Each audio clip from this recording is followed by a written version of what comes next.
Please carry on, Rukshana. Yeah. So, sorry, I just got derailed a little. Okay.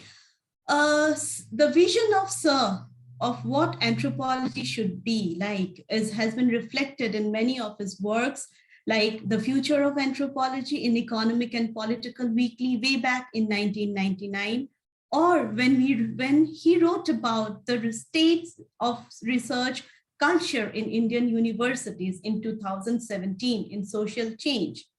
And there are many such works that can be quoted here, but if I continue to do it, I'll run out of time. So I would rather move on to his contributions, his association, his support and guidance when it came to teaching anthropology in open distance learning mode, as we call it, ODL. My first interaction with Sir was way back in 2001 when I had joined the master's program, and it was only in the second year after a class in medical anthropology that I interacted with Sir about my project. And that time I was interested in doing a work on menstruation.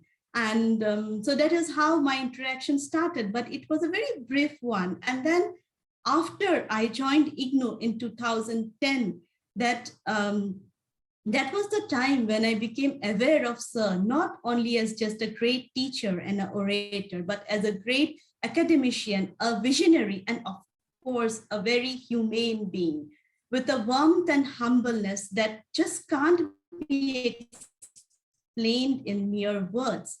When we joined IGNOU, the five of us, Professor Rashmi Sinha, Dr. Mitu Das, Dr. Palla Venkatramana, Dr. K. Anil Kumar, and myself, we joined at the same time. And as Mitu has very beautifully described, it was the time that the first task that came to us was preparing and conceptualizing and designing the master's program in anthropology. Now, as you know, in face-to-face mode, teaching is in face-to-face mode, teaching is provided with a syllabus, or there is a faculty meeting that works on the same and the course is taught in the class.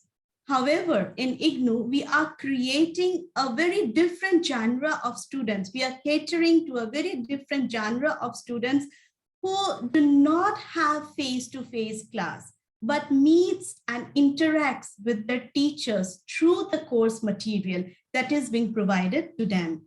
And how is this course material prepared? There is a continuous process of interactions, discussions, deliberations, and debates before we come up with the course structure. And this all happens in the expert committee meetings. And many of my senior professors here, my teachers who are here, have been associated with IGNOU at one point or the other during course preparation. And Srivastav sir was our constant. We would always tell him, sir, you have to be there. And he would never ever say no.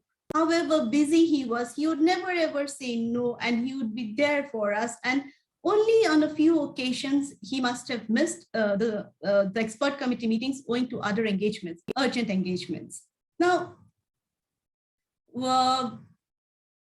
the best thing about this was that these things are done through so much of intellectual input, so much of consideration for the learners that we pave the way for the learners to understand anthropology through our course material. Many of you have come back to us and told us that, yes, we use your course material. We refer our students to read those course materials. So it is a process, an amalgamation of everybody's hard work that we are able to interact with our learners through our course material.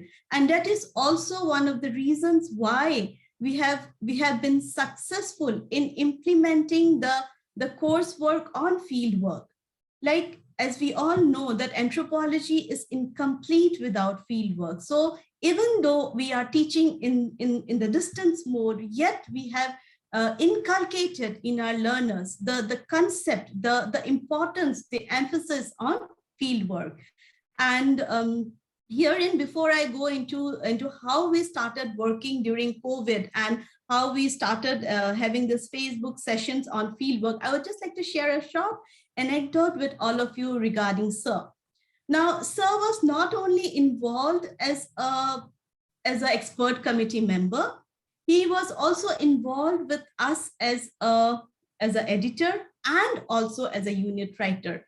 Many people refuse to write units, but Sir would always say yes. But sometimes he would be a little delayed in sending us the units and all. And as many of you know here, even Shalina ma'am keeps saying that Rukshana is always after my life for the units. So even at times that happened with Sir also. And when Sir wouldn't pick up my phone for a long time, I would just call up ma'am and say, ma'am, Sir is not responding to my calls. I'm waiting for the unit. And then immediately, it happened once actually, and immediately after half an hour or so, I get a call from Sir. And Sir is like, Rukshana ji, I'm working on the unit and shall email it to you by tonight. And then he very sweetly tells me, "Aap kumkum ko mat kaha kariye. मैं उनसे बहुत डरता हूँ." And she had pulled me up. She had called and pulled me up for not sending you the unit. So that is the kind of interaction that we had. That is the level of comfort I had with my teacher, where I wouldn't hesitate to call him up at any time if the need arises. And then there was this other time when we were arguing about writing unit after he had joined the Hindu college as principal. He said that he was really running short of time and he couldn't write for us. And then I kept arguing with him, why wouldn't you write for us? You please take out some time for us. And then he would say, there are so many upcoming young anthropologists. Why don't you ask them to write? And it was one of those conversations when I had stated that no one can write as you do. And this is the legacy that we would leave for generations to come. Your writings would be a reason for students to join anthropology. And that is how he had agreed to write. And thereafter, he had never, ever refused a unit writing. And though we had never envisaged that this day would come so soon, when we would only be left with his work minus his physical presence. So that is the kind of association that he had with us. And then came the time of pandemic and the lockdowns had started. And as we all know, when we talk about anthropology, the field is the space where we all want to go to. And quoting from Malinowski, the field is something which for long has been stated as an exotic far off place and where we go and stay with the quote unquote natives. And in this connection, fieldwork, when we talk about, one of the lines that comes to my mind is that from Malinowski, who had stated that one has to cut oneself off from the company of other white men and remaining in as close contact with the natives as possible, which can really only be achieved by camping right in their villages. Now, the context of white men is much debated today. However, the essence of working with people, living with them still lives on. And with time, however, there have been a lot of changes, and we no longer go off to far off places for our fieldwork. With the coming under the forces of modernization and globalization, we as anthropologists can no longer find a completely compartmentalized world where a community resides by itself. So the focus of anthropology in the present era has also taken into its fold the comparative studies, the diaspora studies, and so on and so forth. And the very concept of what a field is has changed over time. Field is now includes an urban space, a rural space, a multi-sited field work, and also the visual world. Though the virtual world, though it is coming up, it was only during the pandemic times that that we saw a much more emphasis on virtual fieldwork. And I still remember from one of my earlier works somewhere in 2014, when I had given a quotation from a Facebook reference. One of the peer reviewers had said that this needs to be taken off because we do not have a citation for how to quote for Facebook and other social media platforms. But today, if you look, there are proper citation patterns and methods how you can cite this thing. So within this short span of time also, we have moved ahead, moved much faster than anyone could have ever envisaged on this. And as Sir would always say, the anthropological journey of a student is incomplete without an initiation into the realm of fieldwork. And this emphasis on the ritual process of fieldwork, of becoming an anthropologist, Professor Srivastava had once defined as, who is an anthropologist, as one who has done a long and lengthy fieldwork with a community and had written an ethnographic account, published or unpublished. And he further emphasized the importance of fieldwork data, quoting from an anthropological work that had stated that library work is for rainy days. So this very statement tells us about how important the fieldwork is. But what happened when the lockdown started? Where was our field? What happened to our field? When we were housebound, when we couldn't even move out of our own house, where would we find the field? And that is where we conceptualized about the field work at home, how we can do field work in our very own homes, in our very own neighborhood. And herein also the concept of observation, the participant observation also played a very important role. And this was the time when in IGNOU, as Dr. Mitu had stated, that we had started off with our Facebook lectures. And one of the Facebook lectures that was presented by Professor Srivastava on 21st of May, 2020 became a path-breaking session because it was one of his first Facebook lectures. Though he had been associated giving lectures through Zoom and other platforms, the Facebook lecture was his first with Indira Gandhi National Open University. And therein he had discussed about, his topic was anthropology today. And there he had beautifully discussed about what is fieldwork and the styles of fieldwork that are there. He had talked about memory artifacts or memory culture, as was the beginning of anthropological fieldwork, where a field worker lives with a community and collects information more about the past and focuses on what they remember about the past rather than what is happening in the present. And this also relates to the work of Franz Boas. And then the second style of fieldwork that came up around the 20th century, where there was a shift from memory culture to understanding lived experiences. And this is where the conduct of fieldwork came into being, where we started thinking about the people, where we started actually observing the lives of the people, how they are living today, how they are living at the present. And in this context, he had explained that what do we need to look at when we are in the field? He had explained the context of what they say they do, the normative behavior, as against what they actually do, the ideal behavior.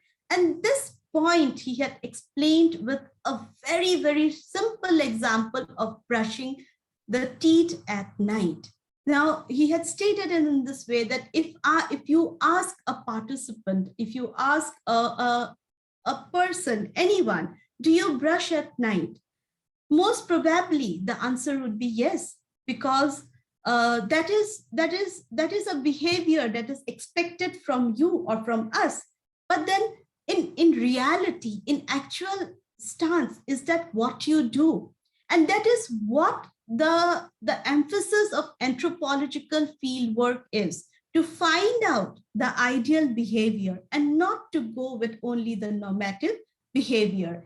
And in this regard, he further went on to talk about anthropological field work and what we are looking at when we are in the field, the formal and the informal aspects of life that can only be understood through the face-to-face interactions, where one observes the non-verbal communication during a conversation, as in a gesture, the creasing of the brows, or a pause before answering a question, and the play of emotions, the body language.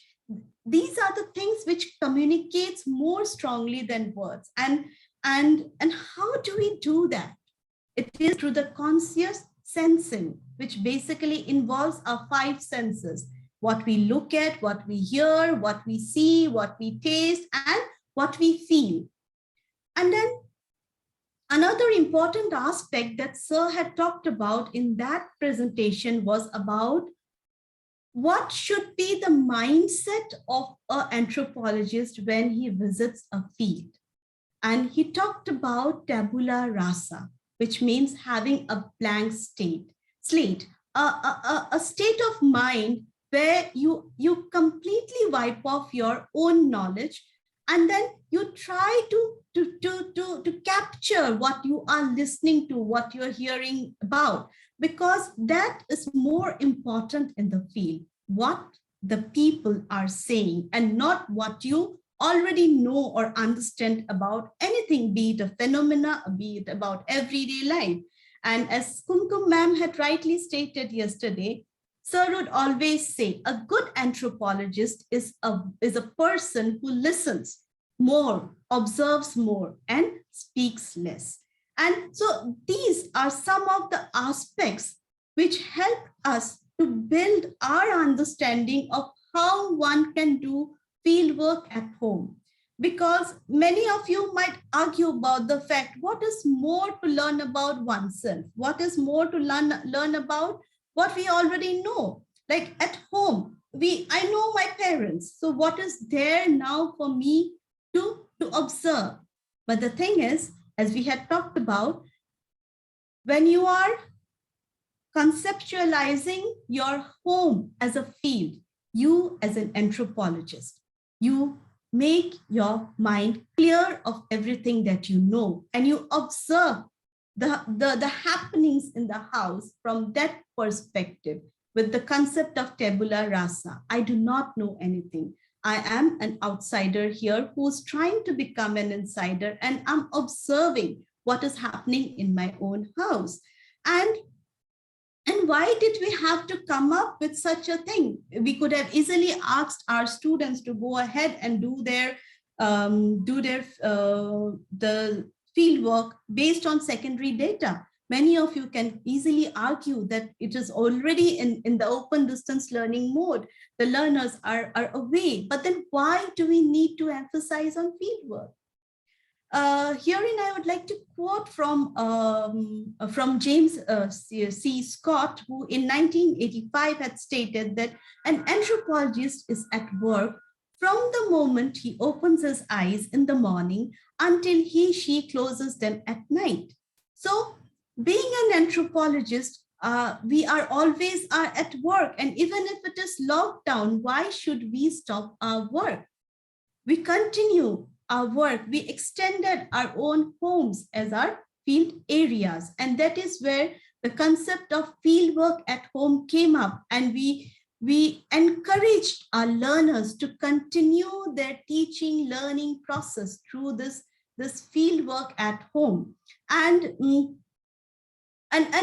why did we emphasize more on field work? Because if they think of doing a field work at home, then they have the opportunity to use the tools and techniques that are there in anthropological field work. Say, for example, if somebody is planning to do a field work on marriage during the lockdown, How does one do it? The basic idea is to find the genealogy of the family, to find the patterns of marriage that are there in the family. How do you go about it? You first create a interview schedule, and then this is also the anthropological process of learning, how to create an interview schedule. If you are doing a secondary data, you miss out on this important aspect. So you are in the process of creating an interview schedule. You are observing at home, you are talking to your parents about their own marriage, and then you take it further to the other relatives in the family. And how do you do it? You can use the virtual modes. You can use now during the lockdown, everybody became quite savvy using the internet, using Zoom platform, Skype, and Google Meet, and also telephonic conversations. So these were the methods these were the tools, these were the techniques we encourage our learners to use during the field work at home. And that is how many of our learners came up with good reports, with good work, when they had not moved out of their homes, but have conducted their study right at home. And what helped them, what encouraged them in doing so? It was all the lectures that we have conducted through our Facebook live sessions. And as Dr. Mitu had already stated, we had done a session with Sir, the first session, the first invited lecture that was done by Professor Vinay Kumar Srivastava on anthropology today. Then we had invited, and the second live session that Professor Srivastava and Kumkum ma'am had done together was just an impromptu thing that came up. Like after that, in Anthropology Today lecture, we were talking about report writing. And then as we were discussing report writing, the nuances of it, how one should write the report, what are the difficulties that comes in writing a report, we realized that this is yet another interesting topic that the learners will be able to correlate to once they have done their field work. So this impromptu thing happened, and this writing on culture was a topic that came up on 23rd May. Sir doesn't even need time to think about how to present. He is just too ready to present. And that's how we finished. That's how we had the second Facebook live session with Sir. And thereafter, to facilitate the learners, how to help them think of some topics, we started off with a session that I had done somewhere on 6th of June. And there we had listed out some of the topics that they can do sitting at home, like institutions. They can work on kinship, family, marriage, religion, rites and rituals, and then genealogy. Then for the students who were interested in physical anthropology, biological anthropology, we encouraged them to work on pedigree. Then the people around us, the people who have been working for us, like our housemates, the drivers, the electrician, the plumbers, we have encouraged our learners to interact with them, to find out their lives during the pandemic, the lockdown, and how it has had an impact on them. Then again, we had encouraged our learners to write about their friends, their classmates, their colleagues and relatives, and how these people were going through during the phase of the pandemic. And again, one of the other interesting topic, which was also suggested by Srivastava sir, was that on COVID-19 and the stigma. The concept of stigma, how stigma had played a very important role in everybody's life, then the condition, the mental health, how for people the lockdown has changed their patterns of sleeping, sleep cycles, lack of exercises, and how it had affected them mentally. Then we had also encouraged our learners to work on lockdown and social media, the news and the international news, and how things have, and the discussions that happens when we listen to such news was one of the major concerns. Like, how the news are being perceived by people, by different people. And this, the learners have come up with their interactions with their relatives, their friends over telephonic conversation. The medium was of course the social media, but how the social media has impacted their lives was an important area where many of our students had worked during the lockdown.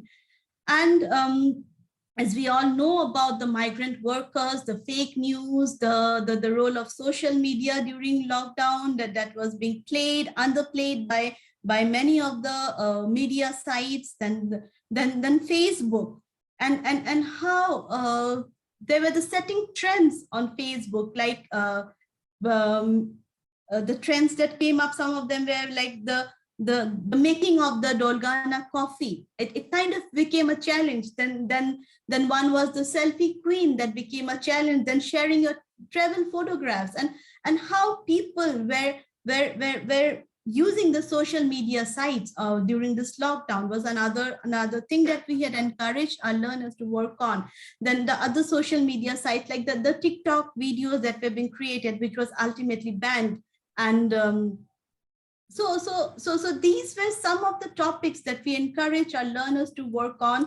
And then we even gave them a leeway to think of more topics. We just listed down a few of them, and we never said that that you have to work on these topics only, but use your imagination, use your home as the field, and then find a way how you can do field work. And even Srivastava sir in the newsletter of the Anthropological Survey of India had discussed about how you can write and you can observe your neighbors also from a distance, sitting at home, and how you can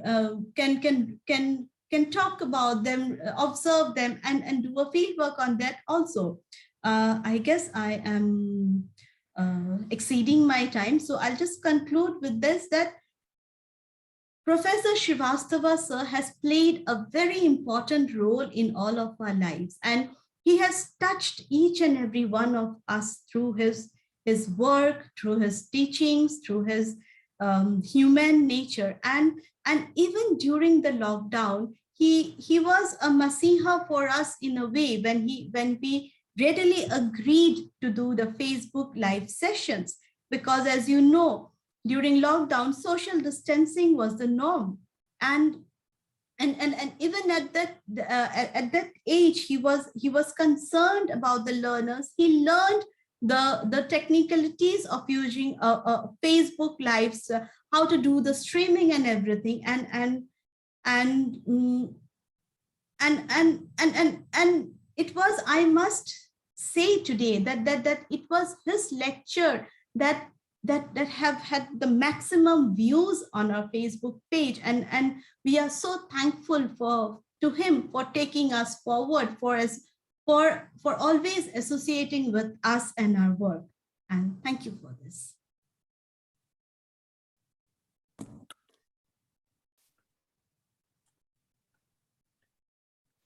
Thank you so much. Thank you so much, Rukshana. Am I audible? Yeah. Thank you, Rukshana. That was a wonderful exposition, and she drew our attention to very important things. The first thing she drew our attention to is how teaching of anthropology, how teaching of research methodology is possible in online mode. And secondly, she drew our attention to that whether there is a possibility of having an alternative to the kind of extensive and in-depth fieldwork which is a hallmark of anthropological methodology. Now, there are many issues which are related to it. So I open the paper for discussion. If somebody has any queries, they can unmute themselves and can ask Rukshana.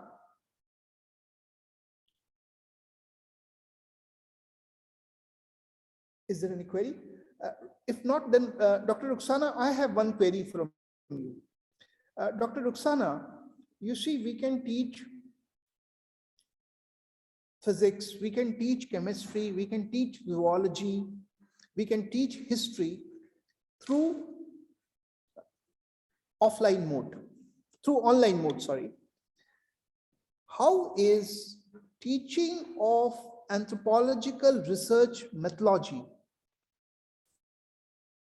through online mode different from these subjects? I would like to go back to Dr. Mitu's presentation here to answer this question. And when we talk about online mode of learning, we not only are dependent on the course material that we produce, but we use the concept of blended mode, where we have interactions with the learners through the videos that we also create. And we also have these sessions at the counseling centers. Our learners do not come to Indira Gandhi National Open University headquarters at Delhi, but our learners are attached to the regional centers under which there are study centers. And I'm sure many of you are academic counselors in those study centers. And here is where the learners are guided in not only the other courses, but also on methodology and techniques for fieldwork. And so in this way, we try to complete the teaching learning. And yes, I do agree that when our learners go to the field, they are not guided like we are when we have during our university days had done team ethnography. That aspect is actually missing and we are aware of it. However, when we have given them so much guidance, the students also devise the trial and error method where they learn through their mistakes in the field itself. And if you have gone through our course material, you will realize that we have captured each and every aspect of methodology, be it the ethics, be it how to conduct fieldwork, be it how to write a synopsis. All these aspects are being clearly taken care of. Thank you. That was wonderful. And now we move on to our next speaker for the day. Our next speaker for the day is Dr. Urfat Anjem Mir. Urfat Mir is a faculty at School of Liberal Studies, Dr. B.R. Ambedkar University, Delhi. And Dr. Mir has done some wonderful fieldwork in the field of anthropology of disaster. And he has a very good study on Kashmir in the area of how anthropology can be used for studying issues related to stress, related to psychological traumas in situations of conflict.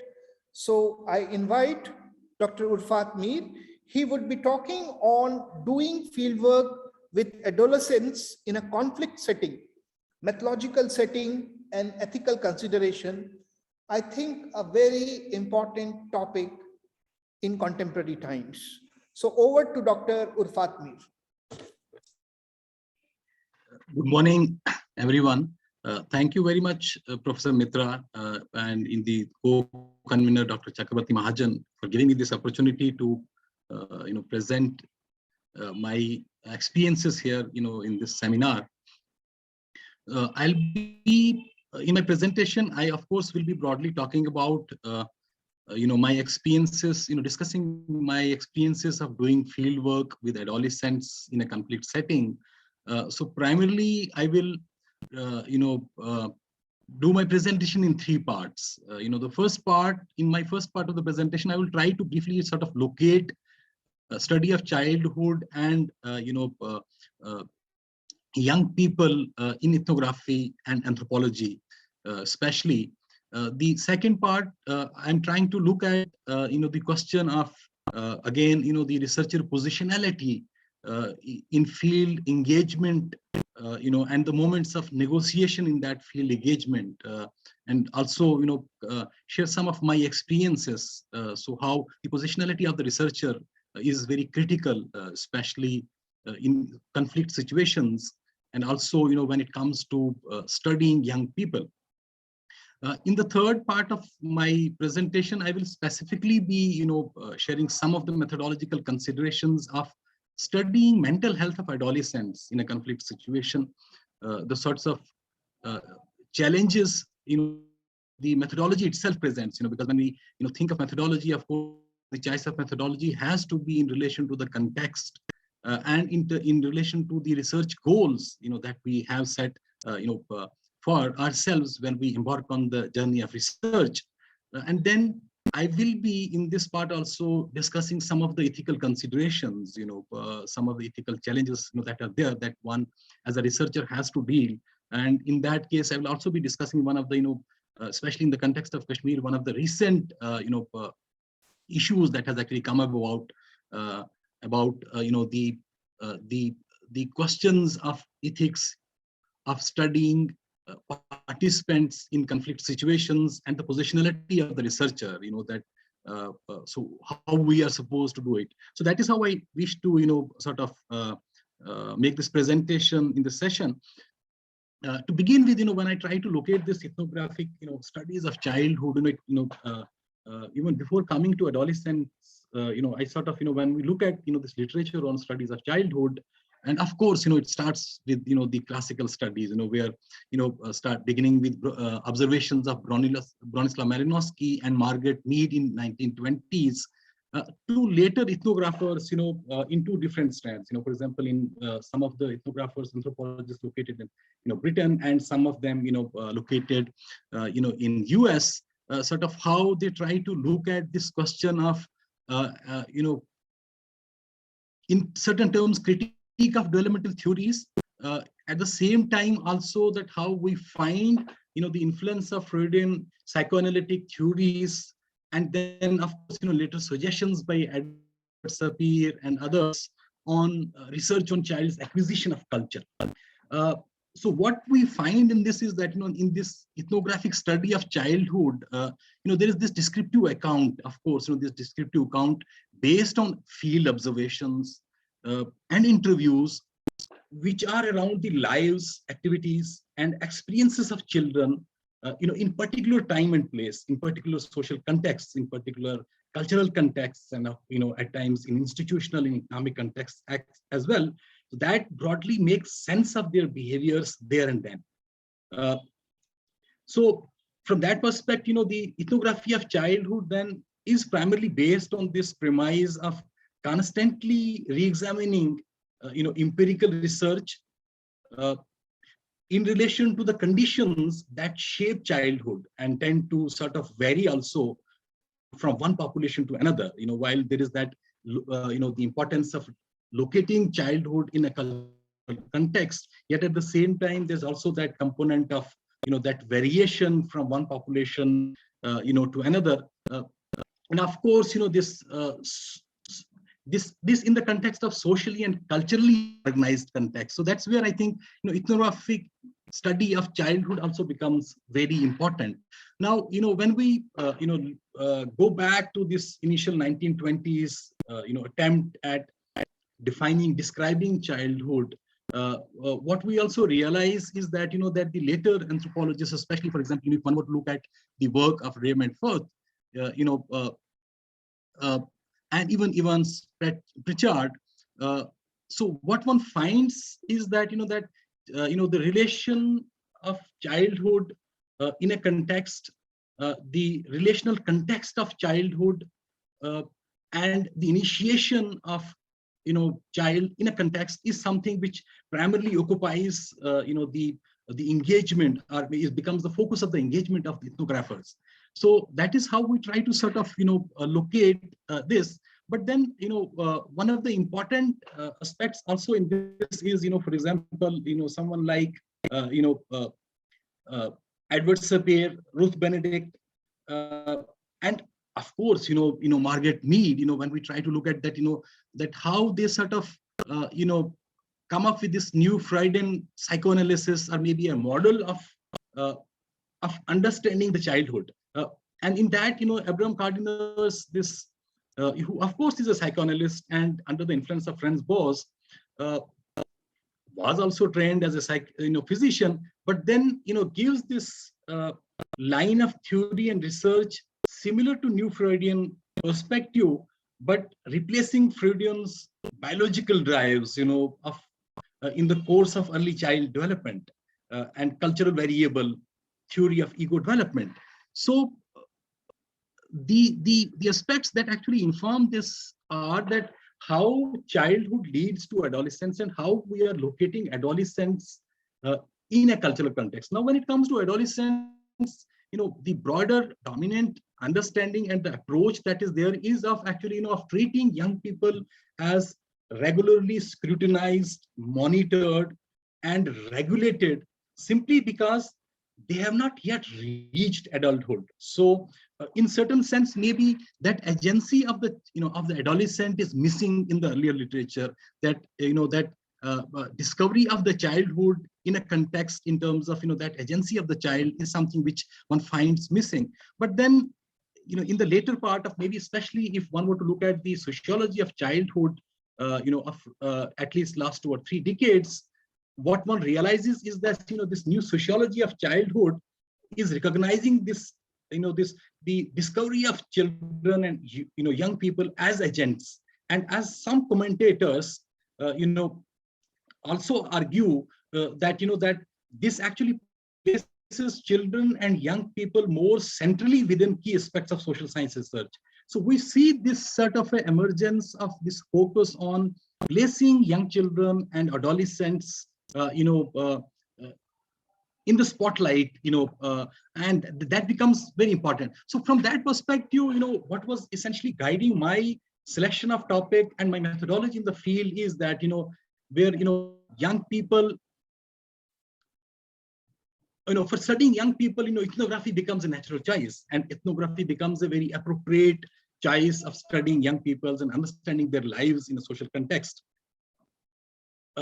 Primarily because it shares and extends a tradition articulated by other researchers, fine, where appreciation of children and their rights are paramount. So, appreciation of the lives of the children, of their experiences, of the young adults' experiences, and their positionality becomes very important. Now, in this background of locating adolescents and children in the broader understanding of ethnography and anthropology, what then emerged very critical for me as an ethnographer was also, the question of my positionality, because again, coming from the understanding of methodology, that of course, as a researcher also, for example, what we see or what we are allowed to see, also depends primarily on where we stand, who we are in that moment. So this is also significant in my case. For example, partly what I'm sharing today is also sort of research experience of 2 different phases of my positionality. The first positionality of that I'm discussing here is when I embarked on this journey of research as a researcher, as a doctoral student, in early 2001. Now that was a time when I'm there as a student, but then I had chosen to carry out field work in my own area, in my own state, in certain ways in my neighborhood, or maybe in the backyard. Fine. So it's like, for me, the first question also was of actually studying my own. Now, the premise is that maybe that also gives me an advantage, but at the same time, that also exposes certain limitations of my researcher positionality. That is one part of it. Now, the second phase is, once I completed my doctoral research, and then I took up this job of teaching, and then as part of my research engagements, I went back to the field to understand, to study this question of mental health of adolescents. In certain ways, following up from what I had studied initially as a doctoral student. But in between, there was this one phase of, my identity, my positionality, where I had actually, gone away from academics, and I had actually served, the state civil, state services, and that too as a police officer. It's like, so someone who was actually wearing a different hat. Now, in my this second phase where I'm working purely as, as a researcher who is a professional teacher as well, that my positionality also in certain ways changes. It's like, and then my acceptance are in certain ways, least acceptance in the field is also getting affected by my introduction of someone, who had worked in the state, police forces, and has now resigned from that, has gone back to academics and is actually there as an academician. But yet at the same time, that also raises certain questions. So that is how, that had been a sort of, a factor in my field engagement with adolescents also because of the fact that, the conflict situation is an atmosphere of unpredictability, uncertainty, lack of trust, that who is doing what and what essentially is the motive, why one is doing research, fine. So I guess all of that in certain ways affected the ways of my engagement, with my participants in the field. So by, reflecting on this positioning, what I'm essentially also trying to say here is that how this researcher positionality also, exposes one to certain challenges and puts one in a context where, the kind of ethnographic work that one is also doing, is not something, that, one can maybe take that position of, of coming up with descriptions that maybe are detached, from those influences that may be primarily because of the researcher positionality. This was essentially, for example, if I were to cite, one example here, one is that, in terms of studying the Aun itself, as a Aun, for example, I belong to the, because, the then state of Jammu and Kashmir was actually, had three distinct cultural, geographical regions, one being Ladakh, the other being Kashmir region, and the third one being Jammu. Now, when you closely look at the demographic profile of these three regions as well, even though, within Ladakh, you have, Buddhists, you have, other religious community members as well, especially, Muslims, but then the Leh and the Kargil districts, which are primarily districts in Ladakh region, become in certain ways also very distinct in terms of their. Similarly, for example, when you look at Kashmir, there are, that us versus them in terms of South Kashmir versus North Kashmir, then Central Kashmir. But within that also you have certain kind of a, demographic diversity that actually exists there. But similarly, in Jammu region, you have Pir Panchal range, you have Pahadis, you have Gujar Bakrwals, you have, Kashmiri speaking population, then you have, one intra-region issues of positionality, the other especially of who you are and what your identity is. So in certain ways, that was also, for example, someone else who is coming from Jammu region, and is getting identified also ethnically.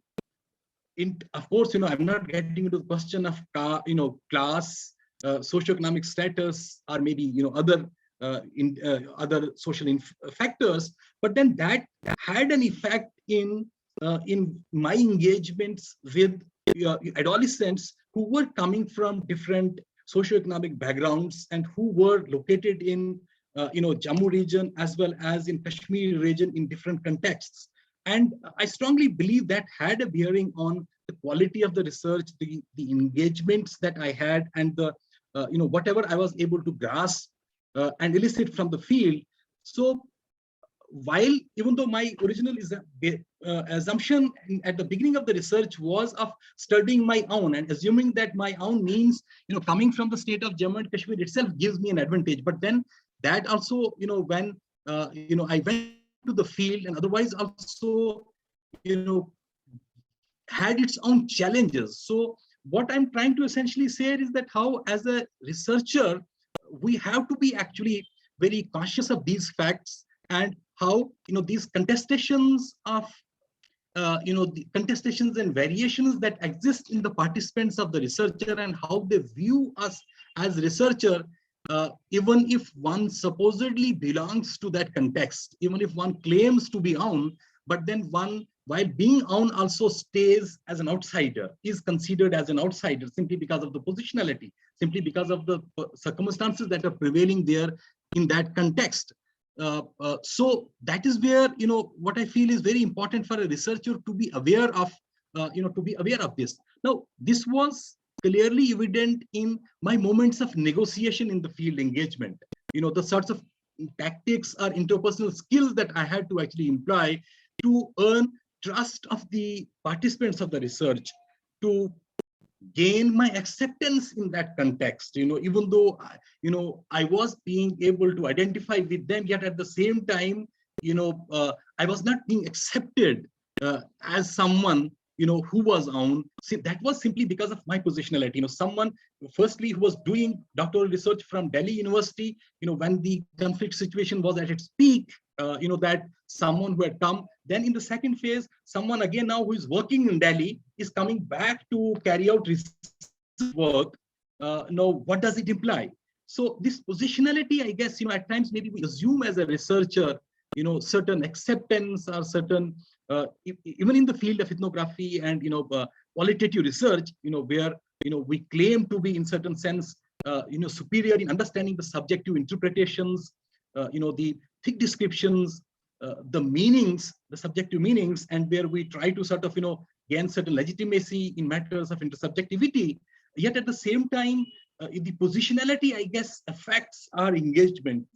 I think an awareness of that, and then taking cognizance of that, becomes very important and critical in terms of what is it that we actually, again, I'm reminded of, Srivastava sir, in some of the lectures that I actually organized, and he kindly accepted that invitation to come to AUD and Liquid. So he would say that ethnography is about what you grasp and then render. So in what we are able to grasp and what we are able to render, and how our subjective positionality also actually in certain ways either colors that are, gives an interpretation to that, I think is very important. So that is something which I realized very significantly in my field experiences, in this. So in this reflection on this question of identity and positionality in ethnographic research, what I'm essentially trying to highlight here is that, the researcher positionality is negotiated in interaction with informants.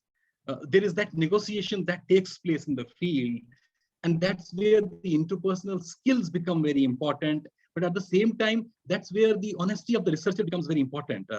The honest expression of the researcher also becomes important. So the researcher positionality, of course, cannot be only seen in terms of macro sociological categories, like age and gender, but it also has to be cognizant of the significance and critical importance of, of the local situated identities. That's where I'm saying, someone who is coming from, who claims to be a Kashmiri is going to Kashmir to study the Kashmiri, but whose primary location is, a Kashmiri from a Pahadi ethnic community dominated location. Fine. So that's where, that even though, one speaks the same language, one claims to be the same, while I'm carrying out field work in Kashmir division, which is dominantly Kashmiri, culture, Kashmiri language dominated respect. And I happen to have that advantage, and maybe, whose forefathers had migrated from Kashmir to Jammu division. So yet, that location, local situated identity of coming from Pahadi dominated area is giving me an outsider identity, and at the same time is in certain ways also, raising questions about my identity. So that's where, this local situated identity and transitory interactional roles become very important.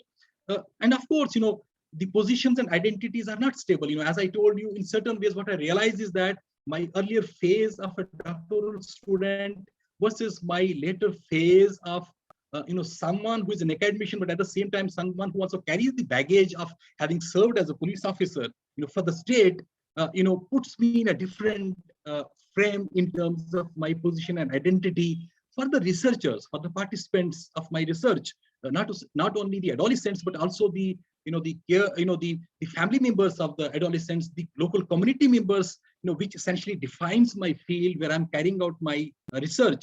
So this experience from Jammu division to Kashmir actually makes it very evident for me that how, as a researcher, these moments of negotiation in the field engagement are essentially marked by the factors of identity and researcher positionality to a greater extent.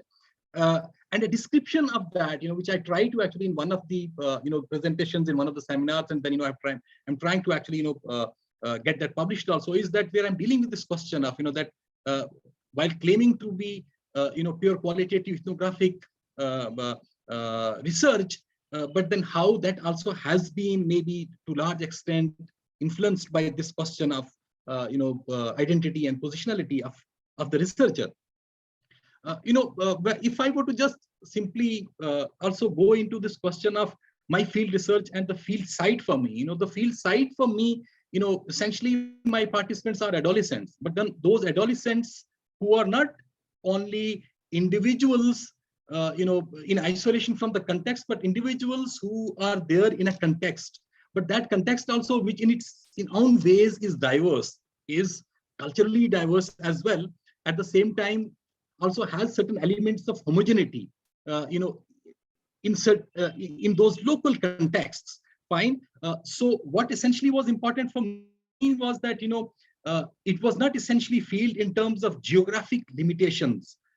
It was in certain ways a field that was also characterized by socio-cultural variations, within the region, within the geographical boundaries, within that context as well. So for example, even if it was a village, so that village per se also is characterized by its own diversity, and that also in certain ways gives a different perspective to the research in terms of the narrations of the accounts that are coming from these adolescents in relation to their experience of growing up in conflict zone, of how that has been impacting them, their health, their mental health, their psychological health, what sense they make of that.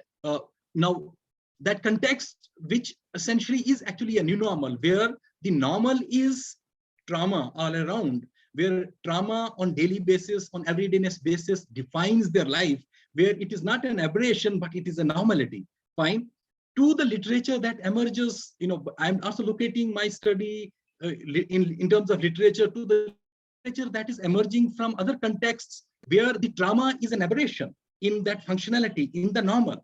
But here the context, in this context, the trauma becomes the normal.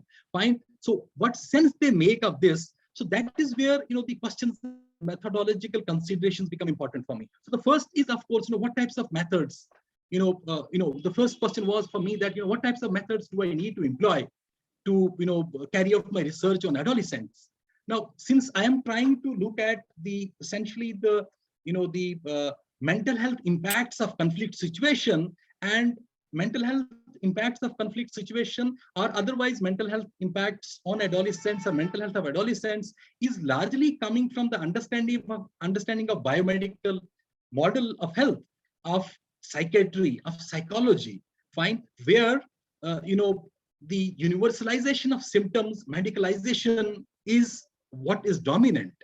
But at the same time, the anthropological frameworks, the cultural, social suffering perspective, the perspective of structural violence, starting from Arthur Kilman, Alan Young, to Veena Das in our context, to Derek Summerfield, for example, for that matter, who is a psychiatrist, but then has a very strong critique of the methodology of the psychiatry to studying mental health of adolescents who are especially related in varied cultural contexts. But biomedical perspective, using that approach of measuring mental health through certain symptoms of a disease, of a pathological condition, which primarily becomes dysfunctionality. Fine. Now here I am trying to look at that understanding, but at the same time, through my anthropological training, through my anthropological perspective of locating the meanings of those symptoms of anxiety, of depression, of lack of appetite,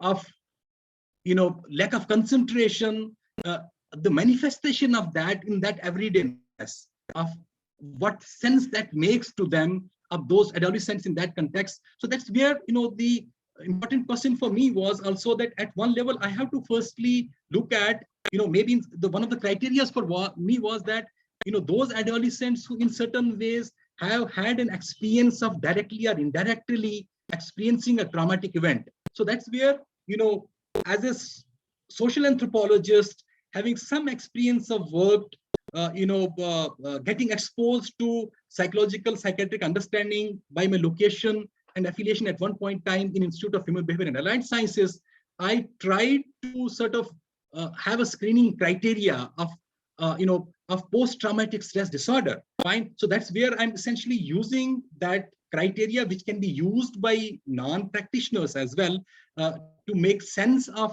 post-traumatic stress growth, post-traumatic stress disorders.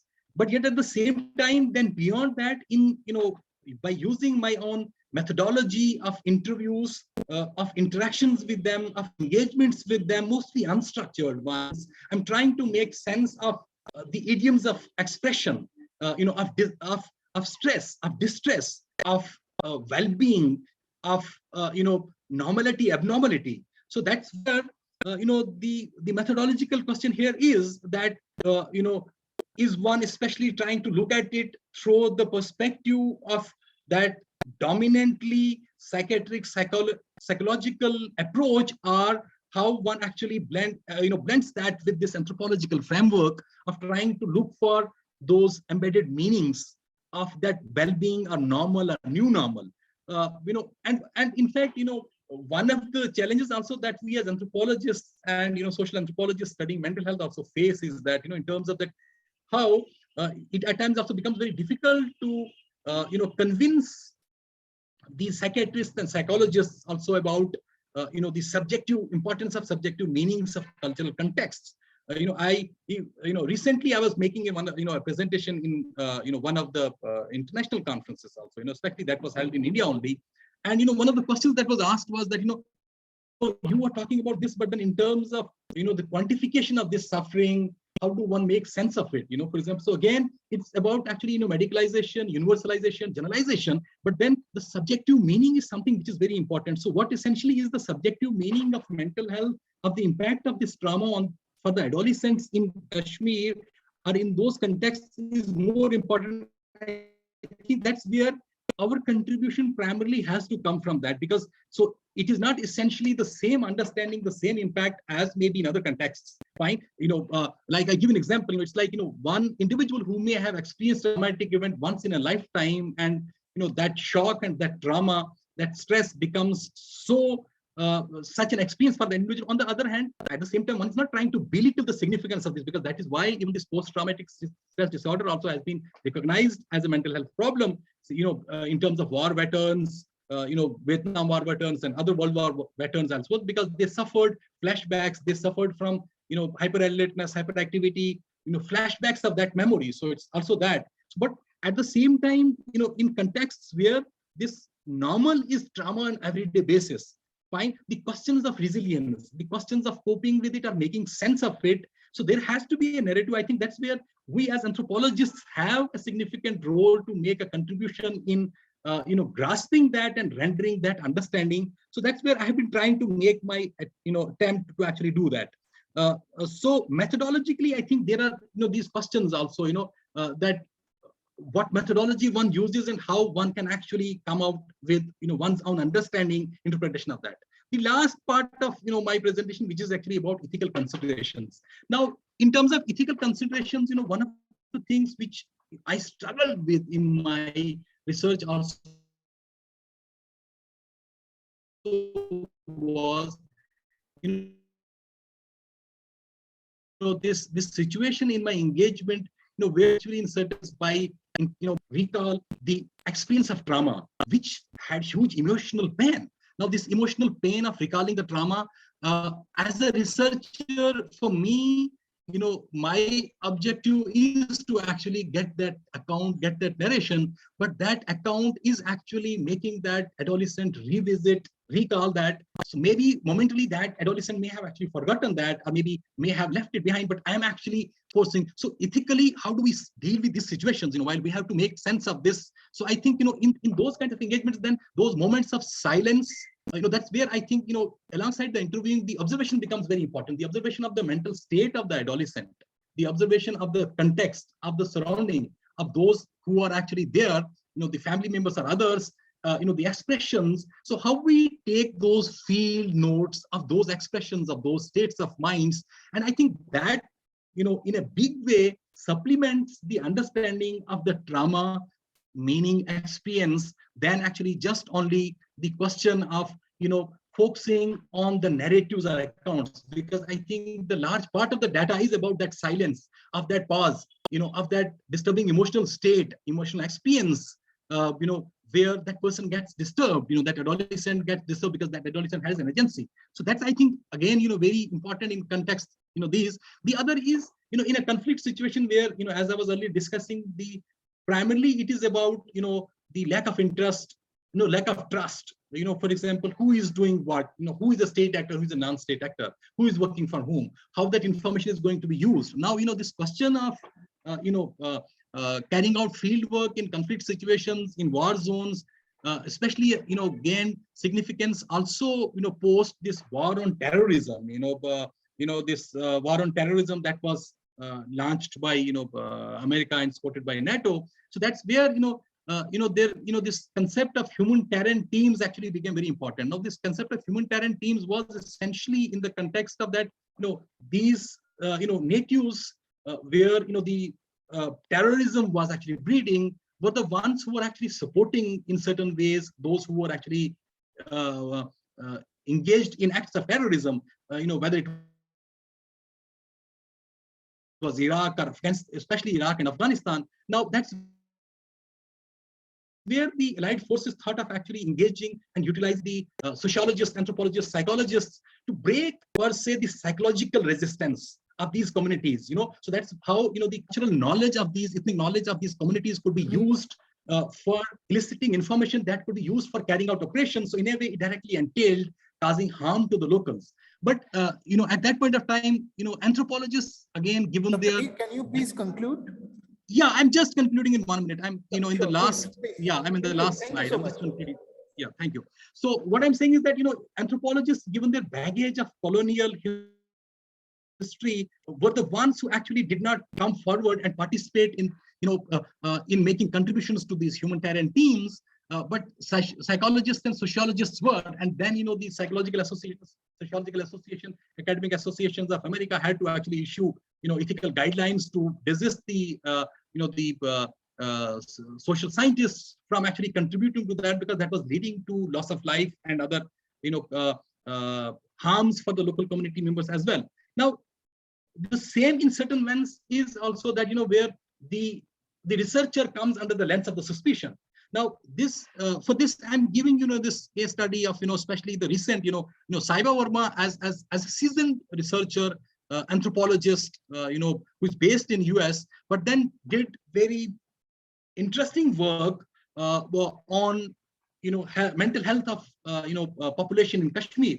But then what recently has been the questions that have been raised not only by anyone else but by academicians about her positionality also. Now, her positionality, why that was questioned, was that she happens to be a daughter of a bureaucrat who at one point of time had worked in one of the security agencies and was located in Kashmir.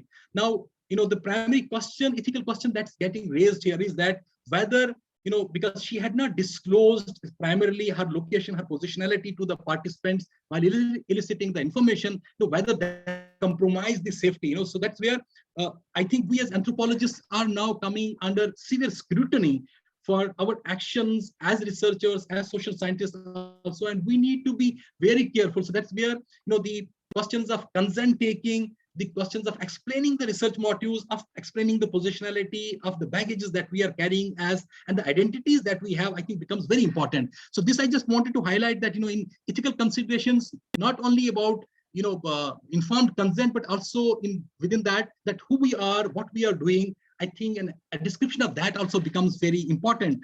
Whether, the primary consideration here was whether non-disclosure of familial proximity to security state compromise the safety of the research, of the research participants in Kashmir. So I think similarly, since we are actually working in various contexts, as Professor Marwa was actually, yesterday, sharing this, for example, that how, they had actually, collected that account, while carrying out their fieldwork in the Naga community, but then they were bound by that oath that not to actually write on that. I think, one of the things which is very important for us as young researchers in the field of anthropology is also to uphold these ethical guidelines and to ethically be on the right side rather than on the wrong side, and then, later on. So with this, I think I'll end my presentation here. Thank you very much once again. Thank you so much, Dr. Mir. And that was wonderful. The way you brought together six very significant issues, it was wonderful. Starting with positionality, negotiations, which goes on to establish your position as an anthropologist, as an unbiased anthropologist, your own identity, which as sometime a baggage which you carry, and finally your acceptance of people. Identifying all these issues in context of a conflict zone and in context of a very, very significant topic, adolescence, which itself is a conflict phase, using psychological and anthropological method, that was very great. Excellent. Now, if you have any quick queries, because we have two more speakers to cover in this session. To Dr. Mir, you can ask a very quick focus question.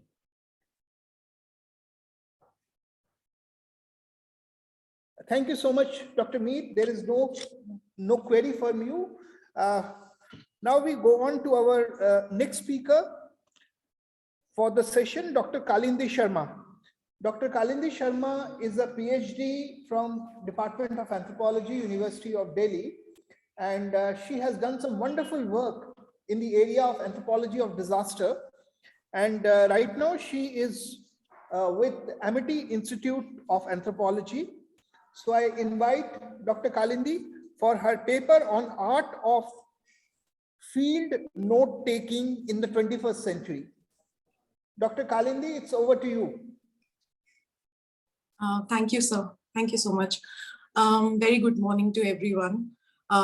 Thank you, Dr. Mahajan and Mitra, sir, for the opportunity.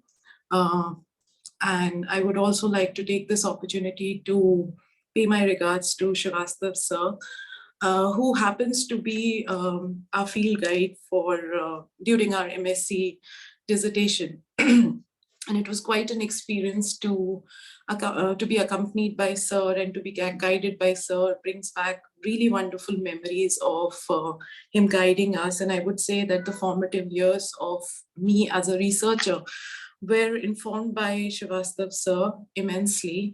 And I would attribute a lot of my fondness for the classical methods to him, because during the field, he would keenly observe every student. And it was a wonderful period, I would say. It was just wonderful. We were completely charmed by sir's knowledge and how he would sort of make us maneuver through situations that seemed challenging at the time, because we were just beginning as researchers. And it's just wonderful and just surreal to think of it.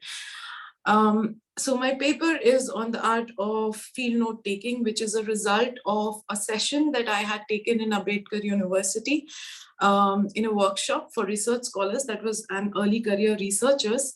And it was more demonstrative in nature. I had talked about the art of field note taking, and I had talked about, based on my experiences, because based on my doctoral research, which covered 4 field areas, each area was distinct in terms of obviously culture and language. And in some places I faced some language barriers. In some places it was just easy interacting with people because they spoke my language, I could understand them. So it was a varied experience, so to say, and it was a wonderful experience. And I was supposed to, as a speaker, I tried to draw from those examples. But looking at the papers that have been presented before me, I would just keep my paper very simple, my presentation very simple and very brief, because it's more academic. The paper is more academic since it was accepted for publication. But I would like to elaborate on certain points. So the whole idea of field note taking borrows heavily from the classical anthropologists. So I would be referring to the work, briefly referring to the work of Malinowski and Margaret Mead and their practice of field note taking. But I would also be looking at just a general overview of how field note taking has developed over the years from the late 19th century.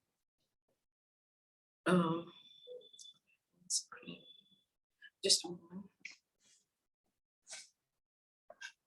Am I visible? Am I visible now?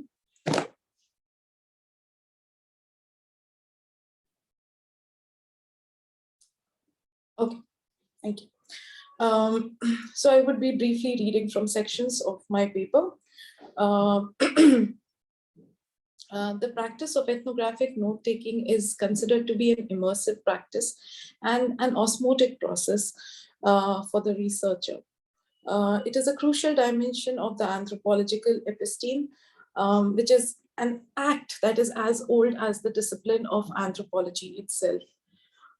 When we look at field note-taking in a literary sense, it is one of the earliest forms of autobiographical account, which is an extension of the anthropological self that is obviously given the circumstances, given the different circumstances in which anthropologists and even other social scientists who use the method of field note taking when they venture into the field, given the different circumstances, different cultures, and the social fabric that they witness, it is a field that is fraught with ambiguities and uncertainties.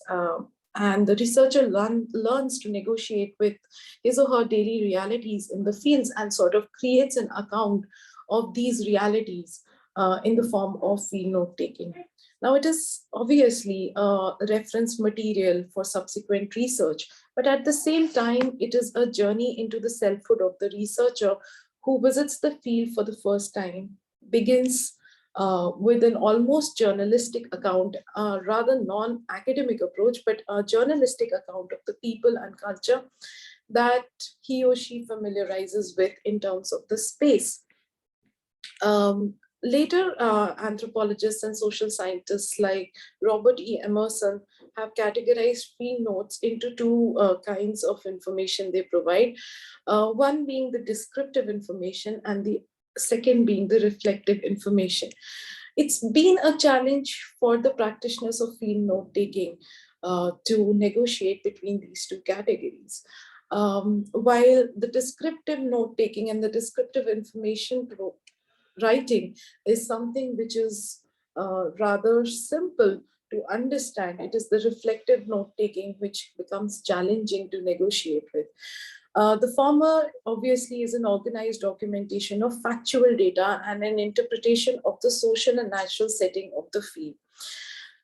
But the latter, which is the reflective information or the reflective account, is an attempt to illustrate the experiences of the social scientists, beginning from the first journey into the field like a tourist to a daily chronicle of struggles, concerns, questions about the research. That finally culminates into a self-discovery of some sort wherein the researchers record their personal transformation as a result of fieldwork. And this is something which is so true for every researcher and every, because I teach and I've been teaching for quite some time, I've realized how students have changed after venturing into the field. Now at Amity University, at Amity Institute of Anthropology, we don't organize group fieldworks, but we have taken students to group excursions for a day and group field studies for a day or so.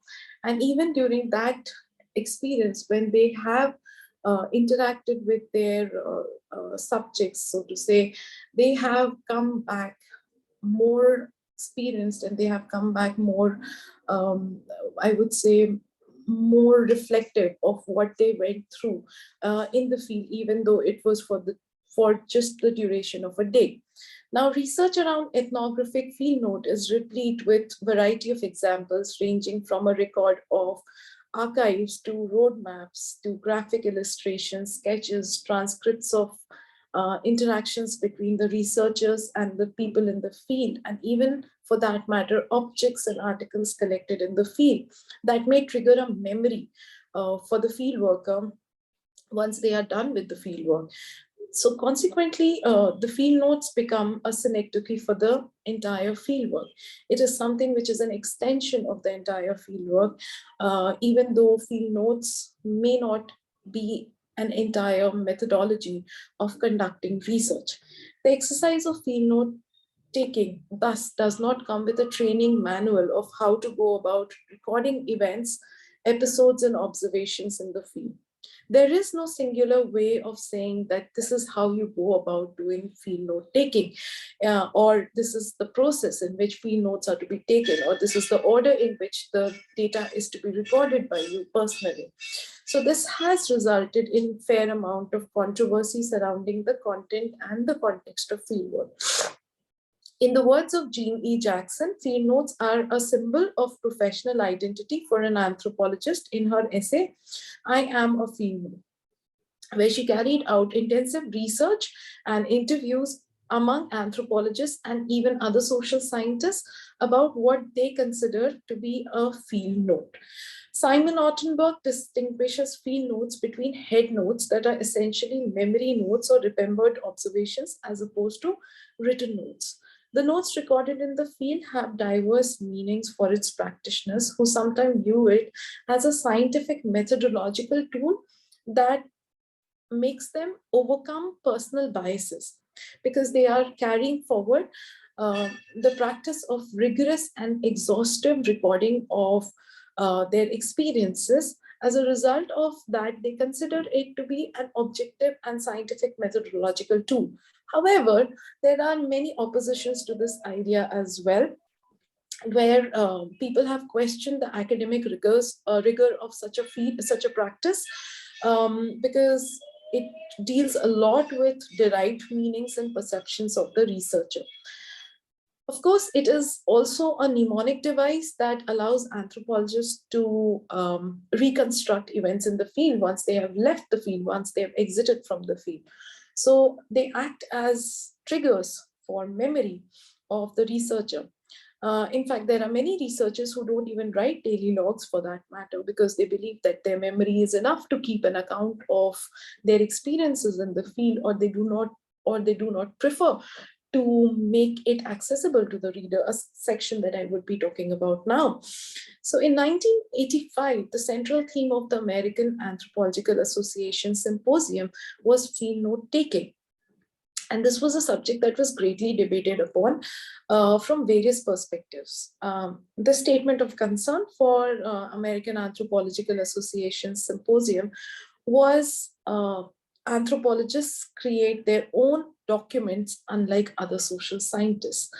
This statement itself is quite controversial and, to say, quite scandalous for this discipline of anthropology, because while we attribute the quality of writing descriptive and reflexive accounts, and even for that matter, in support of such a statement, Malinowski also believed that writing field notes was like creating a community for the study, for the world to study and refer to and scrutinize and observe.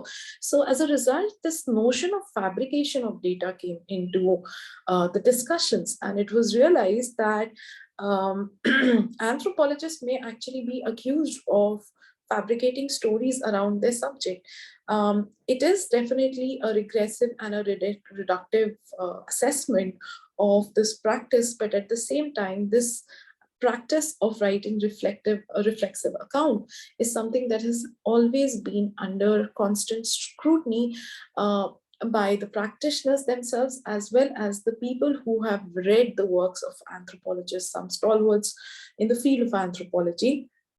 For instance, if we look at Derek Freeman and Margaret Mead's controversy, we see how Derek Freeman has accused Margaret Mead for basing her entire doctoral dissertation on the versions presented by few adolescent girls who may as well be joking about their sexual lives.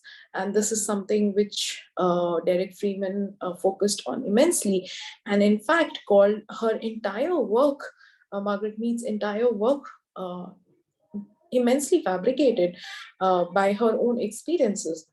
There were several anthropologists who subsequently came in her support, and they said that the American Samoa had undergone a change in terms of their religion, and now what may be considered as something which was a common practice in those times when Margaret Mead had visited American Samoa, may be frowned upon later, and therefore the versions had changed by the time Derek Freeman visited Samoa.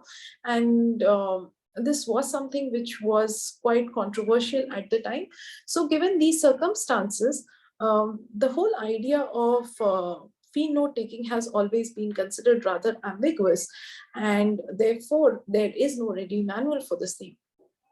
Now, in the past, field notes were also dominated by the Eurocentric idea, where these records were considered to be conceptually superior to the natives, quote unquote natives, who were, of course, non-European and considered illiterate.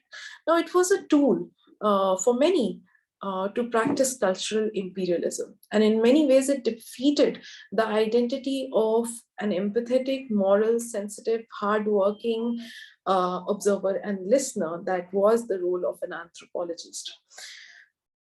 Given the qualitative and personal nature of these records,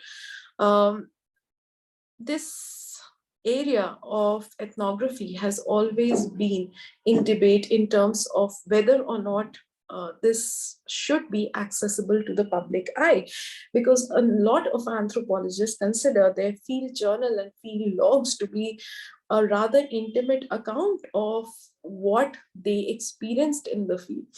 And therefore, the notes have been likened to a personal diary, allowing public eye is something which is often viewed as an encroachment on the personal self of the researcher. In 1967, Malinowski's wife got his personal accounts of his fieldwork in New Guinea published as the diary in the strict sense of the term, that rekindled this debate surrounding the public scrutiny of field notes. And many stalwarts of the time had something or the others to say in support or against this publication. So James Clifford called this publication of Malinowski's field diary a significant document in the history of the discipline of anthropology, but everybody else was not so supportive. For instance, Raymond Firth famously referred to this personal account as a revealing, egocentric and obsessional document, publication of which was a profound disservice to the memory of Bronislaw Malinowski. In 1967, Clifford Geertz immediately refuted the publication and said he felt that the gross, tiresome diary revealed Malinowski as a crabbed, self-occupied, hypochondriacal narcissist whose fellow feeling for the people he lived with was limited in the extreme. Geertz later on, after at least 2 decades, Geertz contradicted his opinion on this publication by calling this diary as a backstage masterpiece of anthropology, something similar to Watson's The Double Helix. The text was later considered as a meaningful opportunity to gain insight into the practice of field note-taking. To a more contemporary researcher, Richard Lansdowne, this was also a significant chapter in understanding the distinction between the discursive and the imaginative writer, where this text is at the center of the conflict towards is at the center of the conflict of the responsibility of the anthropologist towards the reader, as opposed to the immersion and reflexivity of the anthropologist as an author, where they may take some creative and imaginative space in writing their field notes, because when they are aware that this is not going to be consumed by the public eye, they may take some creative freedom in writing about their own experiences. Besides, field notes may be considered as a personal account, and therefore this personal account has to have some reflection and some deep insight into how we perceive, how our selfhood perceives the experiences on in the field area. So as previously discussed, yet another classic example could be drawn from Margaret Mead's work Among the Samoans, where she altogether avoided writing a daily account, a daily field account, in the form of a field note. Rather, she as opposed to keeping copious amounts of field notes, she started recording her observations and her personal turmoil as a young anthropologist in American Samoa in the form of letters to Franz Boas and Ruth Benedict. In fact, she used to write to Benedict on a daily basis. And then she also published bulletins to inform about the progress of her work for her family and close friends in the form of these family bulletins. So she altogether avoided the practice of field note taking in the conventional manner during the period. Field notes are known to possess a degree of liminality between the field and the field report, reality and thesis, memory and publication, training and professional life. So additionally, going back to Jackson's research, field notes may be considered as the material symbol of anthropologist's occupation. Sorry. So coming back to the 21st century, when digital media has usurped every space, and coming back to classrooms where we teach anthropology to young students and future scholars. Personally, in the 21st century, the practice of note-taking in the field has become obscure with the onset of digital media and tools that constantly threaten this organic practice of writing text. In the process of teaching and learning in a digitized and hybridized space of the classroom, the practice of field note-taking has been just note-taking in general has been dismantled and eroded to an extent where students of anthropology and other disciplines that employ the practice of ethnographic field note-taking need to be reoriented towards the practice of physical note-taking, something we witness on a daily basis where our sessions are being recorded, our online classes are being recorded. Somehow, the practice of physical note-taking, which we used to ensure in a physical space, has become more and more obscure. And at least I can say that for the students I teach. And this is something which is a very important development, because this challenges the classical idea of field note-taking and the classical idea of reflexivity of the anthropologist in the field.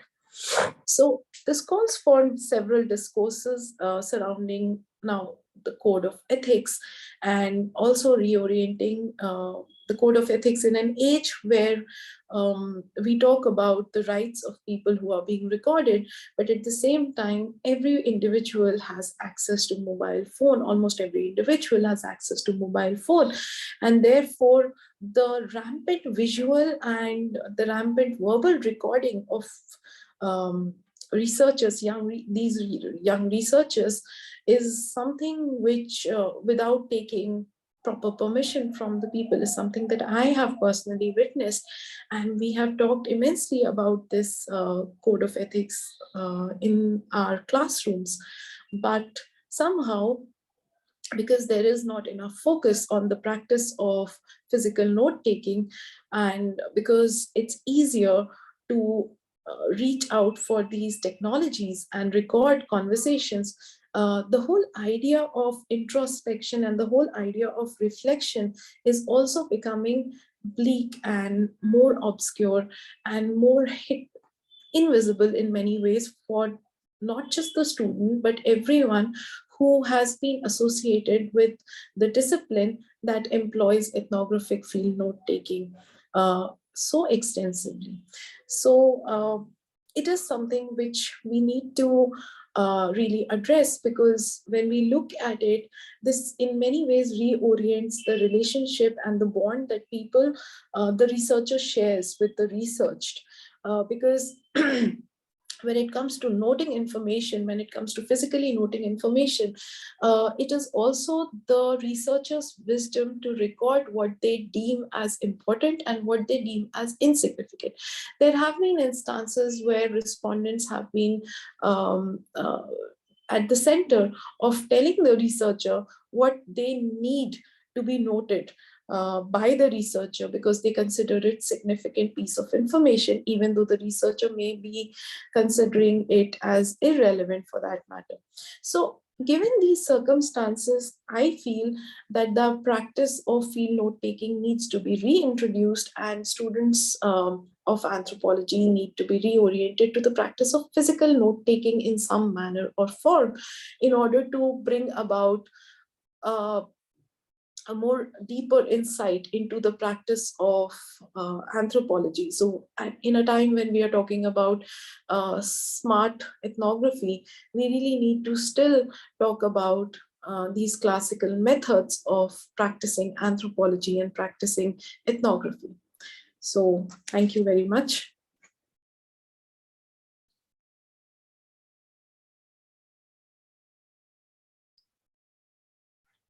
Thank you so much, Dr. Kalindi Sharma. Can I have questions from you? Can I have questions from the audience? Am I audible? She has raised a very important issue regarding how we write our ethnographic accounts, how we note down our ethnographic accounts, and what impact it has on the representation of our interlocutors. Hello, Well, am I audible?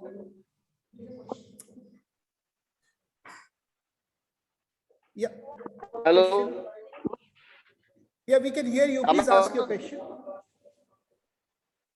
Dr. Kalindi Sharma and Abhik Ghosh, a student of Masters of Anthropology of the Regional Center at ECA. Okay, am I clearly audible to you? Hello? I'm not getting any response. Am I clearly audible to the speaker? I can barely make out that you're asking me to whether I'm able to hear you or not, but your question is not audible. I'm sorry. Yeah. I'm just going on with the question. The fact I would like to emphasize 2 points of your total narrative. One thing is that you are talking about the osmotic process that is quite relevant to the discipline of natural sciences. In that case, is it a biological issue that the respondent or the participant, the one who is taking the ethnographic methods, is biologically sharing his or own ideas? And the second thing is that when you are talking about the robust structure comparing to the Watson's structure of DNA is double-stranded. So in that case, the obscure nature of transforming the classical method into the new age generation of making ethnographic field forms through the medium of internet or technology, does it to the fact that the thing is undergoing change? Hello? So I could hear you briefly with regard to the double helix. I was not comparing it. I was only quoting Clifford Geertz and Clifford Geertz' opinion. Audio is not very clear. Yes. Audio, you can message your question. You can message your question and she can answer it to you. So we thank you so much, Dr. Kalindi Sharma. Thank you. We move on to the last presentation of the day. Our next session will be delayed by 10-15 minutes. So I will request all those who are in the next session to kindly bear with us. The last presentation, which is not there in the schedule, but she had sent her abstract, we could not include it. It is going to be by Dr. Snighda Vishnoi1. Dr. Snighda has been with the University of Hyderabad Anthropology Department. Then she was also associated with the Tata Energy Resource Institute. And today she's going to speak about a very important topic regarding ethnography in organization. How anthropologists and anthropological knowledge is important in understanding of organization, an area which is really coming up as an important in business ethnography in contemporary times. So I invite Dr. Snighda.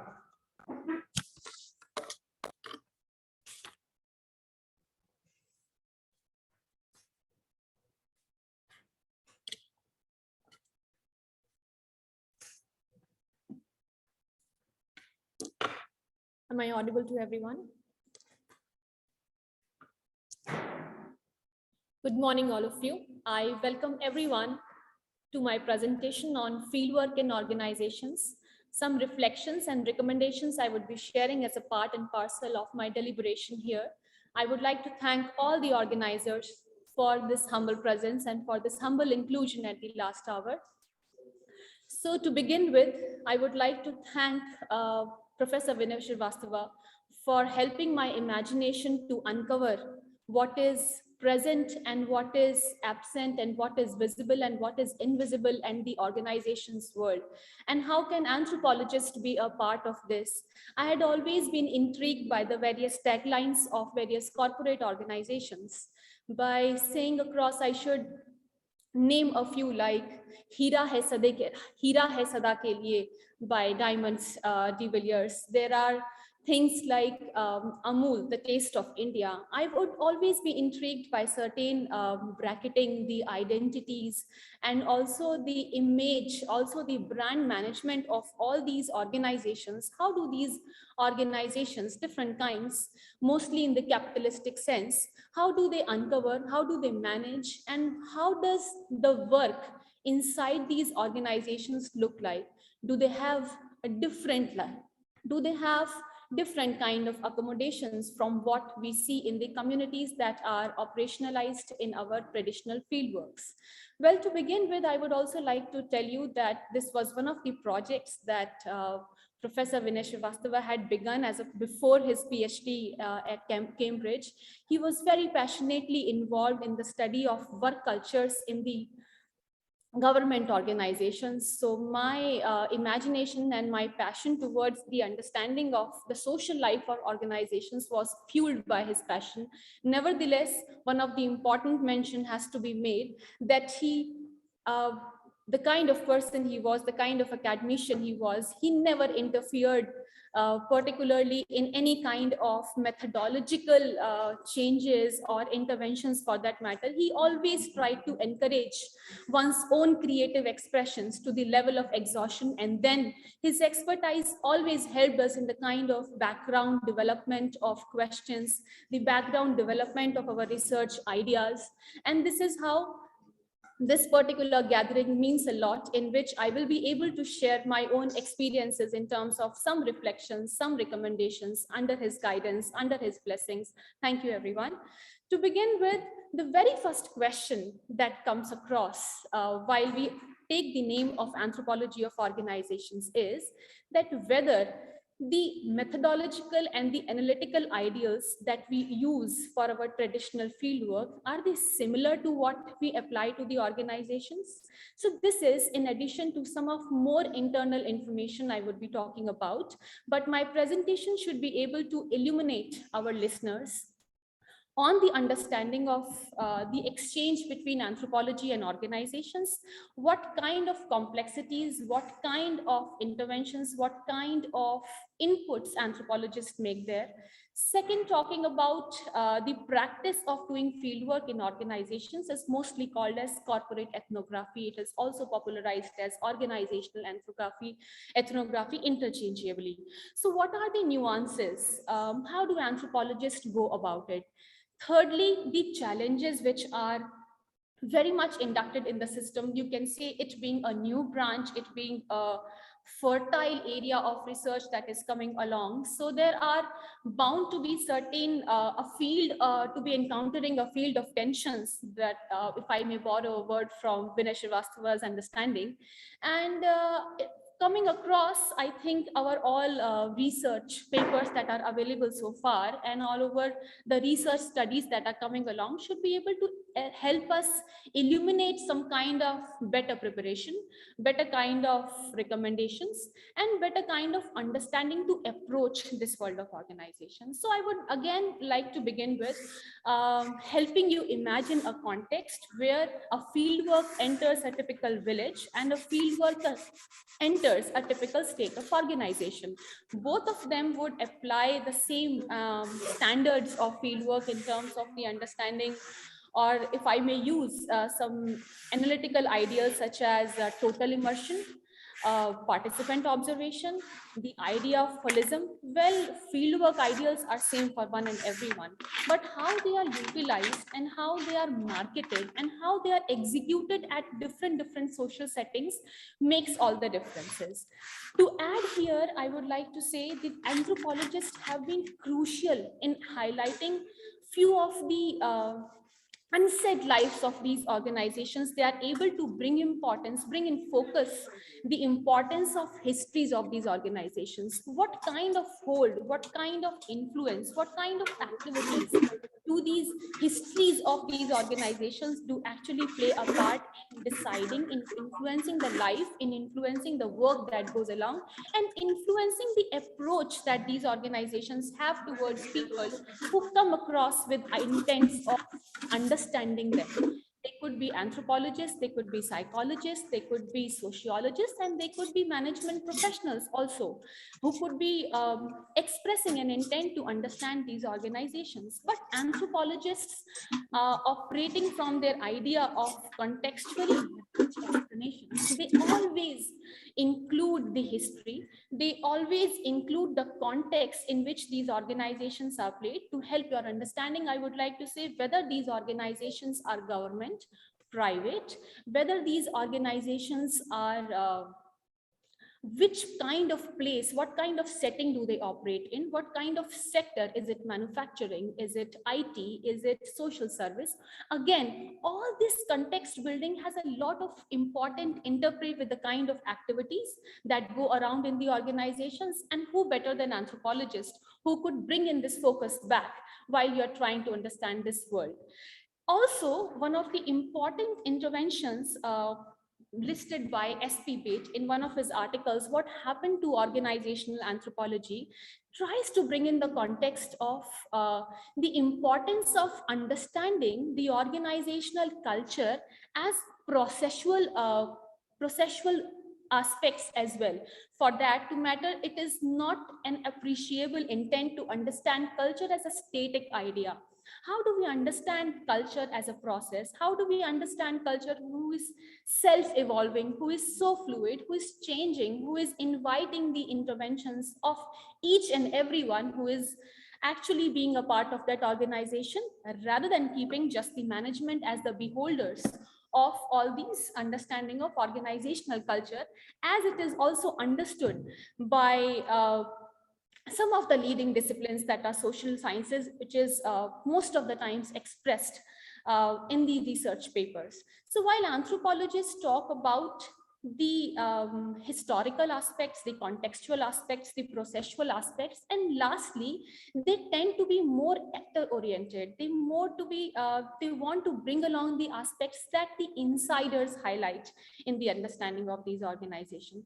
So beginning from the idea where the corporate ethnographies invite an unbiased, again, a third-party observation, again, something which is internalized, which is contextual, which is extremely important for the outsiders for us to understand.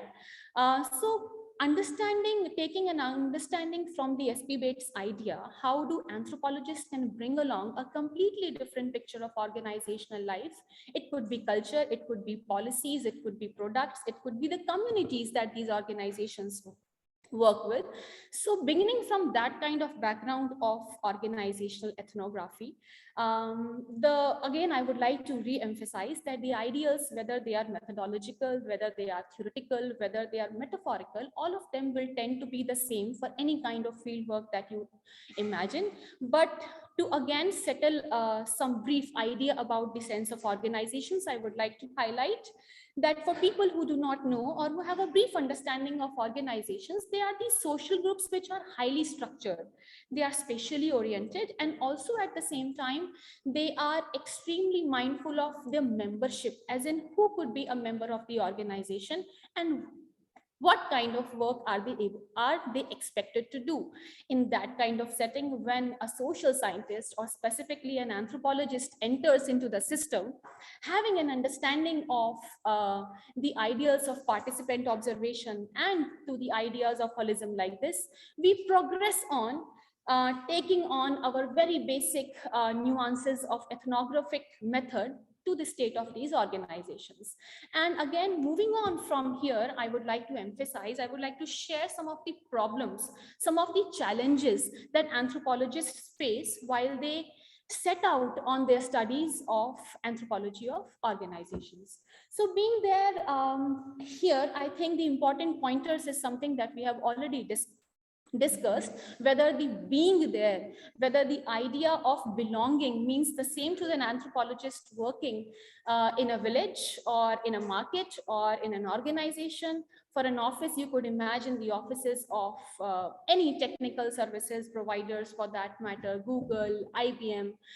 You have to believe the anthropologist that when they discover onto these very inward gazing organizations, it becomes very, very difficult to negotiate our terms of access there. So can I request the next slide here? The challenges. So while we set out on our studies of organizationals, I would like to the very first idea that comes across as a problem is negotiating the terms of access. How do you enter it? What do you how do you introduce yourself? How do you manage your impression? How do you create space for yourself? So writing out here the issues and access. How many hours are you allowed to be in the organizations, and what kind of capacity are you introduced to the organization members? What kind of method? So they could not be familiar with the ethnographic method in the totality, but let me tell you, the organizational members are very much attuned with the methods that we use as interview schedules. They know what is observation. In fact, they tend to be very, very conscious when someone as a third party comes and observes them, or someone who interrogates them on the matters that are close to their day-to-day functioning. And this is how the complexities of ethnographic engagement with this kind of population increases. Going on from the here, how to maintain the core values of anthropology while you are practicing here in the organizations also takes a backseat. While in the beginning, to locate the sense of work, what is available to you, to locate the kind of objectives, to rather negotiate the sense of objectives that are there. So you have to tend to gain a sense of equilibrium with the kind of organizational expectations of you as a third party observer, or for a matter as an employee also. There are not many anthropologists who go in the state of observation. Some of them organizations as consultants. Some of the employees also can have the potential to take up the anthropological observation or the anthropological techniques to understand their life better. So having approved of your research intent, not compromising in any of the anthropological intent, is the first challenge for the people in the organizations to break through. So handling the issues of access, handling the issues of research design, handling the issues of your impression management, your own identities that are there as an interplay with the organizations, is something that we need to be mindful of. Some of the other challenges that are there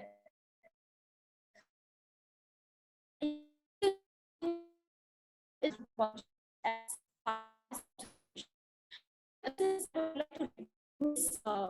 because this is one of the most unwelcome, yet this is one of the most powerful tools while you are there in the organization. And with time, with some more investment of energies with respect to the engagement with the organization, participant observation comes into picture as a very handy tool. People tend to forget about your presence as a third party observer. They start to look as you in the terms of an expert, in terms of a friend, in terms of an organization, maybe someone in the capacity of an expert. But at the same time, Brian Morian here in his studies makes a very important point that there were some of the times while he was set out in his studies of an advertising agency in Japan, while he tended to lose some of his important observation while he was too grossly involved in the organizational work. He was very happy to gain that kind of access in the organization in the capacity of a consultant, but at the same time, while he entered, he tended to drift away from his anthropological observation. And this is where I think my kind of engagement in the capacity of not being a consultant, not being an employee, just being an anthropologist situated somewhere in the organization, trying to melt in the organizational culture, trying to camouflage our identities in a manner not to disturb the work, the schedule, the culture, the interventions, and everything around it help. But what do we mean by observant participation here? The observant participation is just meant to explain that you become mindful of your participation while you are there in the field. And why you become mindful? So that there are certain pockets in the organizational life where you cannot just limit yourself to the observation, where you cannot just limit yourself to the exercises that are given by the organization. I would like to recall one of the occasions while I was given to analyze 5,000 questionnaires, thinking I was some kind of expert from the University of Delhi, something that could handle their work. And I considered this as one of the most beautiful opportunities to enter into those video conferences, to enter into those meetings, to stay closer to the kind of work environment. Let me also tell you that what I only received out of that exercise was stress. I only lost my sight of participant observation out there because I was constantly under the stress and the pressure of completing the analysis, not in your academic way, but they wanted the analysis of 5,000 questionnaires in 6 hours in the kinds of presentations that they wanted, because they wanted to meet the organizational deadlines. So in those 6 hours, while trying to understand the organization from within, while trying to be a participant observer, I somehow lost hold of my observation and went on to participating too much. And while I set out to write all those things, they were again too confidential to include that in an academic thesis or to be taking permission from the same. So that is why I think this intervention of Brian Hurian, while he talks about that it is appreciable, it is recommended that there are times when you should become little observant of your participation and take it along your process and participation there. So moving on to the other challenges that are there, while every kind of research writing takes up the challenge of what to include in your recitation, what to include in your presentations, but with the kind of protocols that are available in the organizations, they become even more pronounced. Why? Because you enter on a state of terms, you stay on a state of terms, your fieldwork can be disconnected, your fieldwork can be considered as an over agreement while you step out of the comfort zones of these kind of organizations. So the methods and something that comes across as a challenge again while we set out our studies in the organizational spaces is how to include our theory, or whether to include a theory, or how appreciable is to explain and exercise your theoretical segments. I would like to recall one of the instances from yesterday's presentation by Dr. Mitra here. He highlighted about the interplay of theory in ethnography rather than having a complete bias on empirical data. While we are in the organizational space or any kind of fieldwork space, there is of course a stress on collecting the as much as empirical data with as much as independence, with as much as consideration for your employees. But at the same time, while you take hold of your anthropological lenses, while you take hold of what kind of focus, what kind of spotlight you put on the things of observation here. Supposedly, if you are wanting to understand organizational culture through a sense of symbolic theory, there are different set of organizations, there are different ways in which you progress ahead.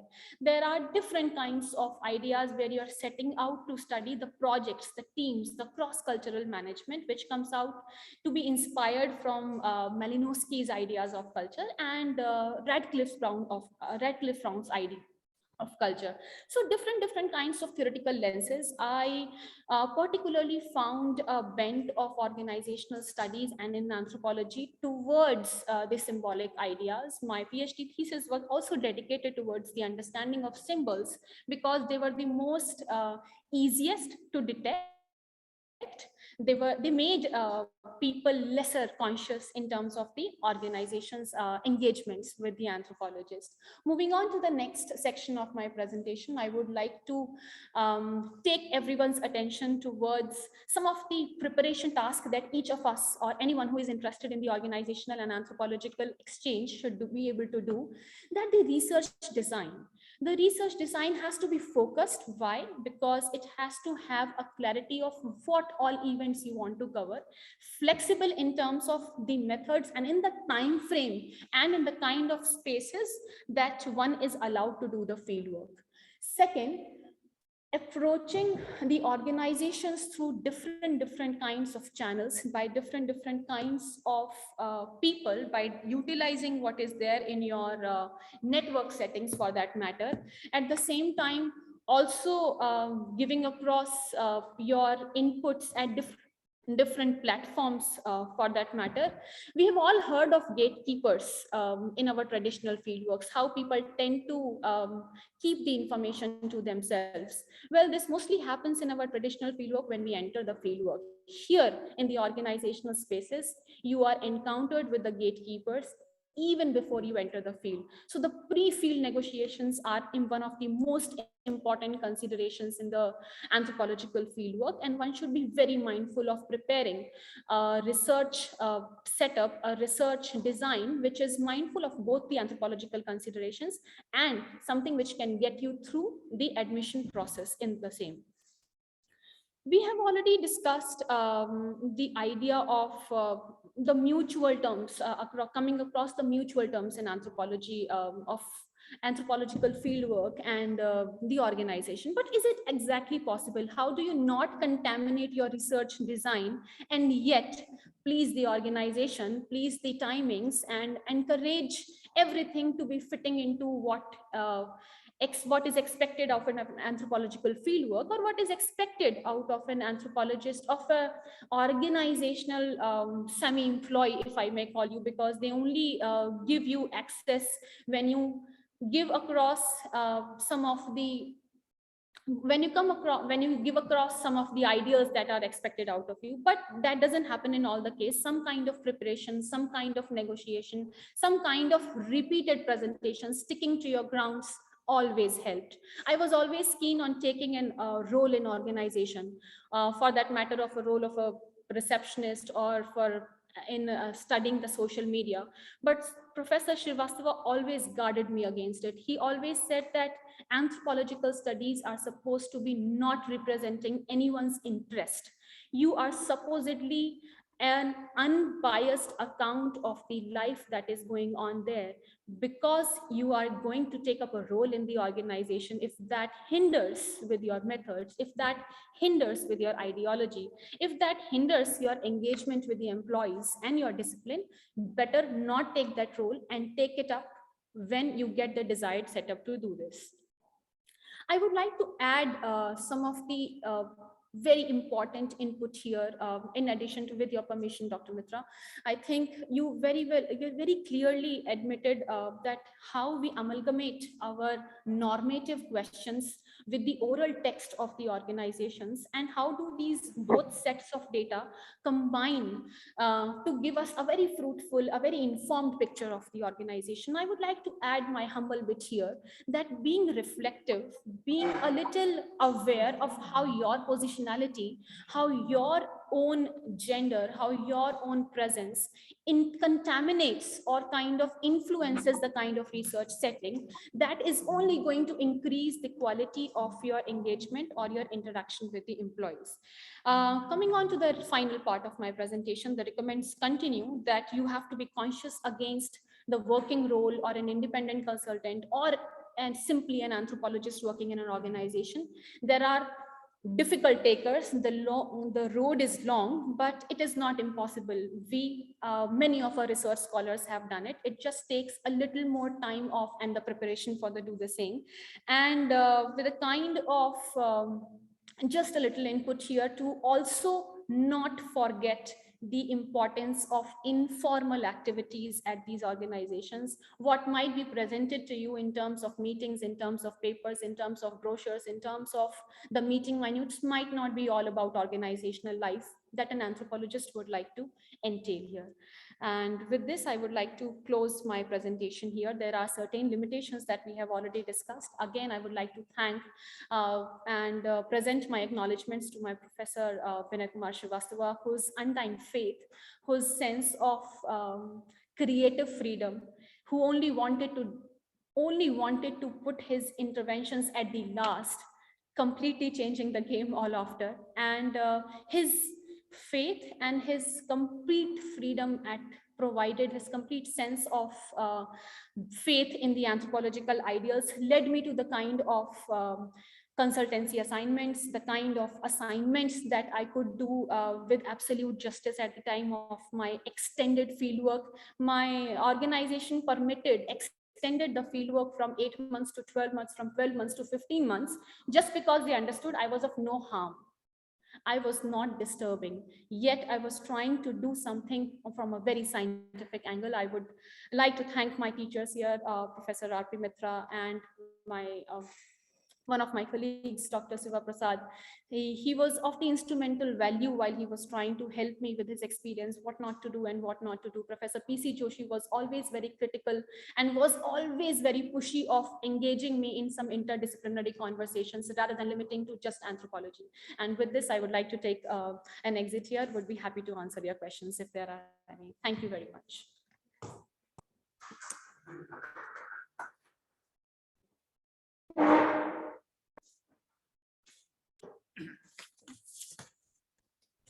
If there are no pertinent questions to Snighda, that was wonderful, Snighda. Thank you so much. how taking a historical, contextual, a processual and actor-oriented approach, anthropologists can make a distinct contribution in understanding of organizational culture and play a very important role in contemporary times. So if there are no questions, I proceed to the next session. We have 4 papers in the next session, and the session will be chaired by Professor Benrithan Murray. Is he there? Oh, Professor Murray is not there. The co-chair will be Dr. Shivani Chandel. Dr. Shivani? Yes, sir, I'm here. Good morning, sir. So I will request Dr. Mahajan to please take over this session. Shivani is there? Sir, I'm here. Good morning, sir. Good evening, Dr. Shivani. Great to see you. And thank you. Today is an important day, I understand, and you could make time for us. We are grateful to you, No, sir. Shivani. Thank you so much. And my thanks to all the speakers for the session. You all did a wonderful job. I hope we will be able to host you another time. So over to Dr. Shivani. Thank you so much. Thank you so much, sir. I open the last session of this very important seminar in the honor of our beloved Professor Srivastava. And our first speaker is Dr. Prashant Khattri. He is assistant professor in the University of Allahabad. Dr. Prashant, if you are here. Yes, I am here. Can you hear me? Yes, I can hear you. Yes. Okay, so should I begin then? Yes, please start. Okay, thank you so much, Dr. Shivani. And this is indeed a pleasure to be at this platform, and also in honor of and in memory of Professor Vinay Srivastava, who is a beloved teacher and a teacher par excellence. And I have really fond memories of him teaching in the class, as all of you sitting here who have been taught by him must be having. So I dedicate this today's presentation to him and in his memory. So I'll be presenting on the ethnography of disasters, and I have actually structured my presentation into certain sections. So first, I'll be introducing the topic on the ethnography of disasters. Then I'll be moving on to talk about certain historical reviews of the ethnographies of disasters. Then I'll be talking on the ontological issues in ethnography of disasters. Then I'll be dealing with how ethnography links with the theory in this context. And then at the last, I'll be talking about ethics in doing research in the disaster context before concluding. So to begin with, ethnography as an art of representation and as a process of writing, from its inception in travel literature and anthropology, has been concerned with the other. In the beginning, this other was the non-European subject of the European colonies. Ethnographies played an important role in the construction and propagation of the constructed ideas about the other. The other so constructed was labeled as inferior and primitive when compared to the more advanced European. This notion of other, however, underwent a change from the 1990s onward, when pain and sufferings of the subject formed the ethnographic focus. It was realized that rather than being inferior, the other suffered because of poverty, violence, and oppression. This led to an empathic turn in anthropology, and this turn was opposed to what Michel Ralph Trulot calls the savage subject or the savage slot in anthropology. The suffering subject now became the center of anthropological inquiry, and this led to conceptual and an abstract unity of subjects the world over who are suffering from pain and are vulnerable to diseases and disasters. Somehow, trauma of leading a vulnerable and oppressed life became a bridge between cultures. Ethnography of disasters needs to be located within this empathy one. Anthropologists undertaking such an ethnographic work have a preconceived notion about dealing with and writing about people who are the victims of a particular disaster event. However, anthropologists and other social scientists who are of the opinion that disasters, rather than being an event, are more structural, believe that victimization of people is not due to the event, but the underlying structural inequalities that pre-exist even before the events happen. In this context, the other is not the creation of the anthropologist, but it is the creation of the underlying structures. This is a fundamental shift or a paradigm through which we can approach the ethnographies of disasters.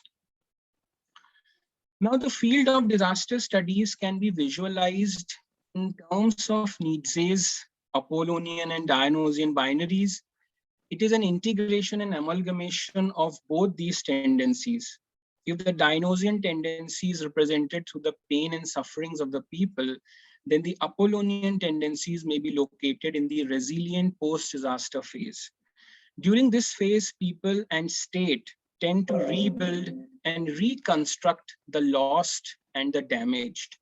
This tendency of rehabilitation and resettlement can also be located within the discourse of anthropology of the good, as pioneered by Joel Robbins.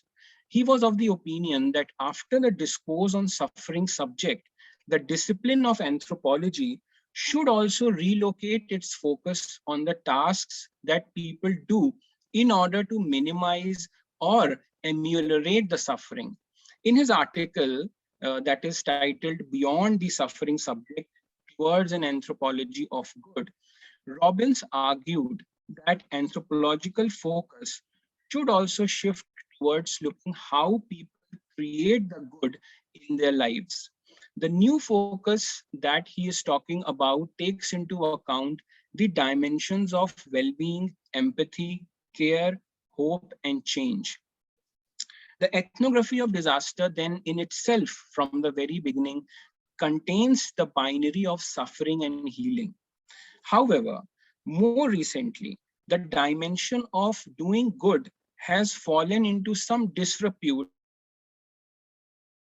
as the act of doing good, according to some anthropologists, cannot be delinked with the act of politics of doing good.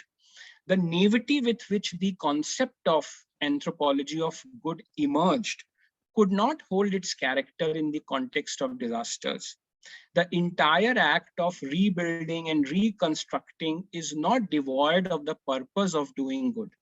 Moreover, considering the heterogeneity in society, the act of doing good is also not evenly distributed throughout the population. It has its own political and social agendas. Moreover, as Nietzsche has pointed out, that the more one tries to do the good, the more its opposite is achieved in the form of obligations to return, and also in the form of a hierarchy that it creates between the doer and the receiver of the good intentions. So questioning the idea of doing good, therefore, breaks the binary and neatness, the dichotomous understanding of the field of disasters. This gives ample space to locate the events and processes from different standpoints. The ethnography of disaster also gives us the opportunity to understand and write about not only what is observable and can be seen, but also that cannot be observed and is hidden. This can be located especially in the backdrop of all the memories that form part of the disaster events. The memories of loss of the loved ones, homes, property, and other material, non-material, and symbolic objects form an important part of the ethnography of disasters. This aspect of the ethnography in disaster situation can be located within another paradigm shift in anthropology, that is from gaze to voice. This shift is an indication towards the insertion of the narratives of the people in the time of crisis. What gaze misses, voice can incorporate. This voice can be against the establishment, or this voice can project the most inner feelings of the people, and anthropologists are there to capture them all. Anu Kapoor, while writing on disasters in India, contends that disasters offer not only a single event condition, but an entire range of conditions. This collectivity or a montage that it offers had been referred by her as the disaster scape. The word, this is coined by her, epitomizes the collective condition of disasters.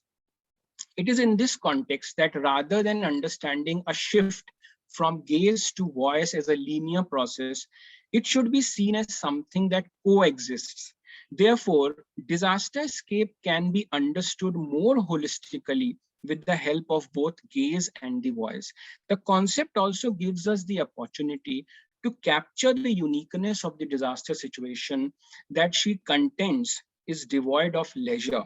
It is a place of extreme feelings ranging from helplessness and anger to a desire to respond, to reach out in every possible way to heal. The ethnography of disasters as a practice of representation, therefore, offers an entire disaster scape that needs to be captured and represented. Now with this, I move on to the ethnographies of disaster in a historical perspective. And one of the most quoted reviews of the historical studies on ethnographies of disaster is by William Torrey, who views that ethnographic literature on disaster can be located within the functionalist school in anthropology. And ethnographies on disaster and environmental hazards are part of the total system of the life of people, were written during the 1950s and picked up pace during the 1970s. However, owing to the dominant theoretical position of the time, such studies largely remained as part of the larger discussion on the ways of life of isolated communities.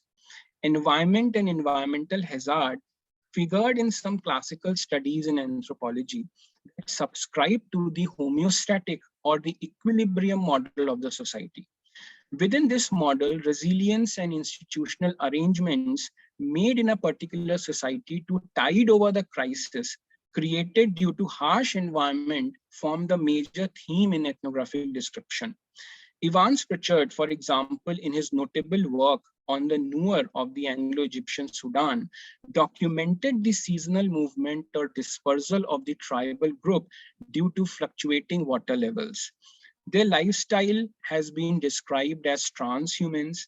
Such movements were made in order to save themselves and their livestock from seasonal flooding and drought. This also had some bearing on the social relationships, as Pritchard noted that during the times of drought, the adjoining Dinka tribes come to the Nuer land and were readily accepted and incorporated into Nuer tribes. Ethnographies on African tribes have also documented inter-ethnic economic exchange during the times of crisis. Retrenchment of social activity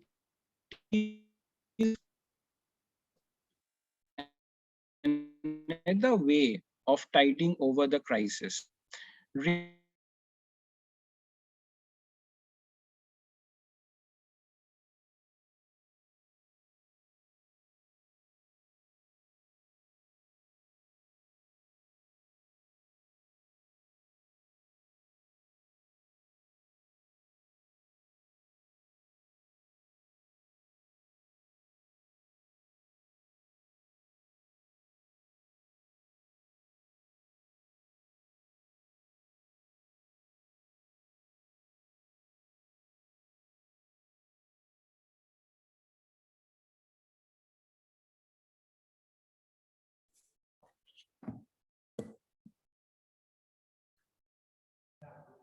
Which problem? Well, I think we seem to have lost Dr. Prashant Khattri. Dr. Prashant Khattri, can you hear us? Yes, I can hear you. Actually, I think there was some network issue in between. Yeah, please continue. Yes. Okay, thank you so much, sir.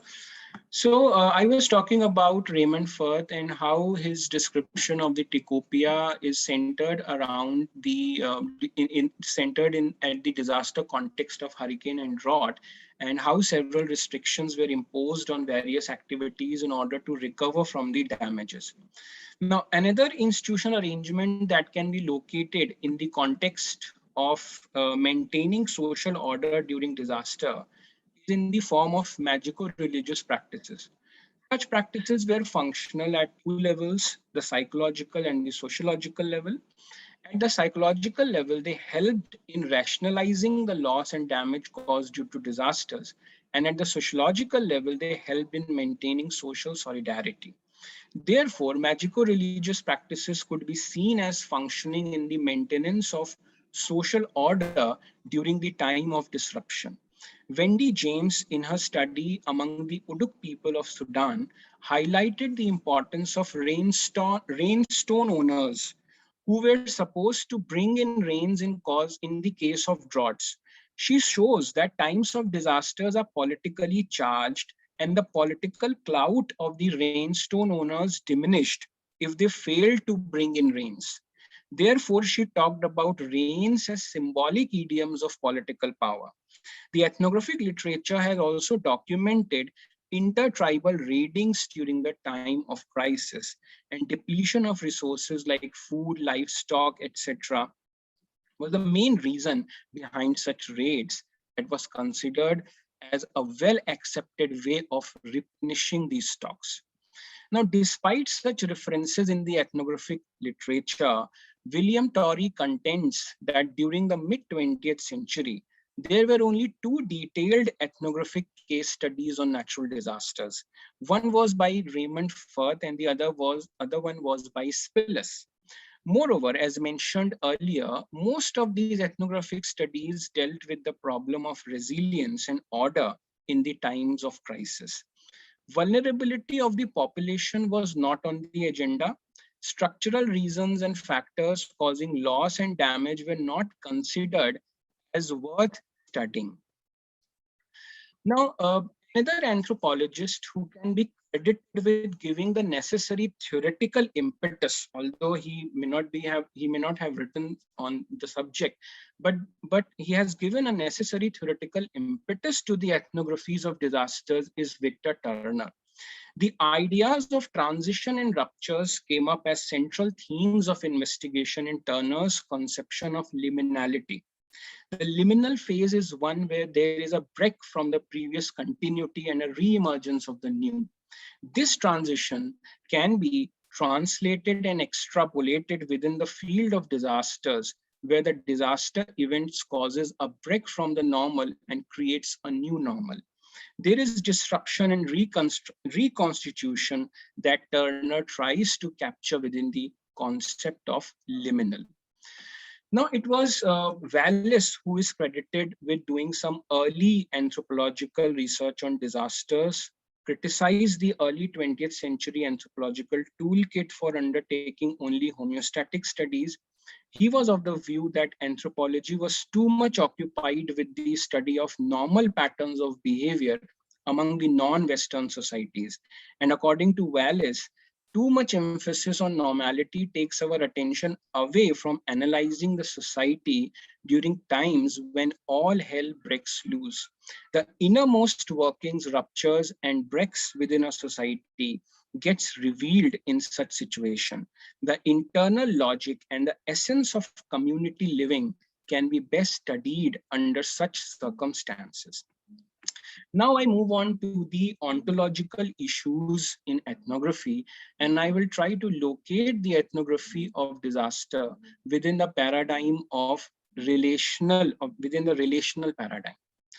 So ethnographies emerged as a tool or a medium of telling about the other. It presupposes a substance in the other that can and should be communicated. It is only in this context that the ethnographic object comes in life and demands exploration.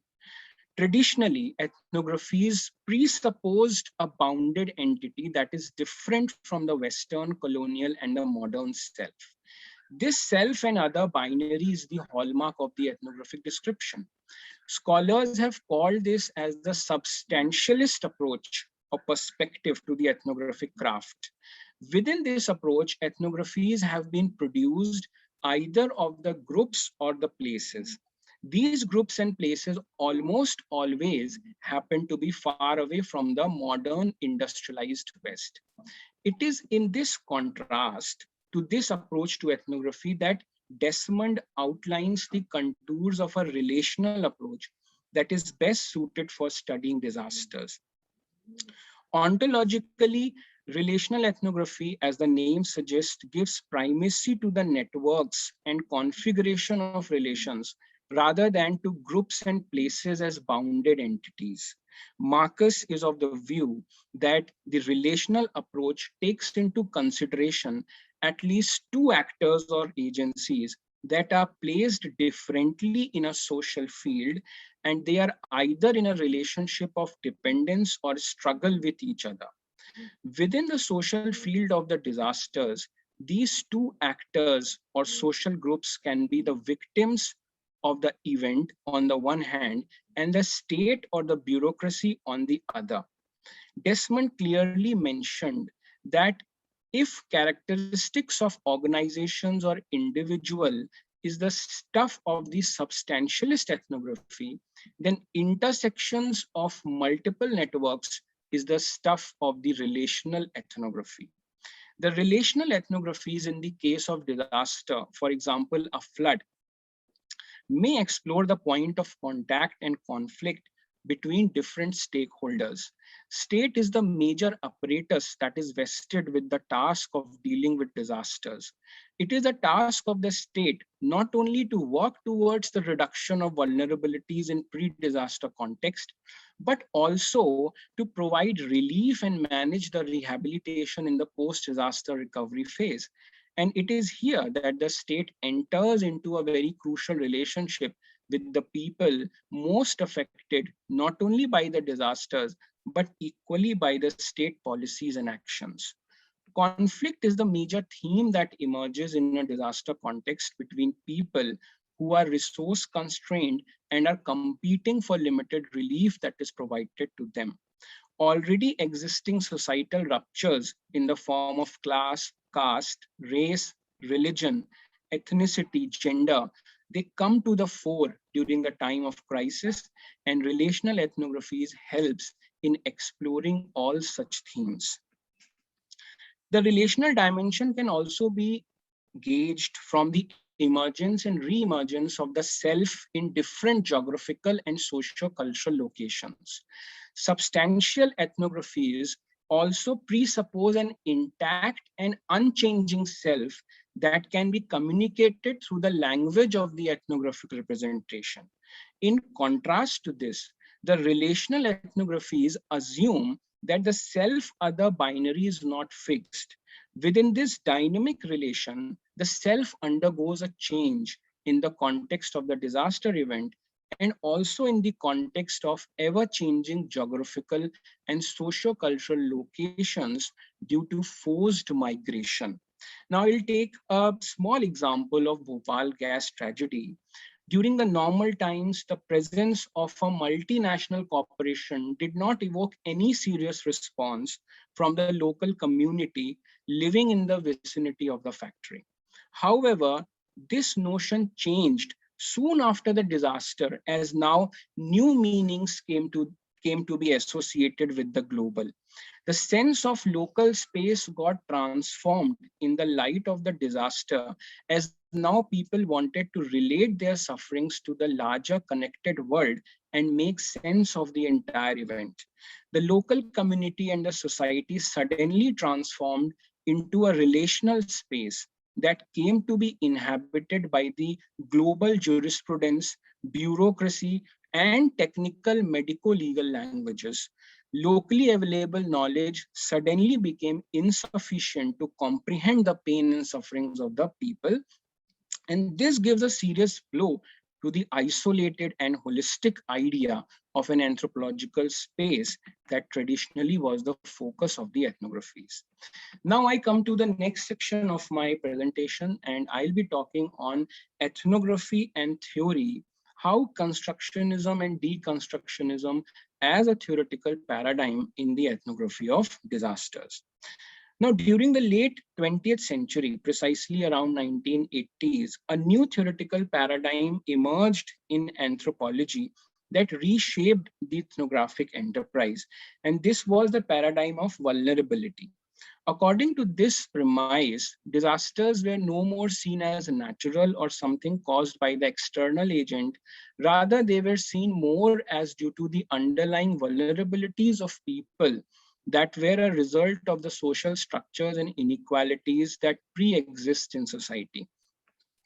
The constructionist paradigm in ethnography of disaster is not limited only to the issues of vulnerability, but it also forms a major important theme in the context of post-disaster recovery. The post-disaster recovery phase gives ample space and time to construct a political community. The entire act of recovery, relief, and rehabilitation is not devoid of the political agendas. Spaces that are destroyed due to disasters are reconstructed in a way that they reflect the dominant political themes and icons. Earthquake as a disaster especially gives ample opportunity to construct spaces and communities that are in line with the dominant political agendas. So ideology here becomes very important while reconstructing, and more so the political ideology. The constructionist paradigm also helps to understand that disasters lead to the construction of a new normal.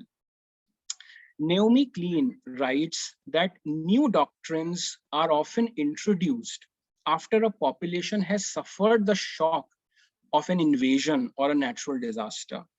Governments around the world commonly use catastrophe as a time to bury other forms of bad news.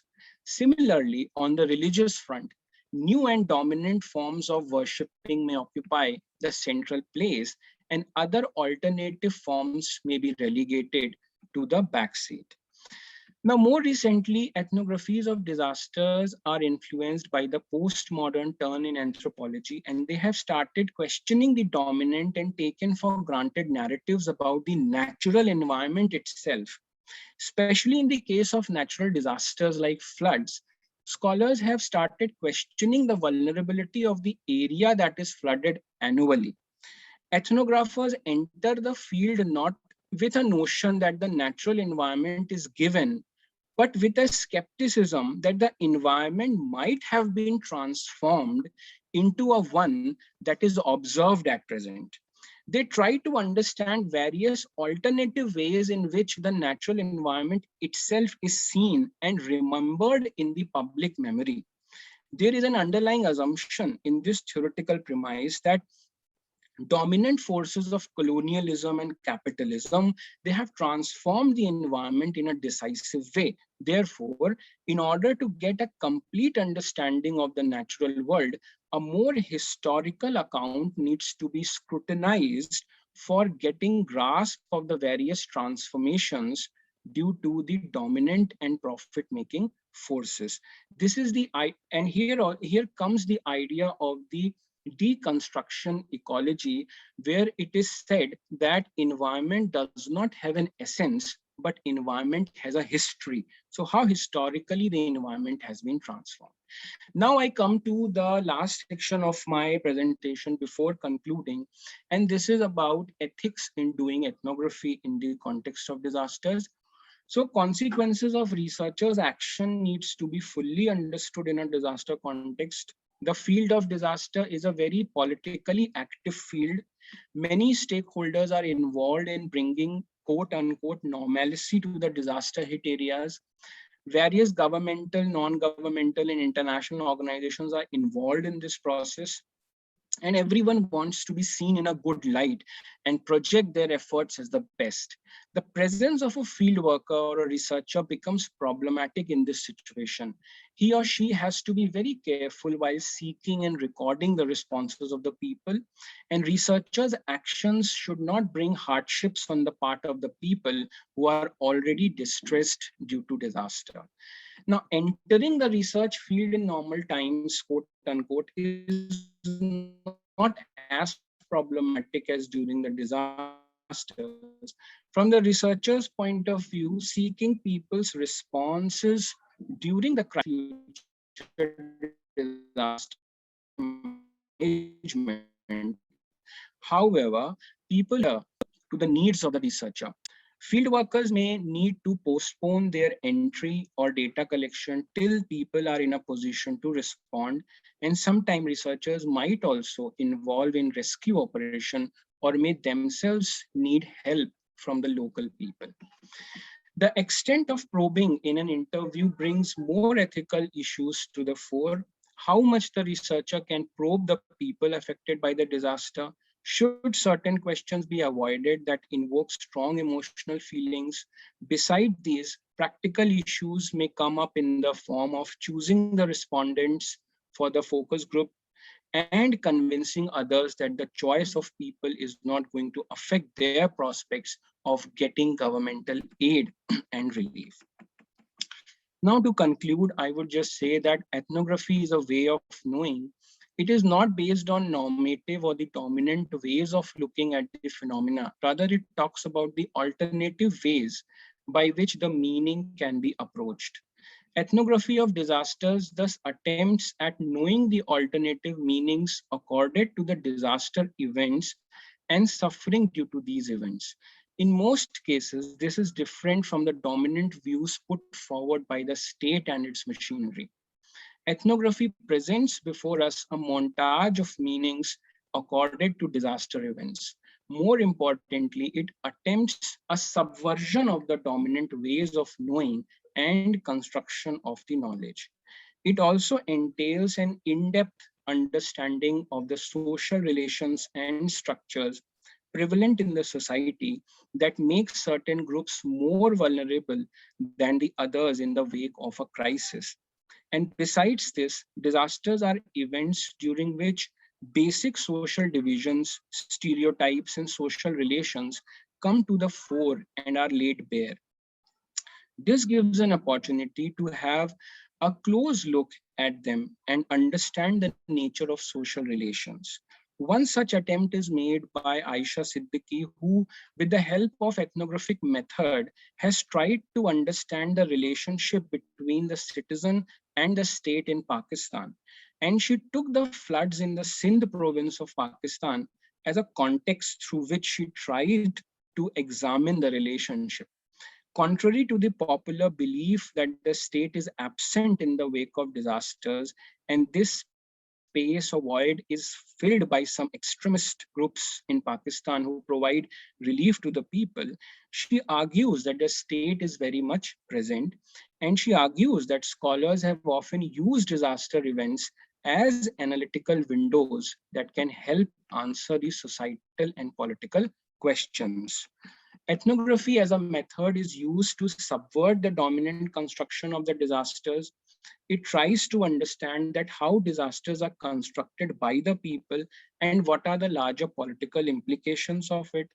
As opposed to certain sweeping generalizations, ethnographies of disaster tries to answer the question that why certain things are happening and taking place the way they are. So ethnographies of disaster are actually biographical sketches of the event that tries to understand the various changes that are happening as the event progresses. And as compared to traditional ethnographies, disaster ethnographies tend to capture the rapid changes that are happening due to the disaster events. And disaster events actually grow and are cultivated with the passage of time by various groups having their own vested political and economic interest. And this is one thing that makes disaster ethnographies different from the traditional ethnographies or ethnographies of the quote unquote normal times. So with this, I conclude my presentation, and I'm open to discussions on this. So over to you. Thank you so much. Thank you so much, Dr. Prashant.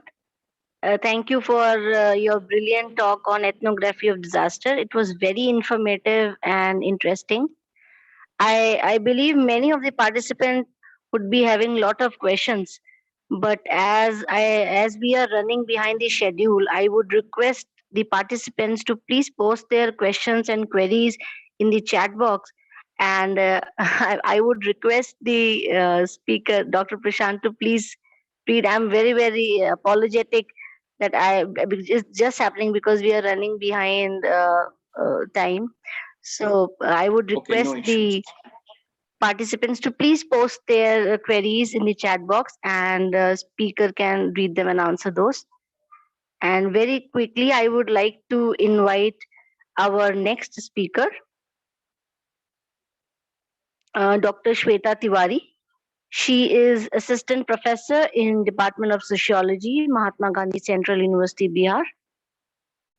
Dr. Sweta, are you there?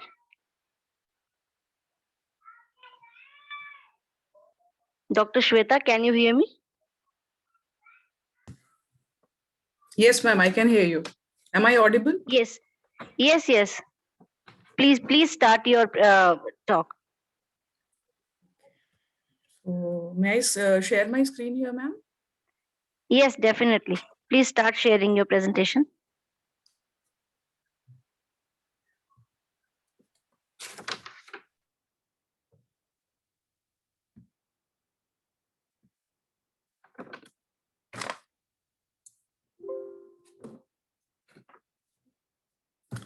Good morning, everybody. It is a wonderful opportunity because after a really long time, I am getting to see all my faculties, friends, and seniors through this virtual platform.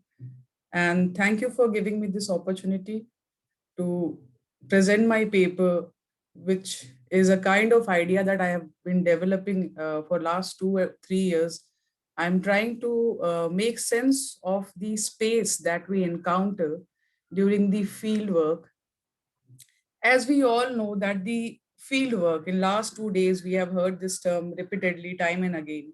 It is one of the most enduring metaphors in the modern anthropology. When we use the term field work, it has become a kind of hegemonic sine qua non of the modern day anthropology, as Berger had described it in 1993. It is central to the act of conducting a research, carrying out and research.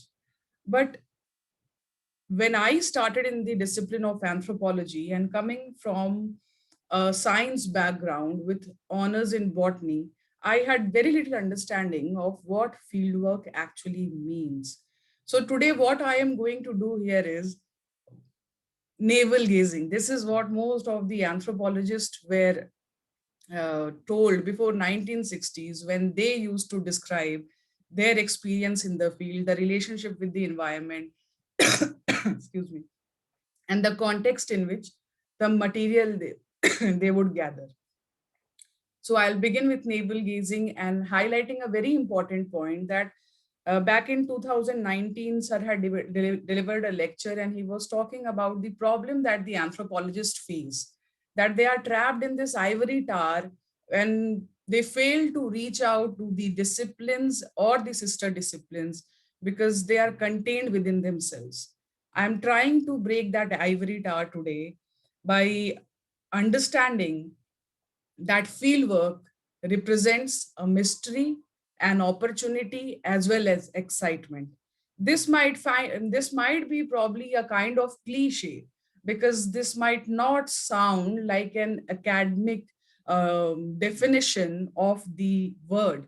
However, this is actually the tribulation that somebody who is going to begin the fieldwork for the first time feels. It is mystery, opportunity, and excitement. And as Frelich in 1970 puts it, that it is a kind of trial, a battle, a war in which the novice has little or no preparation.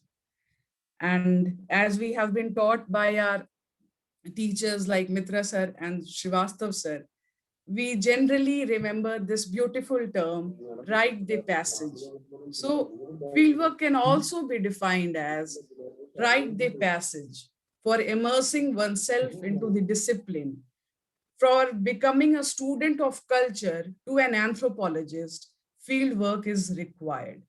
Now, when we talk about field, I am also remembering here a quote from 1986 by Seymour Smith, who says that fieldwork is the imaginative leap involved in coming to terms with an alien culture or way of life.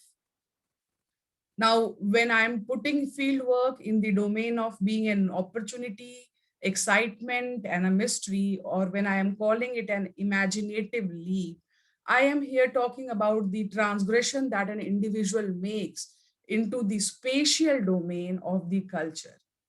I have also mentioned that often it is a kind of quest, it is a question that one has to face. What are we going to face the first thing in the field? Is it the people or is it the place?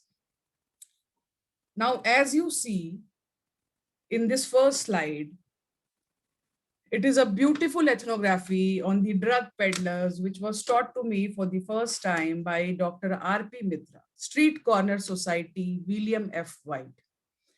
The second slide that I am going to show here is of toilets used by both men and women, beautifully segregated and bifurcated with symbols attached to it. And Srivastav sir had written a memory ethnography on it titled On Sanitation. There are ethnographies of protest.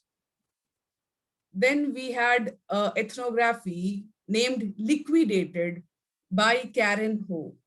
There is an ethnography on the dancing styles and the classical dance traditions. There is an ethnography on the kitchen and the consumption. There is an ethnography on the indigenous population. So when I am putting this picture forward, what I am trying to make sense of is that today the context field has become broadened. It is inclusive. It includes all the places and everywhere where the human beings and all kinds of imaginary human group exists. The ethnic zones, among the drug dealers, among the nomads. There are new avenues and new areas for fieldwork in the toilet, in the ballroom. Maybe someday the ethnographers will also be sent to the moon and Mars and beyond. So these are the key points. When this picture comes to you, you look at a place, you look at a location.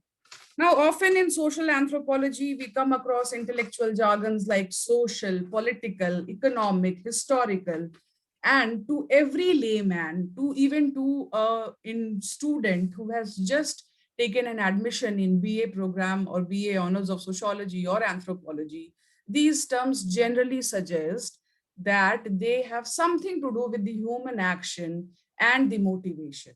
But when we talk of the term spatial, it typically evokes an image of physical and external sense to the social context. Now, somebody had talked about the objectivity. I was just going through the chat and I read one of the questions which said, how can we make sure to be objective in the field? I have defined fieldwork from a perspective where I am talking about fieldwork to be a journey. Now, when we look at the field itself, it is a place where we can actually see the time and space in general being objectively represented. So time and space here represent the objective form of the existence of the matter. In every field work, there is one thing which is objective. It is the field area that you have chosen and the boundaries of the field that restrict you from going beyond it. Now, when you look at this physical boundary that we call as field, which even Ferguson and Gupta have very in detail written about the location and the site and the home angle attached to it. You also see it in the readings of Srinivasan, where he says that when the field worker is doing the field research in his own area, he has a certain advantage, but this advantage cannot be played for a very long time. What we are trying to do here is, when we go for the field work, we are trying to make the sense of the primordiality and the physical composition and objectivity of the boundary within which you will be conducting your research. When I speak of field, I refer to the property and the objectifiable geometry and the phenomenological essence which is attached to the field.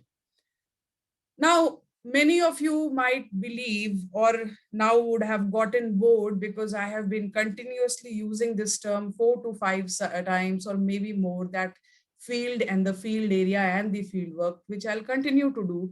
But here I am trying to make a point that in most of the cases, when we are first initiated to become what is actually known as a nuanced anthropologist, we are either given the field location or we have to choose it. But when we are choosing our field area, we are not just choosing a point location. What we are seeing or choosing is also an organization which has its own meanings and usage and is the product of social translation, transformation, and experience of the people who are inhabiting it. Now, this socially concretized space arising from the application of human actions is the subject and object of every ethnographic inquiry. This spatial organization of human society, the arrangement of the hamlets, the way the roads are taken out from, the way the whole area is designed on the map and in the minds of the people, this spatial organization of human society is an evolving product of human action. It is a form of social construction which arises from the physical construction. So when we enter the field, when we encounter the field, what we are seeing is the social construction of the physical nature of the place. Clifford Gates is one of the anthropologists that we all have heard and read. And he has said that all the anthropologists who entered into the field for the first time are non-persons. They are invisible. Now, when we talk of places in ethnography, haven't we come across the names of Trowbridge and Island? Haven't we read about the Andaman Islands? Haven't we read about the Nias, the Sudan? So when we encounter ethnography, we also encounter the places. But in general, these places for a novice is very synonymous or similar to the native population, to the locals. And very little attention is given to the sense of place in which we are going to study the social relationship. And it was for the first time in my fieldwork among the Konyak Nagas, which was conducted in the year 2013, month of end of February and early weeks of March, that I felt that places are equally vocal as people. The Konyaks made sense to me only when I saw them in the frame of their place. So I present here my understanding of how places are important component in every fieldwork. Now, a researcher actively participates in the social order of the native. They make sense of the dynamic places in their life. But as Herschel has beautifully said, that somehow they develop this natural attitude towards the field and the fieldwork, as if they know it, as if it is there. The natural attitude connotes the fact which is already visible, which is in front of their eyes, and they just take it for granted. Now, what is the problem in taking the facts which are visibly available to us for granted and accepting it? Now, the problem begins when, in the process of getting down to people's perception and reality, you fail to make sense of the place that they have attached to it. When we enter the field, we are anonymous, we are invisible. How do we transgress to become marginal natives? When anonymity is removed, we say that एक छोटा सा ऐसा incident हुआ, something happened, like Saraswati ma'am was yesterday saying that she was sitting near the well and she asked for water from some of the young ladies of the village, and then they knew that, oh, she is one of our. Irrespective of the fact that they, being women, ma'am belonged to the same gender, but still she was not accepted. Now this anonymity which once lingered in the village, in the study, and surrounded a researcher's whole existence is set aside, or it is bracketed, and a new relationship is built over the shared experiences.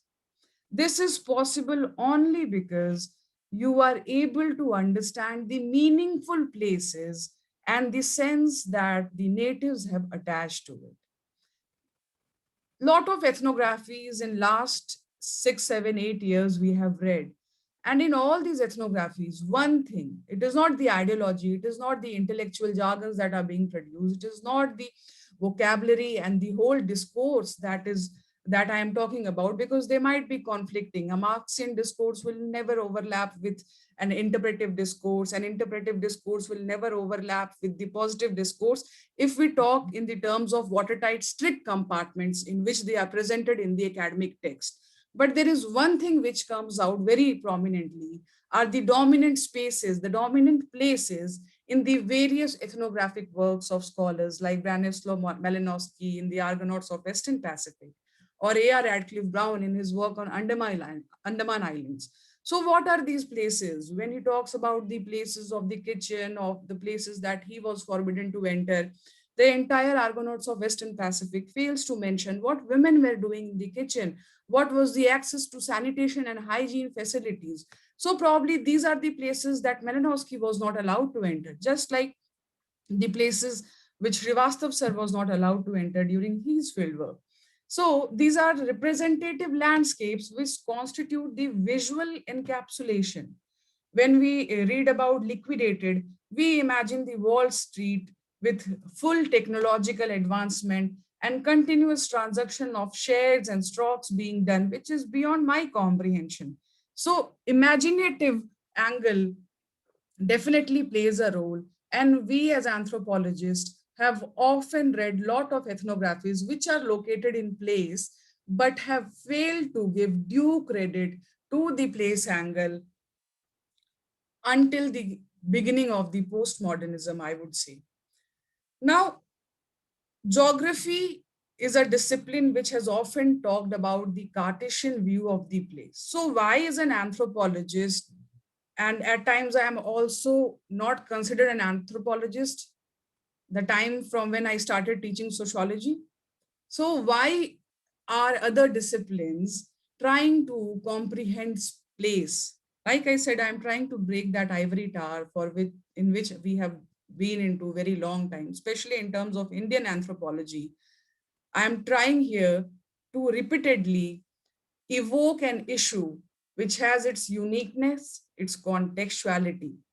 And every ethnography has a place perspective. So it is in these discussions that we are trying to make different degrees of interconnections and interaction between the researcher and the natives, which is spread all across the place. Now, the presence of framework of place, time, and action leads to the totalization of the fieldwork. The ethnographer develops a kind of tacit association with the native's place. Place therefore becomes the starting point of the field experience. Place, therefore, becomes the fertile ground to conscious and unconscious meanings that is attached to our research. Here, I'll share an anecdote from my very own fieldwork. Now, this fieldwork was the part of our master's curriculum, and the field area was chosen by the teacher in charge that year for the fieldwork, which was Professor Somendra Mohan Patnaik. Now, me and my colleagues had no other option to but abide by his decision. We were in our second year masters, and we being students, some of us started with an argument that the place is really far. Some of us also faked poor health issues. I hope if Avituli ma'am is there, she would remember it, that choosing the field area was not in our hands, but something which was there in our hands was a continuous cribbing, complaining of how and why we should not go to the place that was chosen for the field work. So all our ailments subsided, everything was in vain. And now, once the name of the field area appeared, many who had never seen the northeastern province of India had their own reasons to worry. To those who have never been to Northeast, it was like risking their lives. Like some of my counterparts believed that they are never going to come back and it is the end of their life. Now, this was the first time that the place, unseen to us, started giving us jitters and worries. Does this mean that the place has already come in action? Even before we have come into the real physical contact of that physical boundary? I'm talking about a village in Nagaland, which is inhabited by the indigenous Konyak Naga tribes. Now, what I would tell is about COVID, that it has disrupted the whole system. It has disrupted the traditional methods of teaching and learning, and it has brought anthropology, especially Indian anthropology, in terms with the digital anthropology, which was already very relevant even around 2006 when Sarah Pink was talking about visual anthropology and digital anthropology. So now you see that this digitization of everything. I am sitting here in a small town of Bihar, and I am delivering a lecture, and I'm being part of this institution, which I have read and groomed myself under the guidance of teachers. I'm being connected to you. So what I tell about the COVID-19 and its impact is not the gray rhino or the black swan intellectual jargon, but what I am calling it is a disruption, which our discipline in India definitely needed, so that at least we could collaborate. Now, this collaboration we could not do with the Nagas and the Konyak Nagas then, but yes, Google Baba was still there, and some of our technologically equipped students did go to Google and searched Konyak Nagas. And believe me, when many of us started reading about that region, these readings added more to the fear with terms that were appearing on the Google websites. Headhunter Nagas, the ferocious warriors. These were certain names that surfaced on the website. Now, the virtual place that village shared on the internet and celebrated its past of being the village of the warriors and the headhunters, skulls of men and animals displayed, images of the Ang's house. What you see here is that the physical location has already become the starting point of inquiry. The physical location has already become the starting point of ethnographic inquiry. Now, this tapestry of socio-cultural practices, which is prevalent in all the ethnographies that we read in any community, therefore is made meaningful through exploration and intelligentsia of the people. The spatial boundary in which the fieldwork is carried out is the physical setting of the everyday lives of people. We can visualize these places as something located in the series of extensive cultural, social, psychological, political, and economic networks. Now, the actors diffuse into these places through social action, and that is the reason that the whole of the place concept goes into the backdrop. Request to please conclude. Yes, sir. Now, identity and placemaking are very important part of every ethnography. And as a student, when I went for the fieldwork, for teachers, I was a student, but for the villagers, the women, I was a woman from the city. So my positioning was not static or consistent, but it seemed to build on the negotiation of prominent spaces. These prominent spaces or places are the one where native can relate to their own cultural context with our cultural context. So what I am trying to conclude here is that as a field worker, we need to decipher the physical place of the village intellectually and meaningfully. The place which I am talking about is where the meanings of the gestures become meaningful, where the people who initially neglected you invite you into the private domain. The whole fieldwork can be divided into zones of active zones, passive zones, because you are not allowed to enter into the kitchen. You are not allowed to enter into the private domain of the household. But if somebody who is working on food, who is working on religion, needs to be the part of these private places. So once we try to put our guards down, we are no more the tourist. And what we have also heard about the idiosyncratic behavior of empathy and kindness, we are able to understand that what we are talking about field is a kind of gestured nuances of the places that people live in, and they make meaning out of it. So these daily engagements are explicit and do have insidious impact on the ethnographer, but we are able to gain an entry into the field only when we are able to make sense of the overlapping places that people have identified for themselves. So with this, I'll conclude my talk. Thank you, sir. Thank you, everybody. Thank you so much, Dr. Sweta. It's wonderful. It's wonderful how you put together the idea of place and space, and how place and space, they are important component in creation of ethnography in contemporary times. So if you don't have, if the audience does not have any query, I will move to the next speaker of the day. The next speaker happens to be Dr. Debashree Sinha. Dr. Debashree, are you there? Yes, sir. She's there. Thank you, Debashree. Debashree is going to speak about a very interesting topic. And the topic she has chosen is Archives and Protokotha of Bengal, the poetics and politics of ethnographic research in literature.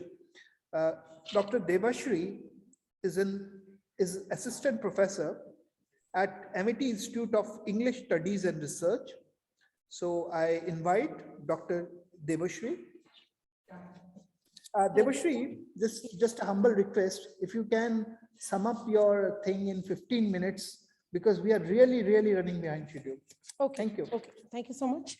I'll begin by thanking the department and the organizers of this conference to allow me to speak on this subject, which I realize, where I realize that I am not exactly from the aligned domain of sociology or anthropology. And I would also like to start by reminiscing that it was enlightened speech lecture by Dr. Vinay Srivastav, the Professor Vinay Srivastav, that I happened to hear when we were during one of his sessions at Amity University that got me interested in understanding the ethnographic practices and how closely it is aligned to studies of literature.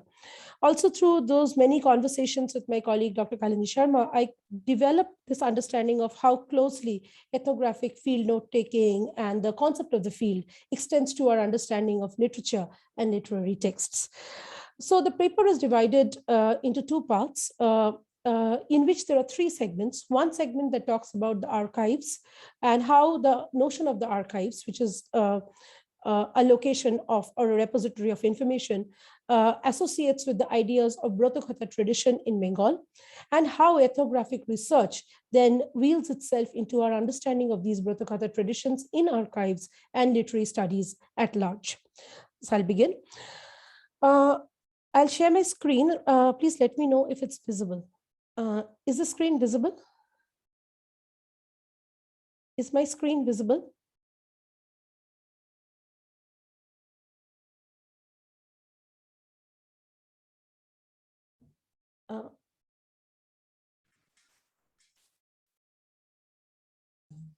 Yes, ma'am. Okay, thank you. Thank you so much. Brotakathas in Bengal are the location of an archive of memory, ritual performances, and folk narratives. An archive, I quote, is a place where documents and other materials of public or historical interests are preserved, unquote. According to Derrida's archive fever, the archive is a location that affirms the past, the present, and the future. This element of preservation is linked in the Freudian sense to a pleasure principle. The process of archivation, as we understand it, determines what can be archived, and that history and memory are shaped by the technical methods to sustain then in these archives in physical repositories like libraries, museums, etc. The Brotakathas from Bengal, which this paper endeavors to discuss shortly, are imbued in forms of intangible slippery customs of ritual performance, local worship that is slowly eroding as villages imbibe to modern digitized ways of living. On the other hand, the element of the kathas of the bratas, there are two parts to the word broto and katha. So broto happens to be the religious aspect, where the katha happens to be the literary aspect. Or the written narratives of these bratas enters the process of being archived as oral limericks, written rhymes, forming a canon of folk as well as pulp literature, which by their nature are largely etiquette or conduct books that provide religious moral prescriptions to women in Bengal. These protokathas, besides being orally transmitted, are read and sold by local publishers in Bengal. They are sold by local vendors in trains who sell them as books, having the ability to secure domestic bliss for women. The kathas, or the written accounts of the performance of the bratas in the archive, stands as a reminder as of a way of life, symbol of reality, or a truth of a fast disappearing intangible Bengali heritage. Helen Freshwater, in her essay titled The Allure of the Archive, Performance and Censorship, structures the archive as a spectral priori, neither present nor absent. In the flesh, she writes, which is neither visible nor invisible, a trace always referring to another whose eyes can never be met. Freshwater argues that any figures we encounter in the archive are like ghosts, mere shadows of the past. Their actions might be complete. Their original significance will remain undetermined, open to interpretation always. As the archive cannot offer direct access to the past, the researcher should therefore foreground the agency of the interpreter and acknowledge this as a recontextualization of the past rather than a construction. These kathas and the bratas attached to them bring into existence an archive of ekriture, Ellen Sixu's concept of the ekriture as in a feminine space or a female space, not feminine, but a female space, where the expression of the inexpressible can only be arrived at via experimentation and play. They enter into, in a Greek sense, the archean, as Derrida calls it, a home where through domiciliation, they dwell permanently.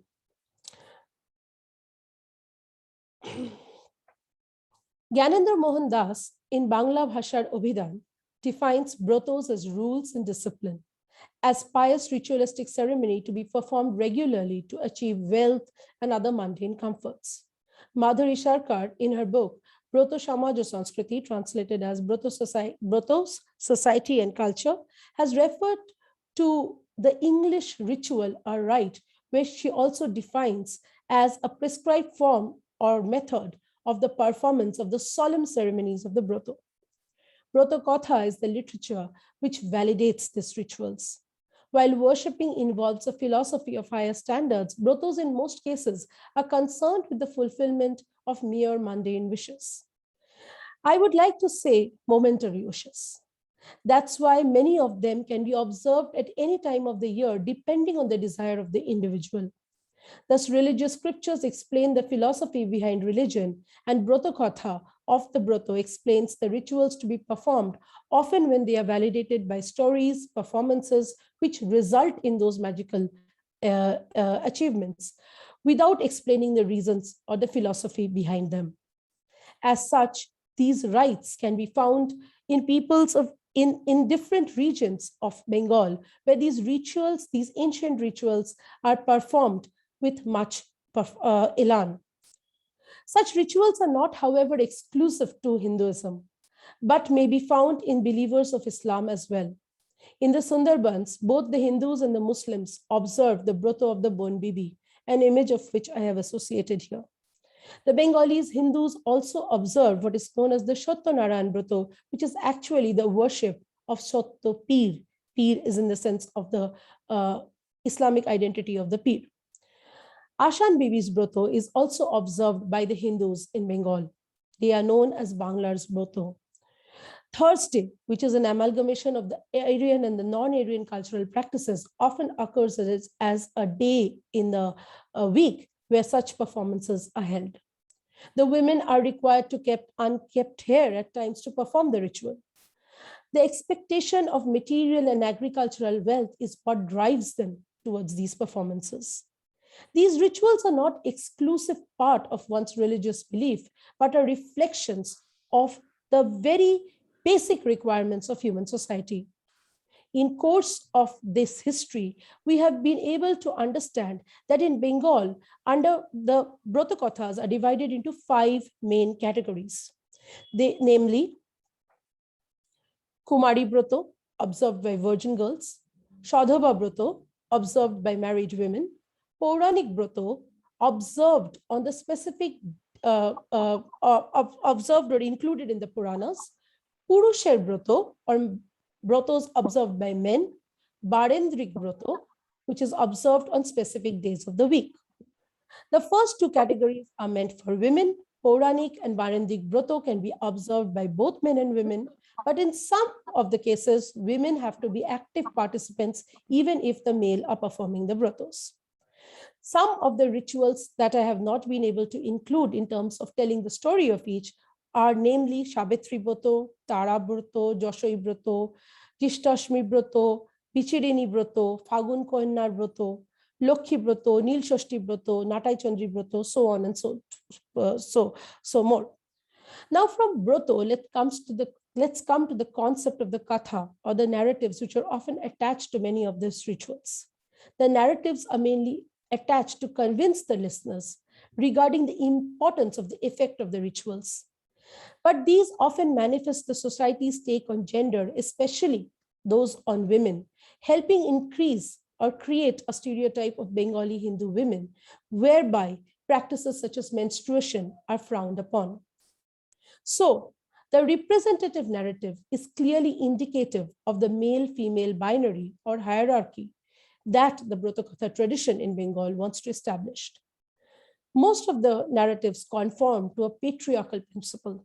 The ideal woman should be behind the curtain, must confine herself to household work, perform these pujas and rituals, and be subservient to the requirement of the domestic space. They will pray for largely the wealth and well-being of their family after marriage, and they will help their family prosper as a class, as a class in general. And this is what is validated by mainstream religion as well. For example, in the popular prayer of the Itu Puju Broto, the ritual says, I quote, "The maiden may get a rich husband and from him a good-looking son, agricultural and replenished with monetary wealth," unquote. In Punni Pukur Broto, it is, and the limerick goes something like this, it's a quick translation, "I am a pious maiden Lilavati, lucky sisters of 7 brothers, and thereby the wealth that comes from being the sisters of 7 brothers. In most of these narratives, irrespective of their class, men are depicted as breadwinners. They live away from home for months, and the purpose to make their wealth flourish is what occupies women's imagination. Women are also held responsible in these brothos for the discredits that men may earn while on these explorations or adventures of quest for business. They are held responsible if the husband fails. And thus the Brotakatha chastises the woman and understands the woman to observe a certain kind of behavioral control that allows her to override circumstances of economic failure of a husband. The women are also represented as time for being evil and posited against the woman who is more like an angel in the house. So this masculinist society's understanding of the Brotakatha is something that has also been shaped and reshaped by gender politics and modernization of society over a period of time. However, to just understand the brothos in terms of this kind of masculinist representation may not be all that is there to this Brotakatha tradition.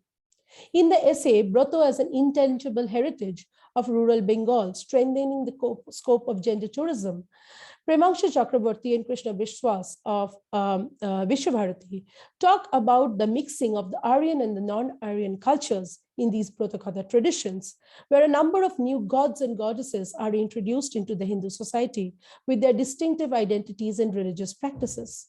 For example, the figure of Mansa Devi, Manasha Devi as we call in Bengali. She is a goddess who appears in the Mongol Kavyas, a group of folk tales, religious folk tales in Bengal. She is accepted as the daughter of Shiva, who preserves the identity of being a snake deity and goes through an evolutionary process. Such local deities are immediate to the Brotakatha tradition, and they represent a female-centric fertility cult which has immense subversive feminist powers. Also, hand in hand with the brothos, the rituals are of utmost importance, as I have said before. The Brotokathas include alponas or drawings, which provide potential attraction to visitors, especially as female guests in rural settings. These practices, according to the essayists I have mentioned before, open a new area of rural tourism in Bengal, where with increased participation of women across regions, leading to a more empowered rural women belt. The academic interests on the Broto rituals serve as a necessary event, considering the fact that it is a valuable, intangible cultural heritage. It has the potential of research related to gender studies, tourism, cultural geography, so on and so forth. Gender tourism, gender development, religious rituals like Broto are almost prevalent within the discourse of this exclusive part of planning that is associated with women empowerment in Bengal and could be a very important repository or resource. Field works have also been conducted extensively in relation to ecological, economic, socio-cultural studies to understand the Broto-centric gender tourism and gender community formation in Bengal. The folk art tradition associated with the Alpana culture makes it possible for household items to be sold, such as flowers, lotus creepers, leaf forms, animal and human forms, or celestial bodies that get celebrated in these Alpanas suddenly be turned out on pages of designs and saris and other such things. Now I end this first part of this paper that has to do with the Brotokatha tradition and proceed to understand the theoretical exploration of how within the poetics of literary studies in English, methods of ethnographic studies have been incorporated, and how new age research explorations of archives, studies of just performance. Debashree, can you just wait? Oh, okay.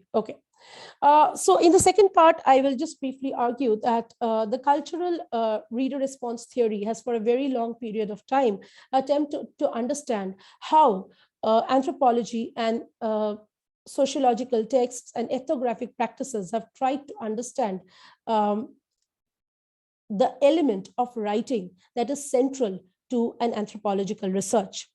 The answer to Clifford Geertz's most important question, that what does an ethnographer do, in which he writes that it is indeed the practice of writing that is essential to the ethnographer's centrality, or his entire signature lies in this act of writing. This opens us up to the publication like that of Dick Cushman and George Marcus's text known as the Ethnographies, as text published in 1982. Now, when we look at such publications, when we look at this kind of rhetorical analysis that is done in ethnographic practices, we have to understand that it aligns with what Roland Barthes or Jacques Derrida or Jacques Lacan has put forward already as everything being encompassed within the text. So right from the understanding of what ethnographic experiments understand as realist ethnography to the idea of the writing culture and writing poetics of ethnography, the interpretations or the act of textualizing interpretations has been central to experiences and encounters that complete a fieldwork ethnographic practice. So this entire aspect of familiarization and defamiliarization vis-a-vis the new critical school or the structuralist school vis-a-vis Levi-Strauss, and the entire recourse of understanding myths and interpreting myths, or understanding microspaces through ethnographic methods, has all been part of a linguistic poetics for long. We cannot dissociate or disjoint the element of the language from ethnographic practices of reading and writing. And thus, I conclude by saying that for a student of literature in the 60s, there were a number of anthropologist heroes. There were a number of ethnographic writing to take on from. Right from the voyage narratives of the 16th century to the European explorations of the New World, there is an intermix constantly between ethnography and literature. I conclude by saying that having argued at length over the confluence and convergence of ethnographic practices and literary studies, the literature of the Brothos and the kathas of the Brothos hold meaning only when assembled in a culturally sensitive manner in their entirety in archives, which requires ethnographic / anthropological insights as well as literary methods to situate them in archives that are both physical, that is in libraries within the academia, in museums, or within people who present to be the oral archives. Thank you so much. Thank you, Debashree, so much. That was an excellent presentation of how significant text can be in understanding of culture, how text is very important along with the language in formulation of ethnography, in understanding of ethnography, in writing of ethnography. Now we move to the last speaker of the day, Dr. Kanato Chophy. Dr. Kanato, are you there? Yes, sir. Dr. I'm Kanato here, did sir. a PhD under Professor Srivastava on his own community, because Professor Srivastava was always intrigued by the issue of how anthropologists can write about their own community. Dr. Kanato is a very well-published person. He has a book from Permanent Black recently, which has come. He has also authored a book from Sage. So I invite Dr. Kanato. Dr. Kanato is right now with Dibrugarh University. Am I right? Dr. Kanato, Yes, sir. you joined Dibrugarh University? Yes, sir. Currently, I'm in Dibrugarh University, sir. Yeah. So over to Dr. Kanato. Thank you so much, Dr. Okay. Yeah. Thank you, sir. I hope my internet connection would be okay. Yeah, I just want to thank the organizers in my alma mater for giving me this opportunity. I think I was quite busy, but I just requested my teacher, Professor Mitra, to give me this time so I could just present some of my findings, as well as pay my respect to my late teacher, mentor, and PhD supervisor, Professor Vinay Srivastava. Yeah, so I will be very brief. I think most of you must be hungry by now. Maybe I'll try to wrap it up in about 5 to 10 minutes, not more than that. But I just want to raise some significant issues, also the debates and the inputs that I had received from my supervisor, Professor Vinay Srivastava. Yeah, so basically, if you have to look the whole trajectory of PhD students who had worked under Professor Vinay Srivastava, I think I was one of the first students to engage or to delve into the whole issue of autoethnography. I think Professor Vinay is a very classical field worker, and he had taught us a lot about studying other cultures, in the Malinowskian tradition, but he was very much open to the idea of how former anthropological subjects, like myself, I'm a Sema Naga, which colonial anthropologists have written a lot about. So about how former anthropological subjects write about themselves. So this took me to this whole direction of what the whole debate on autoethnography that has been quite popular as well as controversial these days. So this is the genre of ethnographic writing that I used in my PhD thesis, which got published as well. So basically, if I have to look into the whole autoethnographic tradition, there are two types, I think. So one basically as autoethnography as practice in the West is where the ethnographer becomes the point of writing. I think this is not necessarily being practiced today. I'm really looking forward, to some research scholars from anthropology, I think, who can actually look into the whole idea of taking the self as a point of writing about societies and cultures. I think this hasn't been attempted so far. I haven't seen any books or pertinent articles on the whole issue of how the West is trying to grapple with the whole question of autoethnography. But I did something called autoethnography, as Professor Vinay calls it, ethnoethnography, where the other dimension of where an anthropologist or an ethnographer goes back and studies his own community. Yeah, so that is something that I had grappled with, and this is something that I'm trying to write more about. So a lot of debate, I think, emerged while I was studying my community, so much so that I have titled my short presentation as doing ethnography in a familiar locale. So one of the issues that came up is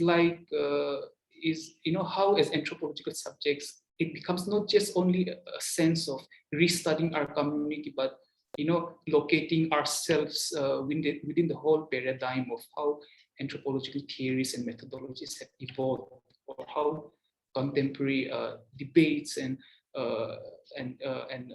conversations are happening around the whole subject of ethnography. So very, very, very difficult, because one thing that I have learned as far as native anthropologists, so-called anthropologists, misconception where when anthropologists like myself study our own community, we think that we better represent the community. But I think that is a very wrong notion. Perhaps I think the best thing that I can describe the whole endeavor is using this idea of partial truths, because I think when an anthropologist or an ethnographer studies his own community, this question of a very distinct vantage point comes into play, and I think that is the advantage which an ethnographer has. So much so that the question of defamiliarizing ourselves becomes very, very pertinent. This is something which Professor Vinay talked to me again and again. He said that, Kanato, you have to defamiliarize yourself because you are going to a community which you are so familiar with. You understand the language, culture, idiosyncrasies and the cultural innuendos and so many aspects of your society. So he told me like that you have to defamiliarize yourself. I think that is one very important, rather methodological insight that Professor Vinay gave to me when I was studying my own community.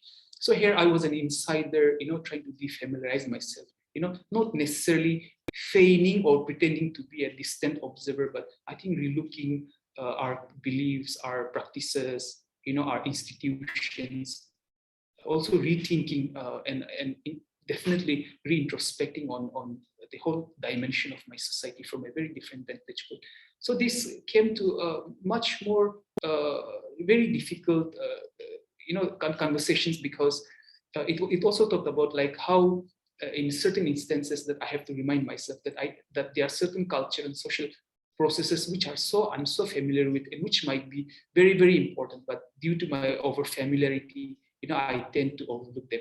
Also, there were certain instances where there are some important cultural processes which might not be really significant, but as an insider, I think this might be very significant, and I tend to blow it out of proportion. So this kind of negotiations definitely had to happen.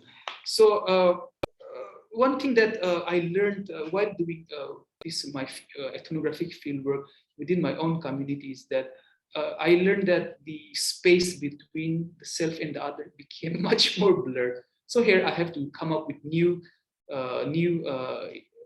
like conceptual models, or have to rethink the whole methodology. So one thing that I learned is that, in studying one's own community, in studying a society or a locale, which we are so familiar with, here the idea of self becomes very, very important, because I learned that though I belong to a Suminaga, that is my community, I know the language, I know the culture, I'm born and raised in that tradition.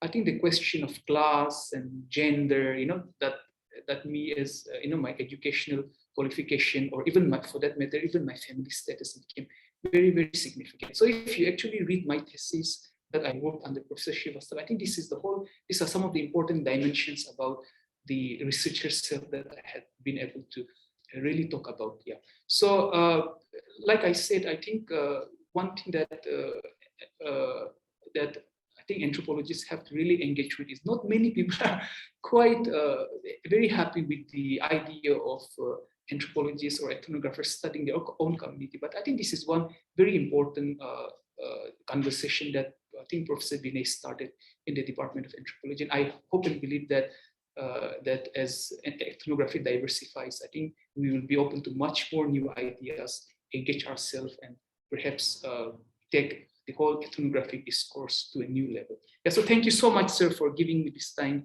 I hope I have been able to just convey some of the ideas that I wanted to share. Yeah. So thank you so much, sir. Yeah. Back to you, sir. Thank you so much, Kanato. And the best part about your presentation is crispness. How crisply you put across your ideas.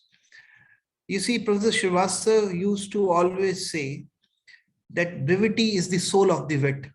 And you epitomize that statement of sir. Once again, my heartfelt thank to you, Kanato. I know that you are now in the process of making a transition from Odisha to the new place, and still you agreed to be part of this program. Shows in high regards you hold Vinay, as we all do.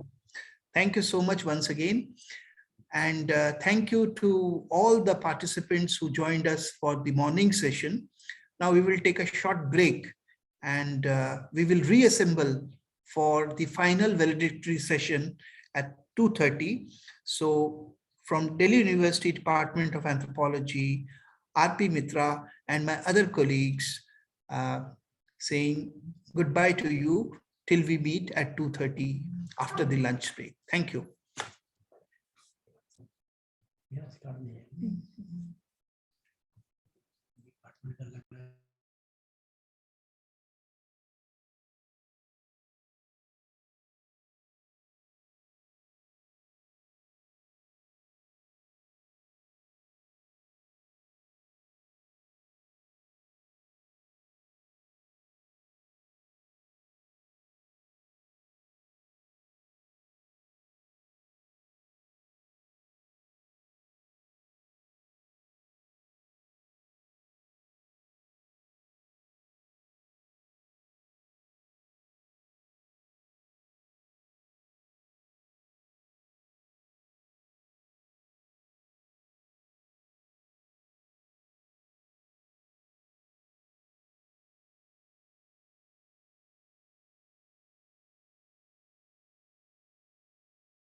Good afternoon, all.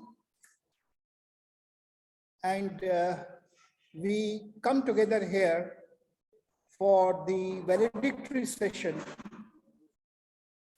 of our 2-day seminar on methodology and fieldwork, which was a memorial seminar remembering the contribution of our teacher, Professor Vinay Kumar Srivastava, in the field of methodology.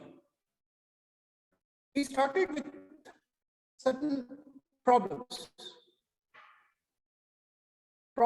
of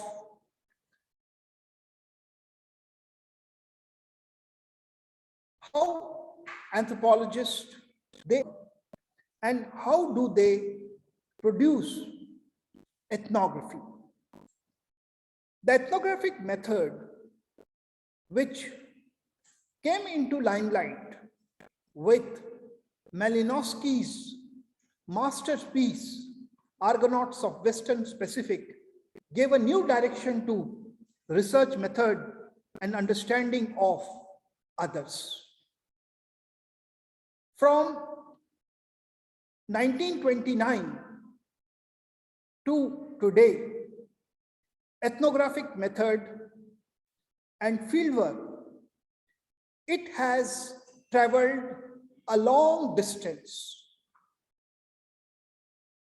from an objective understanding of others. It has become an attempt of objective understanding of subjective relationships. From description, observation of people, it has moved to a polyvocal understanding of culture.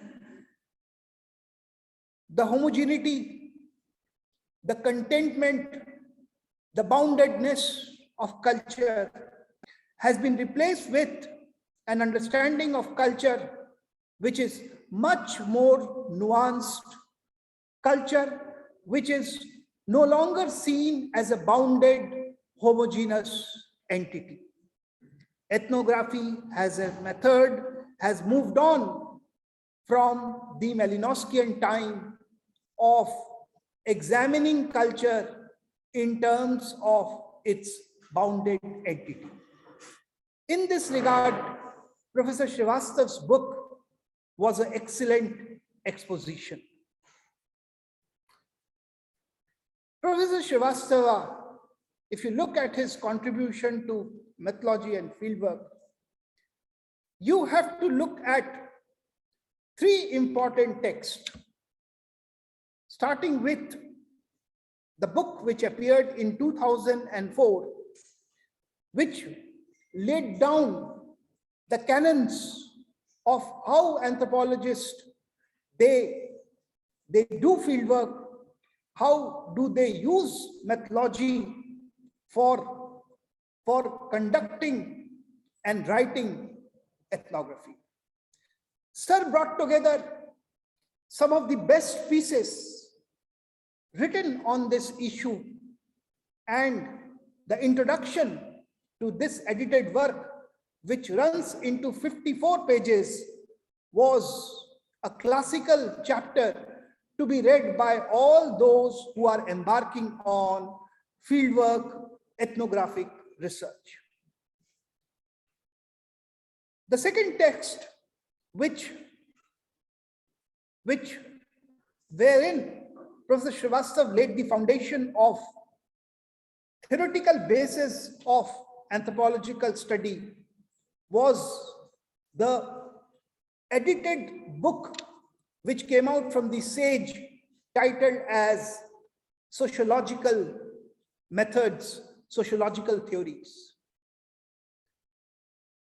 Professor Srivastava never made a distinction between sociology and social anthropology. For him, they were two sides of the same coin, especially when we are talking about anthropology. The best part about Professor Srivastav's work was he brought together the entire gamut of anthropological research repository borrowed from the positivistic approach of physical anthropology, of biological anthropology, the inferential approach of archaeology, to interpretive approach of social anthropology at one platform. This kind of triangulation was best seen in the work which he wrote as a ethnography of the Raikas, titled as Renunciation in a Pastoral Community. These three books put together is a best exposition of the epistemology and the method by which anthropologists carry out their fieldwork. In this valedictory section today, we have two people who are great admirer of Sir. Our chief guest today is Dr. Sasikumar. Dr. Sasikumar was very close to Sir, and Sir always had a very high regard of his work. Dr. Sasikumar is the Honorable Joint Director of Anthropological Survey of India. He has to his credit very significant work on the tribal communities of Andaman and Nicobar Island. And particularly here, I would like to mention his work among the least known of the communities of the world, the Sentinelese. His article on the Sentinelese, which appeared in the Anthropological Survey of India's journal, and which also appeared in the national newspaper Hindu, they played a very important role in formulation of Government of India's policy towards these communities. Eyes on, hands off. It epitomizes what government should do when dealing with such vulnerable, such sensitive, such important heritage communities in India. His area of interest include tribal movements, participatory development of tribal groups, eco-cultural tourism. His article, which I read profitably, on Mahatma Gandhi and anthropology, co-published, co-authored with Professor Srivastav, is something wonderful to read, how anthropologists can understand the contribution of Mahatma Gandhi and how there was an anthropologist in Mahatma Gandhi. So I now invite Dr. Sasikumar for his chief guest address. So, Dr. Sasikumar. Yes, thank you, sir. Am I audible, sir? Am I audible? Yes, you are audible. Yeah. A very good afternoon to all of you. And I am very thankful to Professor R.P. Mitra and to the Department of Anthropology, Delhi University, for inviting me as a chief guest in the valedictory function of the seminar. which have been organized to remember Professor Vinay Kumar Srivastava, whom we usually called Vinay Sir in Kolkata in Anthropological Survey of India. And I am thankful to all the organizers, Professor M.P. Sachdeva, Chakraverti Mahajan, as well as today's speaker, Professor Abhik Ghosh.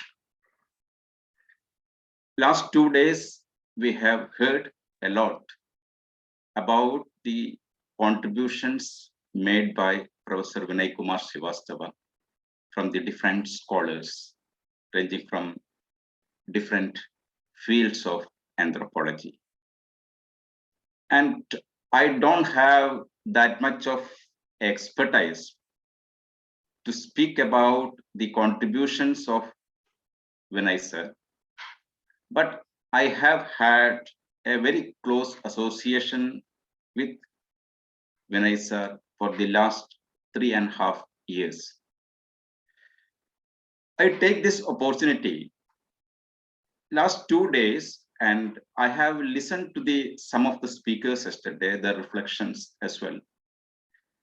I take this opportunity to see he's a great scholar, he's a great anthropologist, he's a great teacher.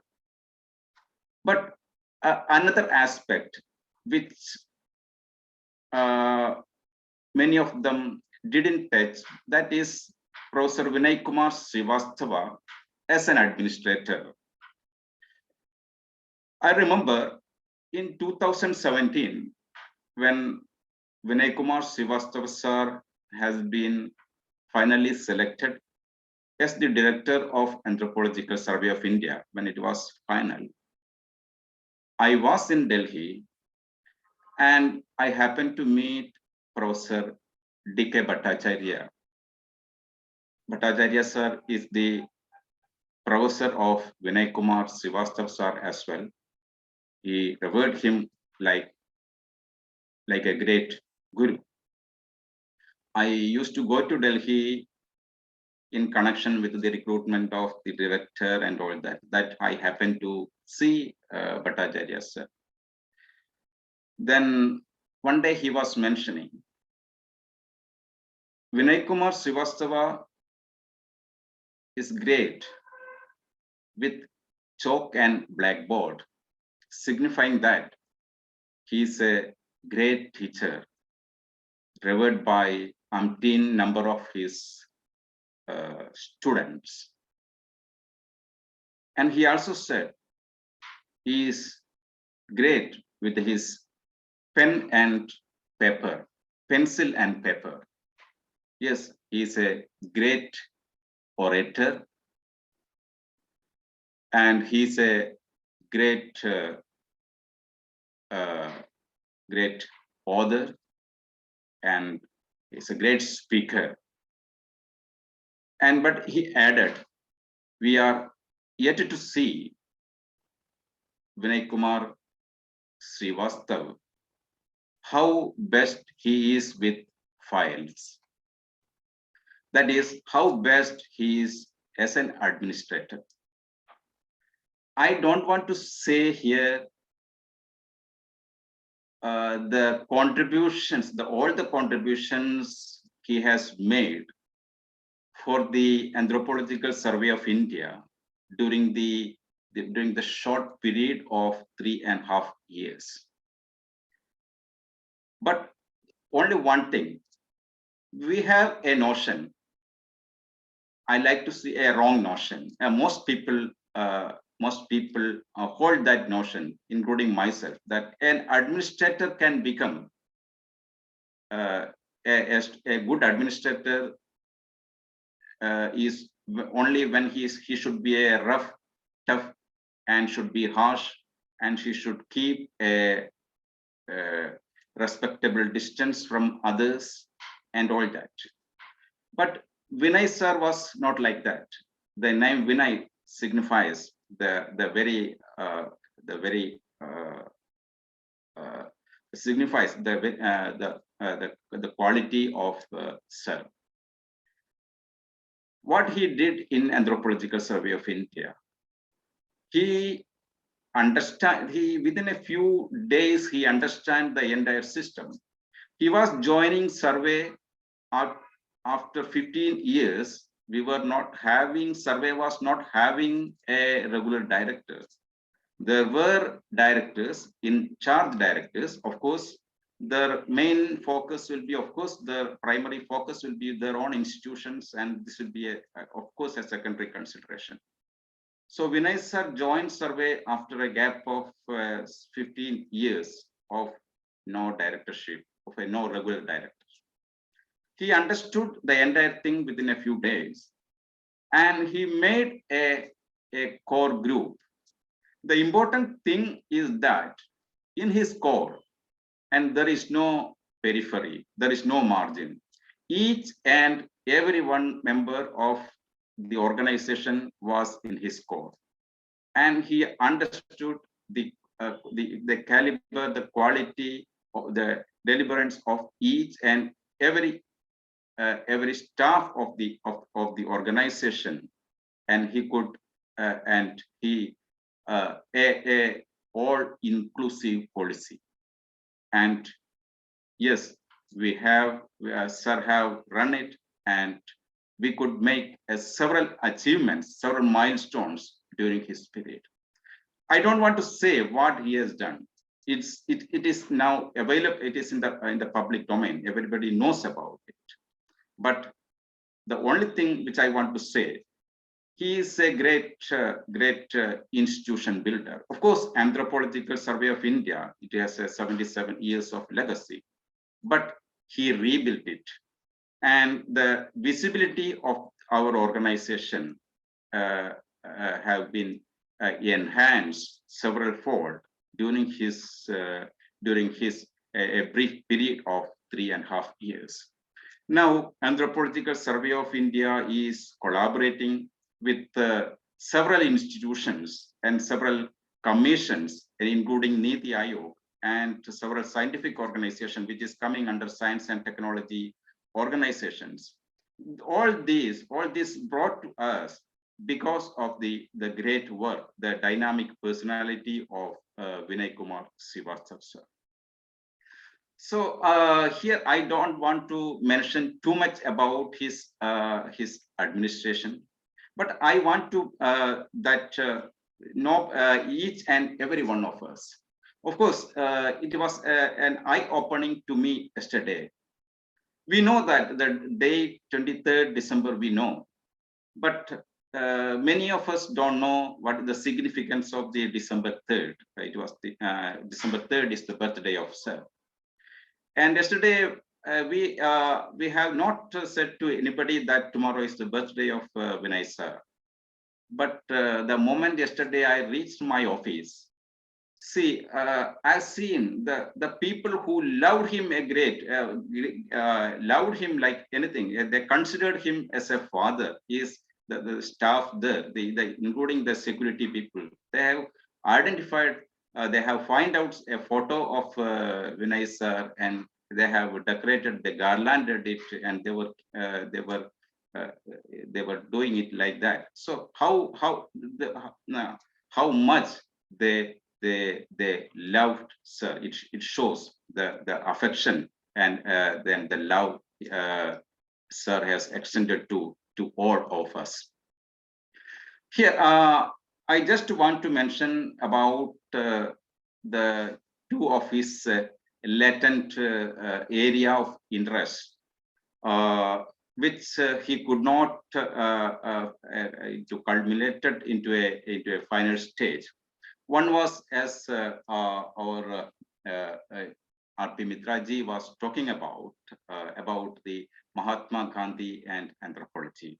That was the one of the area which he, Vinay sir actually wanted to develop to that extent.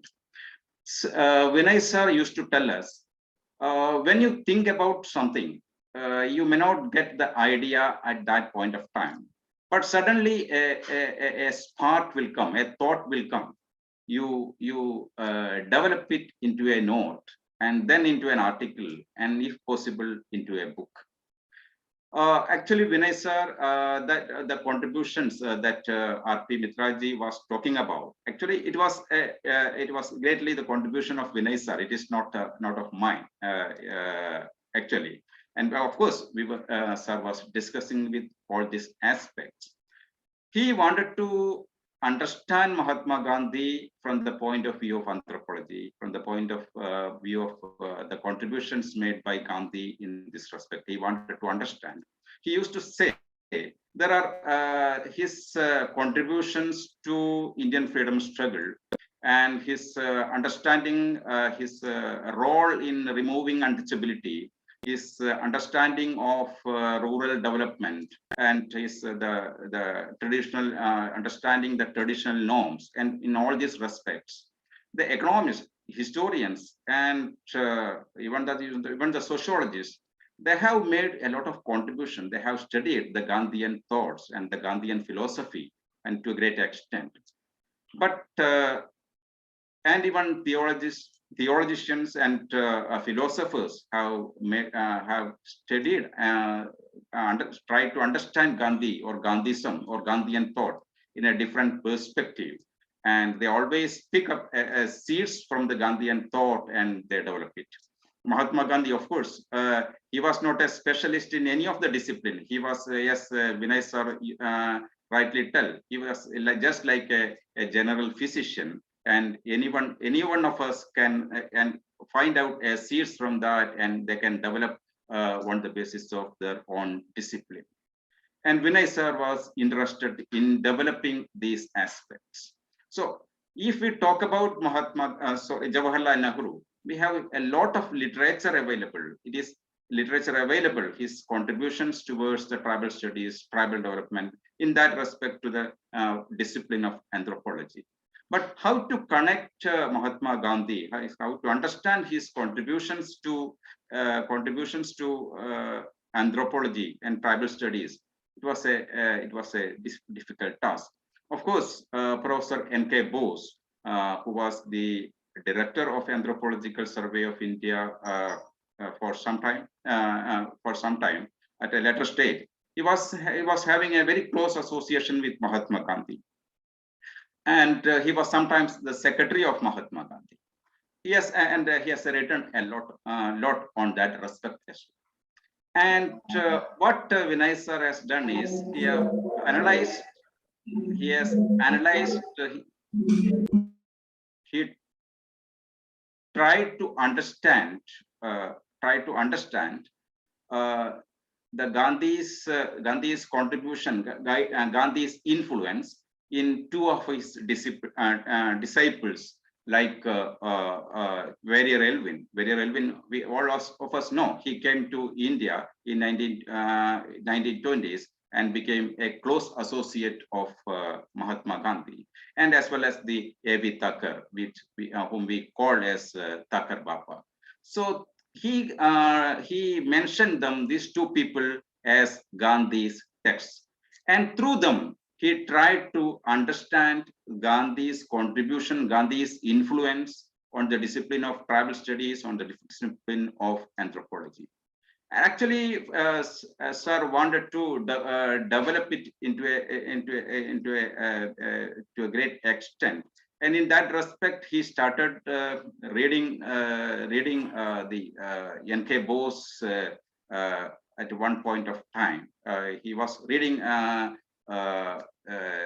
N.K. Bose, or all the publications of the N.K. Bose related to Mahatma Gandhi. But very unfortunately, that could not be, that his desire to publish on Gandhi could not be materialized because of his the sudden demise of his son. Another aspect, another area Vinay sir wanted to explore more is Andaman and Nicobar Islands, the people of Andaman and Nicobar Islands. his first, he loved to visit Andaman and Nicobar Island, and he wanted to know more about Andaman and Nicobar Islands, and he wanted to understand more and more. Yesterday, I was listening to the speech of Madam Kungum Srivastava. She was talking about Vinay sir used to tell to the quality to become an anthropologist, you should eat less, sleep less, and talk less. But Vinay sir, those who knows Vinay sir know Vinay sir used to like to talk a lot, and we love to listen to him. We always we don't know how much I have traveled with Vinay sir with the different parts of our country, and we used to enjoy his that talk of sir every time, and it is a great educative experience to all of us. So I have had this opportunity greatly, and our first visit during to Andaman. But the point I want to make is that when we start to talk about Andaman and Nicobar Islands, then he will become attentive. He never talk. If anything we talk, immediately he become attentive, and he wanted to listen more and more. During the first visit to Andaman, actually Vinay sir wanted to see some of the tribal areas. But as we know, it is not an easy thing to go to tribal areas, because there are a lot of formalities and a lot of permissions, and different departments are involved, all the permissions are required. But his eagerness to see at least to visit a Jarva area or some other or Onke or Shomben area was too much. But at that time, I'm talking about the first incident. That time, what happened? One Jarava boy, he was around 10 years of old. He was in one of the settlements. The boy was bitten by a snake, and there was some delay because they're in the forest. There was a delay to bring them to the nearest medical center. And after that, he has been brought to Port Blair in the GB Pant Hospital. He was admitted there. It was a few months, by 1 month by that time. He came to know about that.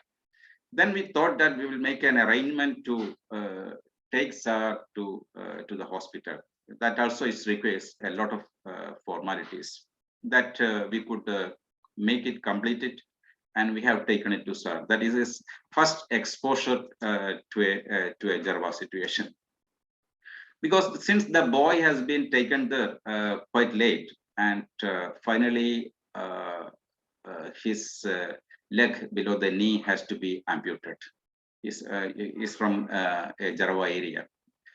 So Jarva, you know, they are still a hunting gathering group. They come into contact with the outsiders very recently in 1996. Still, there is not contact, only a restricted contact with others. So, yes, there is a separate Jarava ward in the hospital, and they are allowed. They brought their father and mother, the boy's mother and father, and some others to assist there. And they were allowed to live as if they are in the forest with whatever they want to cook and eat. They were been allowed. So that time, of course, the situation was not that pleasant because of all these things. Some of the people who came at us, they immediately left. And but when I was listening, he was not knowing anything. He was only listening to the feedbacks from the person, from that the boy. He wanted to talk with the boy because they directly they cannot communicate. They in broken Bengali or Hindi language. They are communicating with the boy as well as the boy's father. But that time, the boy's father, he was making two important points in his discussion. The father was asking why they have amputated the leg. So he is telling the boy is how he will in the future without the leg, how he will survive in the forest. In a for a hunting gathering community, without the leg, how can he survive? How they have done this? So, and second thing is that he is very eager to go back to the forest. He wanted to get rid of this place and he wanted to go back to the forest. Then the father, then he asked, why you want, because he was telling, the next year, the entire circle, the honey collecting season is going to end. And last 2 months, they were in the hospital. They could not collect any honey during this period. And they had to rush back to the forest. See how Vinay sir was thinking a lot about. He was totally others were trying to evade it, but he wanted to listen more and more and more. And finally, once when he got a chance to visit some Jarawa area, yes, this was a wonderful experience for us. They were touching his all over the body and all that. Everything. These boys, they were got interested in him. He's in his white and all that. But this some AJVS personnel who was with him they wanted to give sanitizer, soap and all that. But so I am an anthropologist. Don't do all these things to me. So he finally got the chance to spend days with him. But unfortunately, what his conceptualization of the entire thing, it could not, when it comes, the experience come through his pen, it would have been a different, altogether a different experience. But it didn't, unfortunately, sir didn't get enough time to put it into the paper. He used to advise us. When he has gone to Andaman, he was seeing in the 1980s, 70s and 80s, there were many official visits, that is called the gift dropping visits may be called. So around the North Sentinel Island.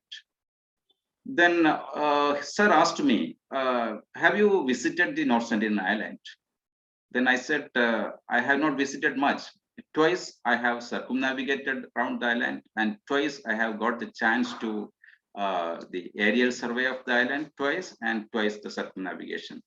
But you have observed many things. Yes, sir, we have observed many things. Then he was seeing some of these reports of the earlier visitors. There was nothing special about it. Just an administrative sort of reporting in it when they started and what they have seen there and all that. Vinay sir told me, Sasikumar ji, you go through these writings, 3 reports, whatever they have reported.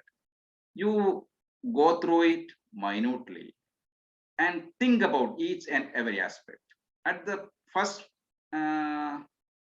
time, you may feel it's just an administrative reporting, but you think from the perspective of anthropology and you try to develop it and go through it minutely and think about it. You start working on it. Actually, though I have worked 5 years in Andaman, I never thought in that line. So really, actually, Vinay sir made me a Sentinel expert. I was, then I started reading all these things and I was pointing out all these things. But at that point of time in 2018, I was doing all these things. 2018, the news came, the killing of an American citizen, John Allen Chow. That time, Vinay sir was in Delhi. He called me, have you heard about this news? In your island, something happened? Then I said, sir, yes, I heard about it. Then he said, the media people are keep calling me to give a bite, to give something about, to say something about this incident. But I'm not an expert on that. If being the director, if I say something, it should be something something meaningful. So we cannot make whatever is coming to our mouth, we cannot make such a comment, because that time many experts were coming out in the media and they were talking many things. Sometimes people were telling, in order to keep contact with them, they are with the less dress or naked, in quote, naked people. So to keep them contact with them, to friendship with them, you also go like that. All type of rubbish things people were coming and talking, but except some like some are giving at the same time very authoritative information as well. So he told me within 2 days I will be coming, and you have to make a note ready for me to speak to the media if they are compelling me to speak. So I made a note. After coming here, he was very happy with that. He said, "This is what I want." So R.P. Mitraji was telling, I am an expert in these sentinelist things. If I have done anything, if I have contributed something, it's not because of me, and it's all because of the inspiration of Professor Vinay Kumar Srivastava. And he was also advising us. You see, the 5 particularly vulnerable tribal groups of Andaman, the Shomben are in Great Nicobar, the Onge is there, the Great Andamanis is there, Sentinel is there. Why they are even though they are all more or less the same socio-political or historical the background, why they are at different stages. The Jarawas are flourishing. In 1996, their number was 200. Then by this time, it is more than 500. And Shomben is also, their number is not increasing, but in other way, they are much better off, in inverted commas, better off. But why the communities like Onge, they were around 150 years back when a great Italian anthropologist, Lidio Cipriani, visited them. There is the number is not increased. They were in a stagnant state. And under the advice of the Lidio Cipriani, they introduced the coconut plantation among them, and some sort of horticultural practices. But even after 70 years, the Onge doesn't know how to plant a banana tree or even a chili plant. They are not. They don't know.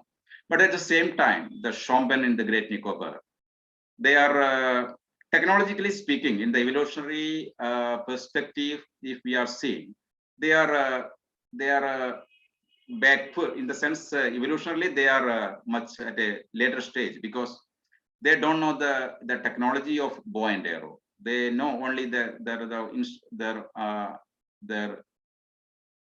weapon is mostly the spear or spear. But at the same time, the Negrito tribes in the Andaman, they know they are in the stage of bow and arrow. But the Shomben, though they don't have, evolutionarily speaking, bow and arrow is much advanced than the spear.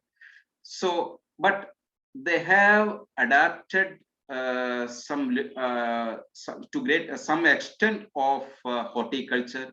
They are planting many things, and even banana, even tapioca has been introduced among them. They are planting it and planting it. They are, in that respect, why they are more advanced and in an advanced stage compared to why Onge could not do it.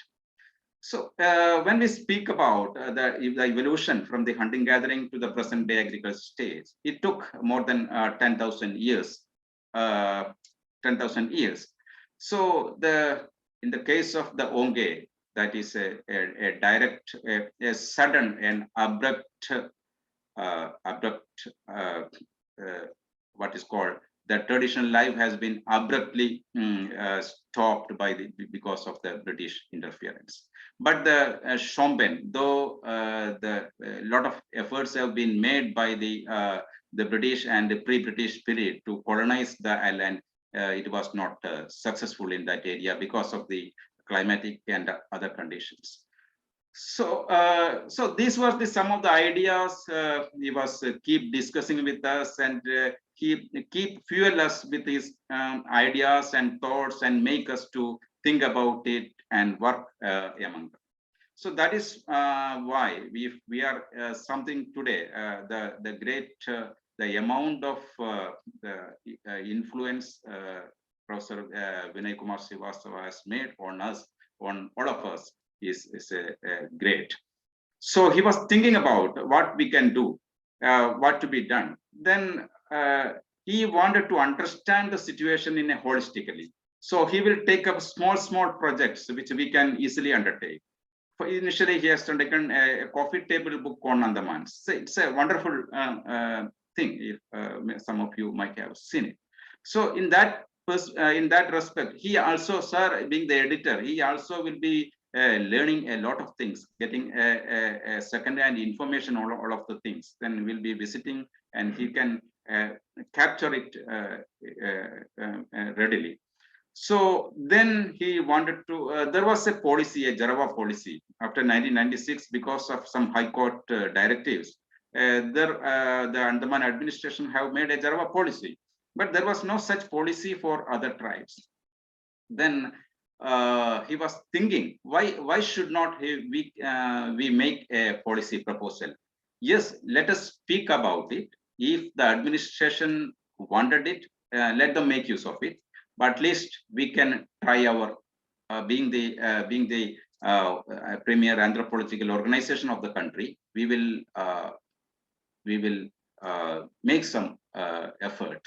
So he sent a team to the Great Andamanis, because the information on Great Andamanis it was very old in the sense there was no recent study on the Great Andamanis. And he sent a team. The team were there because the number is only around 50. We have made a study of them about 3 weeks. We spent with them, and we came out with some report. And the same he developed into we developed into a sort of policy document. And the same way, myself and Vinay sir together made a policy document for the Sentinelese with his great expertise. So this what I just in this time, when remembering Vinay Kumar sir in this great occasion, Vinay sir, he was only 3.5 years with us. We think that the 3.5 years, it's just passed away like 3.5 minutes. But the impact on us, we personally think that we have been with him, and three generations together. So Vinay sir, if he could have continued for some more time with the survey, the organization would have reached a higher heights, but unfortunately it didn't happen. So the contributions he made to the discipline of anthropology, as well as to the Anthropological Survey of India during the brief period of 3.5 years, it is we cannot it is very, very, very great. So our respects and regards to sir. Thank you very much for this opportunity.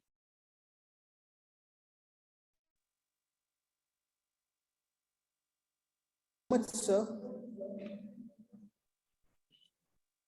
It was a wonderful exposition, and when I look at sir's tenure as an administrator, first in the Hindu college, and then at Anthropological Survey of India. What I find in his style of functioning is, again, his approach, which was anti-Weberian bureaucratic model of how to run an organization. Instead of hierarchy, he always believed in people should do their work. Wherever hierarchy needs to be collapsed, and it is important from the perspective of functional efficiency, he always would end the hierarchy. When you talk about following rules, rules are only meant for efficiency, he would say. He started a new way of how to run an organization which was anti-Weberian, at the same time being able to achieve the goals, objective and efficiency. And you are absolutely right, sir. His conceptualization of what tribe is and how do we understand tribe in context of India is one of the very important area of his research in anthropology. He always wanted to come out of the exoticization and the exotic aspect of understanding tribal community to look at it more from the point of view of what really they are, in terms of how do we look at their cognitive understanding of the world, how do they look at fact, how do we look at their concept of rationality, how do we look at their concept of justice, how do we look at their concept of what the world is constituted of. So thank you so much, sir, for your wonderful address.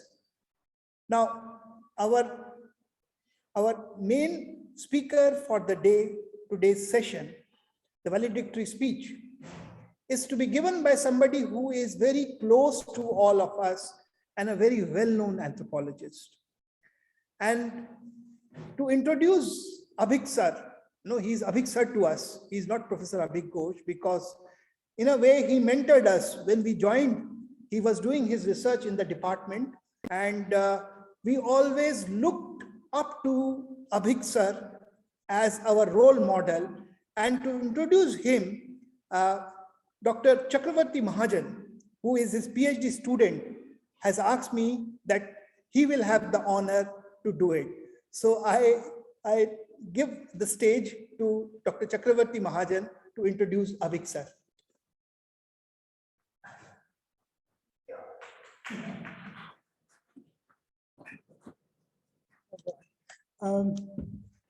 Everyone is clapping here, and I think it's some sort of joke for them. But it's a privilege, sir. I think it's the first time that I'm introducing you, and that too. I think it's a very, very special occasion. I remember for the first time you were the one who introduced us to Professor Vinay Kumar Srivastava in your research methodology class.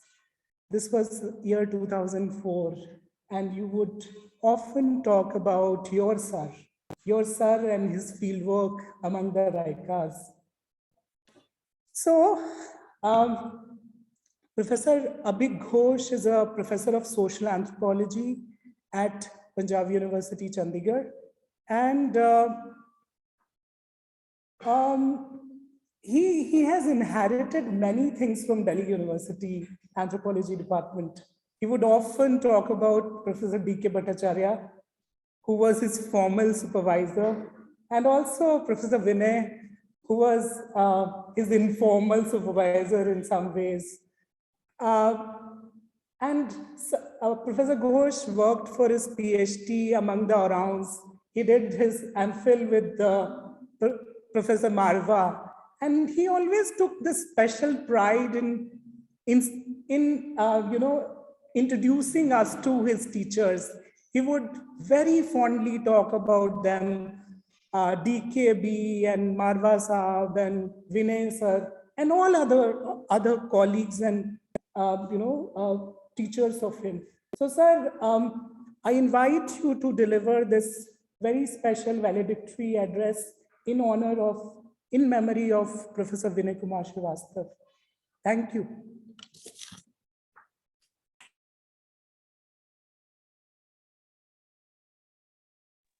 Thank you for all your kind words. I hope I'm audible and visible.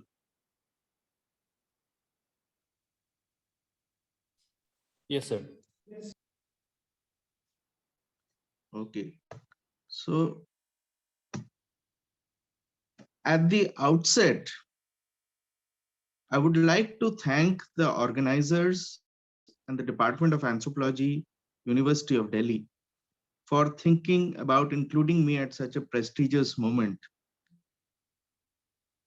I also am grateful to be on the dais with Professor Sasikumar, Professor Mitra and Dr. Mahajan, and also to all those listening in. I need to speak about how I came to doing field work. Well, we all expect things from others. And I know that you expect something from me today. I don't know whether you'll get what you, wanted to know about Sir, but I shall approach this from a different perspective. I went through his works again and again in the last few days. But I guess many of you have done the same. I have come up with many new kinds of ideas through his works and through what he had done and through their own personal experiences. And that's the area which I'm going to be covering today. So I need to speak about how I came to be doing fieldwork, preparing field notes, and doing ethnographic writing, because that is the title of this, sort of the title of this conference, this seminar, and also the way we want to remember Professor Srivastava right now, among many other things. These were the areas of emphasis in the work of Professor Vinay Kumar Srivastava, and he used to feel that these experiences of anthropologists from their field data would eventually prepare a set of best practices. These best practices would become a set of tools for guiding others in fieldwork. Unlike what people believe, fieldwork practices, writing ethnography, and theorizing happen together in the mind. They are not separate and separable entities. They grow up through one's experiences of doing. So it is with this in mind that I begin talking about how these individual practices grew up within me. And it took this time and these events to turn them into what I do today. Through these individual and individuated practices, one may eventually see how one may institutionalize critical practices relating to ethnographic fieldwork in anthropology. So I'll begin with doing science, the school experience. In the final year of school at St. Xavier's, Delhi, we were asked to spend time to prepare a very good science project for the science fair in February. There were no limits. As a result, I found myself consulting closely with Mr. J.B. Miranda, who was our biology teacher and who is now the principal of the same school, looking through options. Mr. Miranda was a very good artist and, unknown to me, had assisted Professor D.K. Bhattacharya for sketches and diagrams included in some of his books. And I found this out much later. I started work with the well-known Professor K.G. Mukherjee on medical mycology in the laboratories of the Department of Botany at the University of Delhi. Just the building behind the Anthropology building. Between the two of them, I grew to love genetics, a love that was abiding. One of my classmates' fathers was a genetics expert, and through his huge library, I read through most of the original research papers published by the great geneticists of the time. They included Watson and Crick, Barbara McClintock, and scores of others.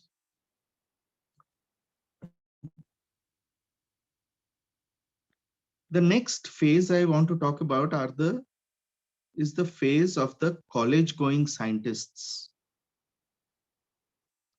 When I came to college at the University of Delhi, I was keen to do biology and genetics and so joined botany while I studied for the medical entrance examinations. In the first week of college, I noticed a poster screening of Richard Attenborough's The Living Planet and Life on Earth. I went there to watch the screening to find a serious-looking senior from anthropology who managed an organization called the Indian Association of College-Going Scientists. In an audacious move, we claimed that the education system was inadequate for teaching science. And the students not only knew what they wanted to learn, but also how best to get that knowledge from. For this purpose, we were given a small amount from the university. So I joined this organization. And the two people who helped us tremendously in this purpose was Professor I.P. Singh, who let us know whenever a globally renowned scientist coming to India and how to contact them. And also Professor D.K. Bhattacharya, who mentored our thoughts and ideas that we developed after listening to these lectures. We had lectures by many renowned scientists and even Nobel laureates. We especially had lectures by Sir Herman Bondi, Professor Horace Gould, and Professor Fred Hoyle, the three major theorists of the Big Bang and of life in the universe. This really put my knowledge at a new level and pushed my resolve to become a geneticist.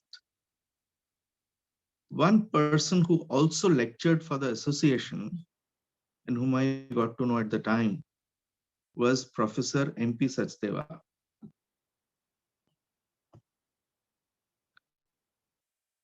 Now let me talk about a project that I did on the orangs of Delhi University. So I joined anthropology determined to do human genetics. Soon we had a series of amazing lectures by Professor P.K. Seth, Professor I.S. Marwa, Professor V.C. Channa, Professor D.K. Bhattacharya, and also, of course, Professor V.K. Srivastava and Professor J.D. Mehra. These were the initial lectures. There are other faculty I'm not mentioning right now. Needless to say, these lectures pulled at me, changing the direction and methodology of my research for good. In the Masters in Anthropology at DU, we had 3 mains papers and 3 optional papers. One of these was with Professor J.S. Bhandari and titled Tribal Transformation in India. Each optional paper had to be worked upon by doing a project report. I did not know how to even begin until a senior commented that two tribal boys from Jharkhand, at that time Bihar, were staying at the hostel and he knew them well. He asked them and they agreed. This was PG Men's Hostel. They turned out to be students of economics from the Delhi School of Economics. They reluctantly agreed to talk to me, and I was pleasantly surprised by the ease and importance of the data collected. It became very relevant to the topic at hand, and I was much impressed by the descriptions that they gave of their own homes. So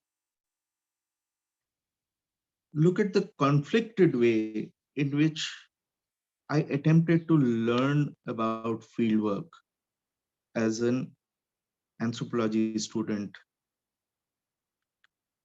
I did not consider this project that I have just talked about to be any kind of anthropological fieldwork, in my opinion.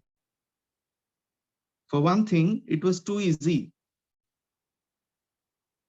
I pestered all my teachers to take us for some field experience, but since it was not a part of the courses taught, they were reluctant.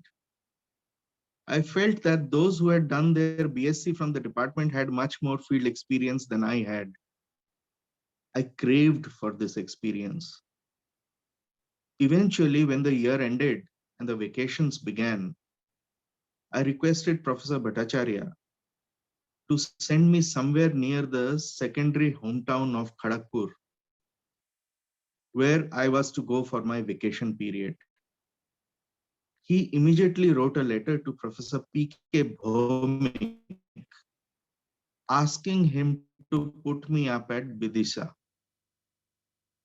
I was there for about a week, at the end of which I was most pleased to be present at a national seminar on tribal unrest that was held there at that time.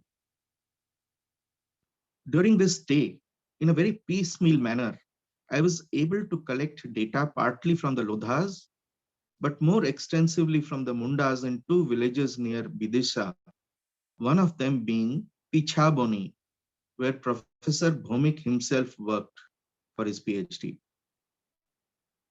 It was here that I realized how important genealogies were in data collection, as well as in rapport establishment. I was also fortunate to see a snake bite cure being undertaken through various rituals and incantations. It was here that I learned much about anthropology from the major practitioners in the field. It became an annual visit for me until Professor Bhomik died, and I later carried a letter for Professor Bhomik from Professor Srivastava for 5 copies of his book on essays, one of which he eventually gifted to me. Needless to say, we had copies of the initial chapter of the manuscript long ago, just before Professor Srivastava had left for Cambridge.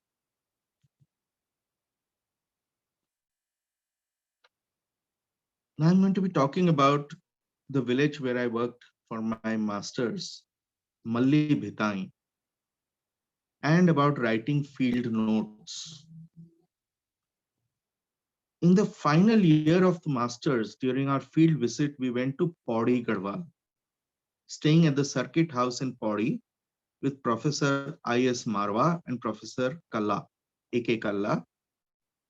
And we spent a month putting together our field notes.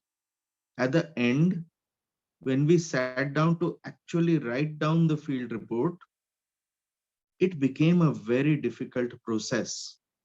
Incorporating theory within the approach was also very difficult. If we are to speak about theory, I need to incorporate the fact that I linked up with a senior and friend who mentored me. We began by my admission that since I knew nothing of the society where we were going to study, I did not mind working on economic aspects and beginning with the family. From the family, I extended my reading to domestic groups via Sylvia Junko Yanagisako and Marshall Salins, and then to the domestic mode of production. From there, my reflections went on to the idea of mode of production approach, pre-capitalist modes of production, and finally, to a Marxist analysis of society. I wrote the dissertation supervised by Professor Marwa. Many people had misgivings about me working on a Marxist model of analysis. But not Professor Marwa. He understood my need to find a good theory to work on, to put together the data, to classify data into theoretical perspectives so that some kind of a structure could be given to them. So as a result, when I wished to continue my research on the Orans of Chota Nagpur,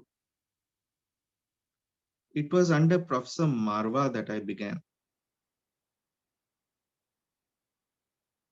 So during my MPhil, I joined under Professor Marwa for my dissertation. I completed my work under him, understanding the many things that needed to be collected and how they were to be written up. It was because of these influences that my initial ethnography and the way I collect and put together data was framed. However, Professor Marwa always wanted the theory to be better integrated into the ethnographic data, something which was perhaps a work in progress during my MPhil. A note that I wish to add here. Many have criticized the MPhil program for many reasons, and it seems to have become something to be phased out. I wish to state here that my learning about theory and writing of ethnography came through my MPhil, and my preparation for my PhD was concretized through this program. In my master's, another classmate of mine from Manipur, who was a very good and dear friend and with whom I worked in Malli Vithain, was significant in showing me how field data could be organized and put together. Sometimes by structuring them in master tables, when not possible, by collating them as case studies and other kinds of data collections. And we work together to compile our joint data so that we could present our own side of the story during the presentation of the MSc dissertation. So now I come by this long route through to fieldwork, reading and writing with Professor VK Srivastava. I came to be doing my PhD with Professor Srivastava and Professor Bhattacharya.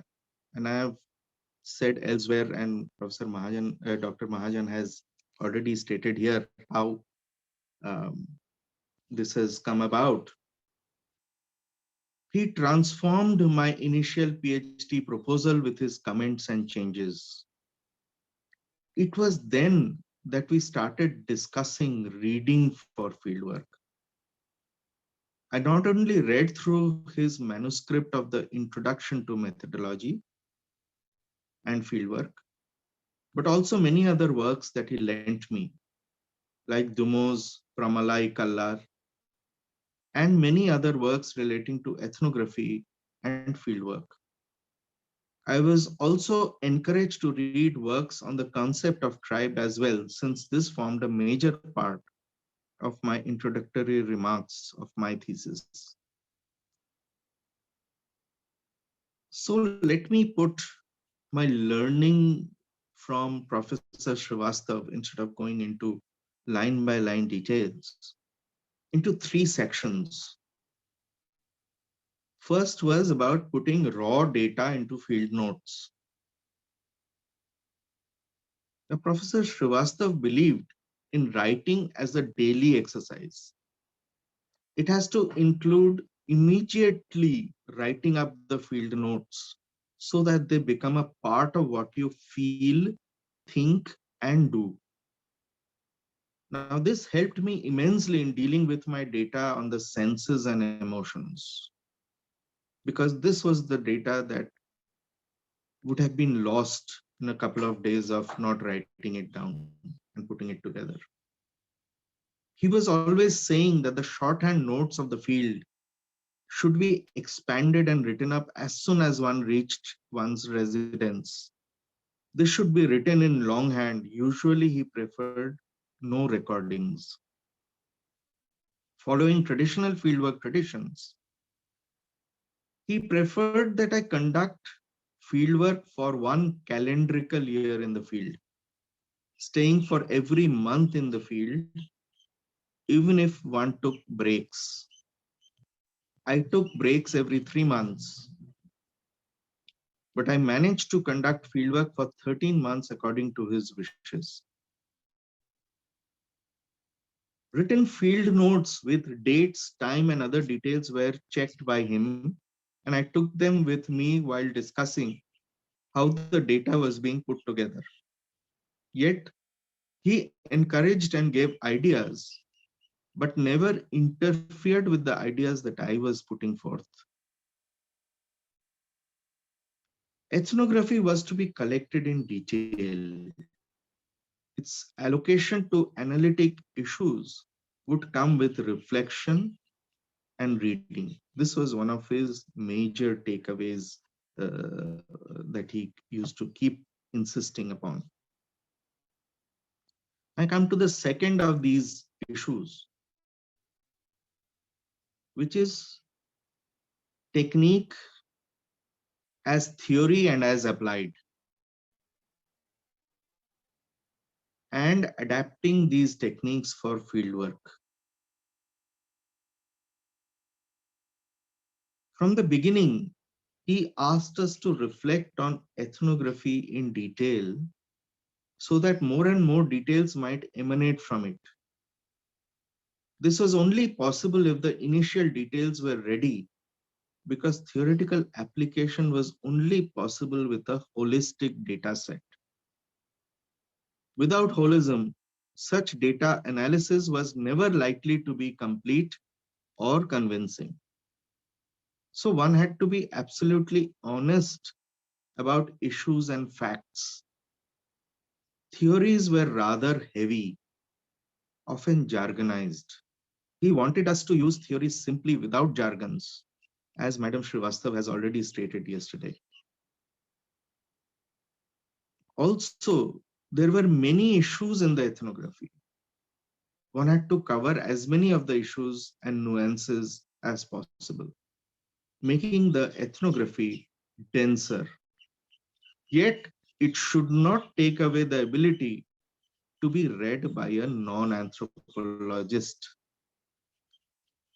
So theory was something to read and reflect upon, to note the many ways by which it may or may not impinge upon the ethnographic data collected. Without reflection, theory became an add-on. Hence, it was most important to keep some time for this important process.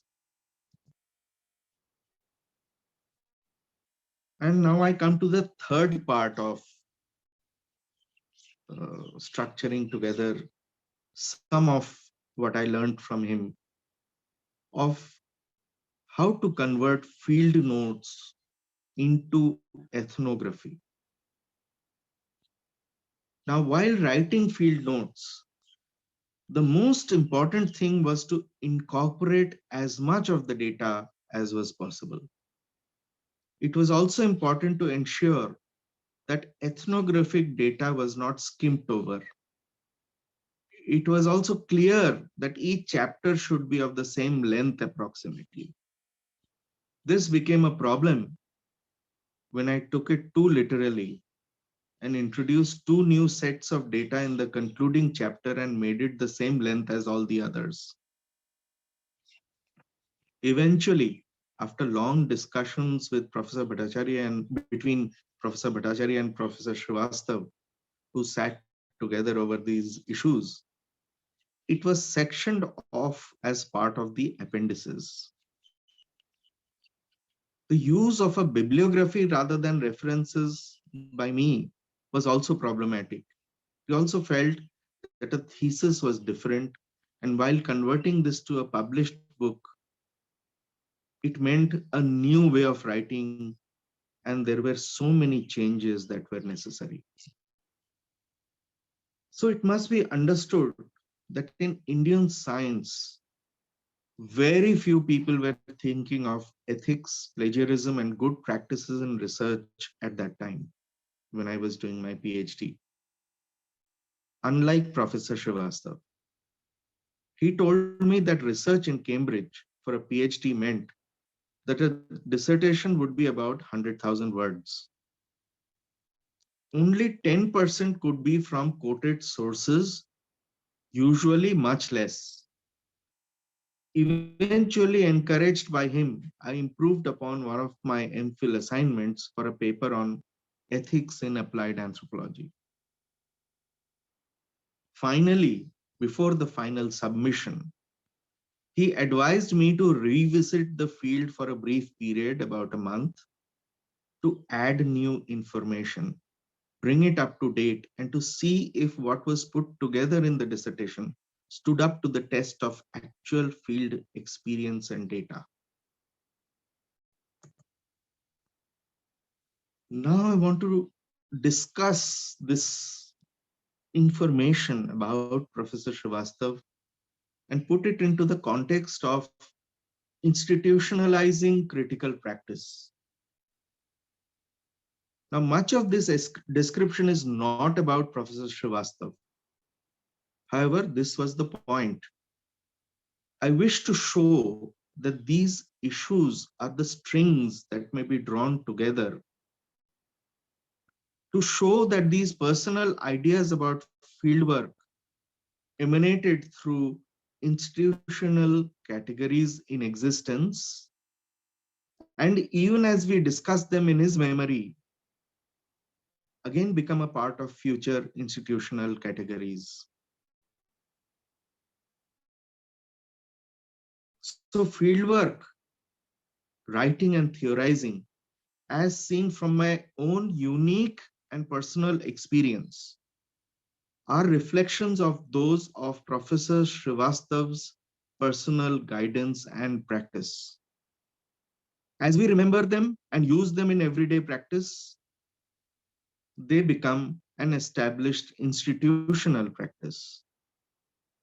This is what I mean by it becoming a rhetoric of the everyday. However, by working on the practices of Professor Srivastav uncritically, we lay these practices open to becoming like a ritual. They become what I have been calling mythologies of the everyday. Conclusions, some conclusions that we can take away. So what are the takeaways from this discussion and what we have learned through the works of Professor Srivastav? We learn that for all students, no matter what topic they are working on and what variables they are using, maintaining the holism of ethnographic data was crucial for a good analysis and thus a good dissertation. While reviewing, one has to be critical of the works of others and not indulge in hagiography. This is one of his favorite words. That is putting people up on a pedestal and keeping them above reproach. Yet this kind of critical approach never resorted to polemics to achieve its ends. Rather, the idea was to advance ideas, incorporate thinking, and be democratic about truth statements, even while being incisive. Finally, I come to another word used commonly by Professor Srivastava.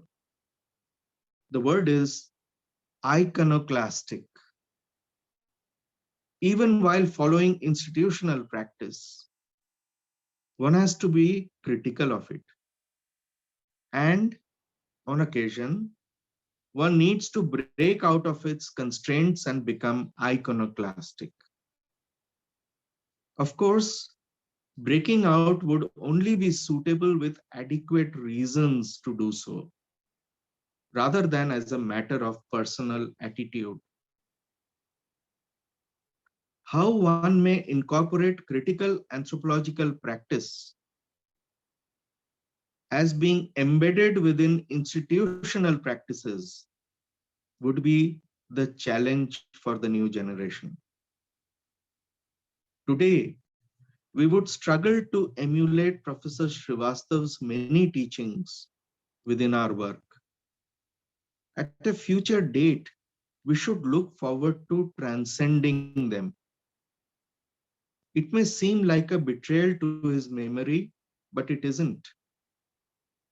I feel that he might feel good if we went ahead with a new and fresh ideas in the interest of advancing anthropological practices of the future, whether they be embedded in institutions or not.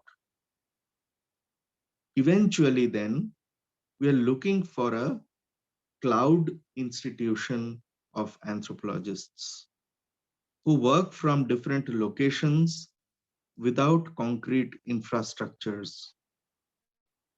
We also need to learn, as he taught us, how to deal with dissent, strife, and division within institutions as well as anthropologists. Thank you.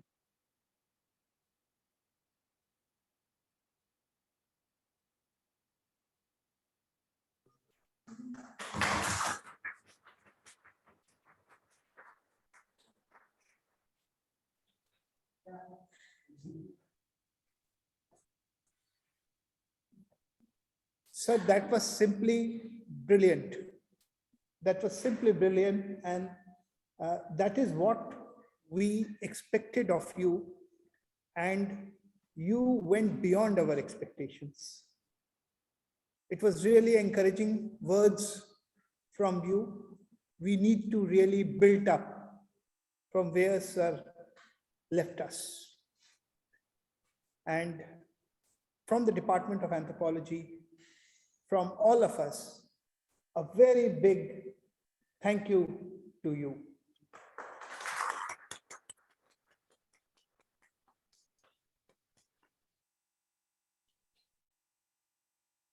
I will now invite Dr. Chakraverti Mahajan to express the vote of thanks. There have been people sitting, attending, listening very carefully for the 2 days, and many more who are with us online.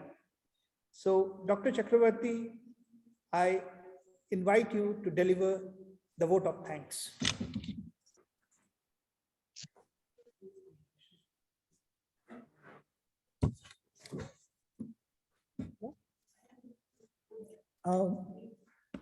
Before I begin my formal vote of thanks, as Sir has already, as Professor Mitra has already indicated, if any of our participants who've been interacting, who've been here since last 2 days, if they want to say something, they can do that at this moment. They can just unmute themselves and speak if they want.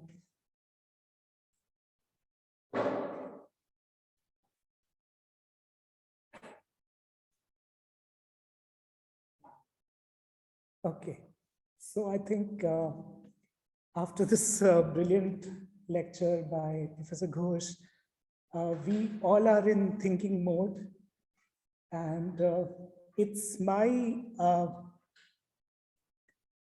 again, yesterday I proposed a vote of thanks, and again I'm proposing this. And most of the names which I'll be taking will be repetitive. But then at this point, I would first of all like to thank all the participants, starting from Professor Subhadra Channa to Professor K.N. Saraswati, Professor Mitra.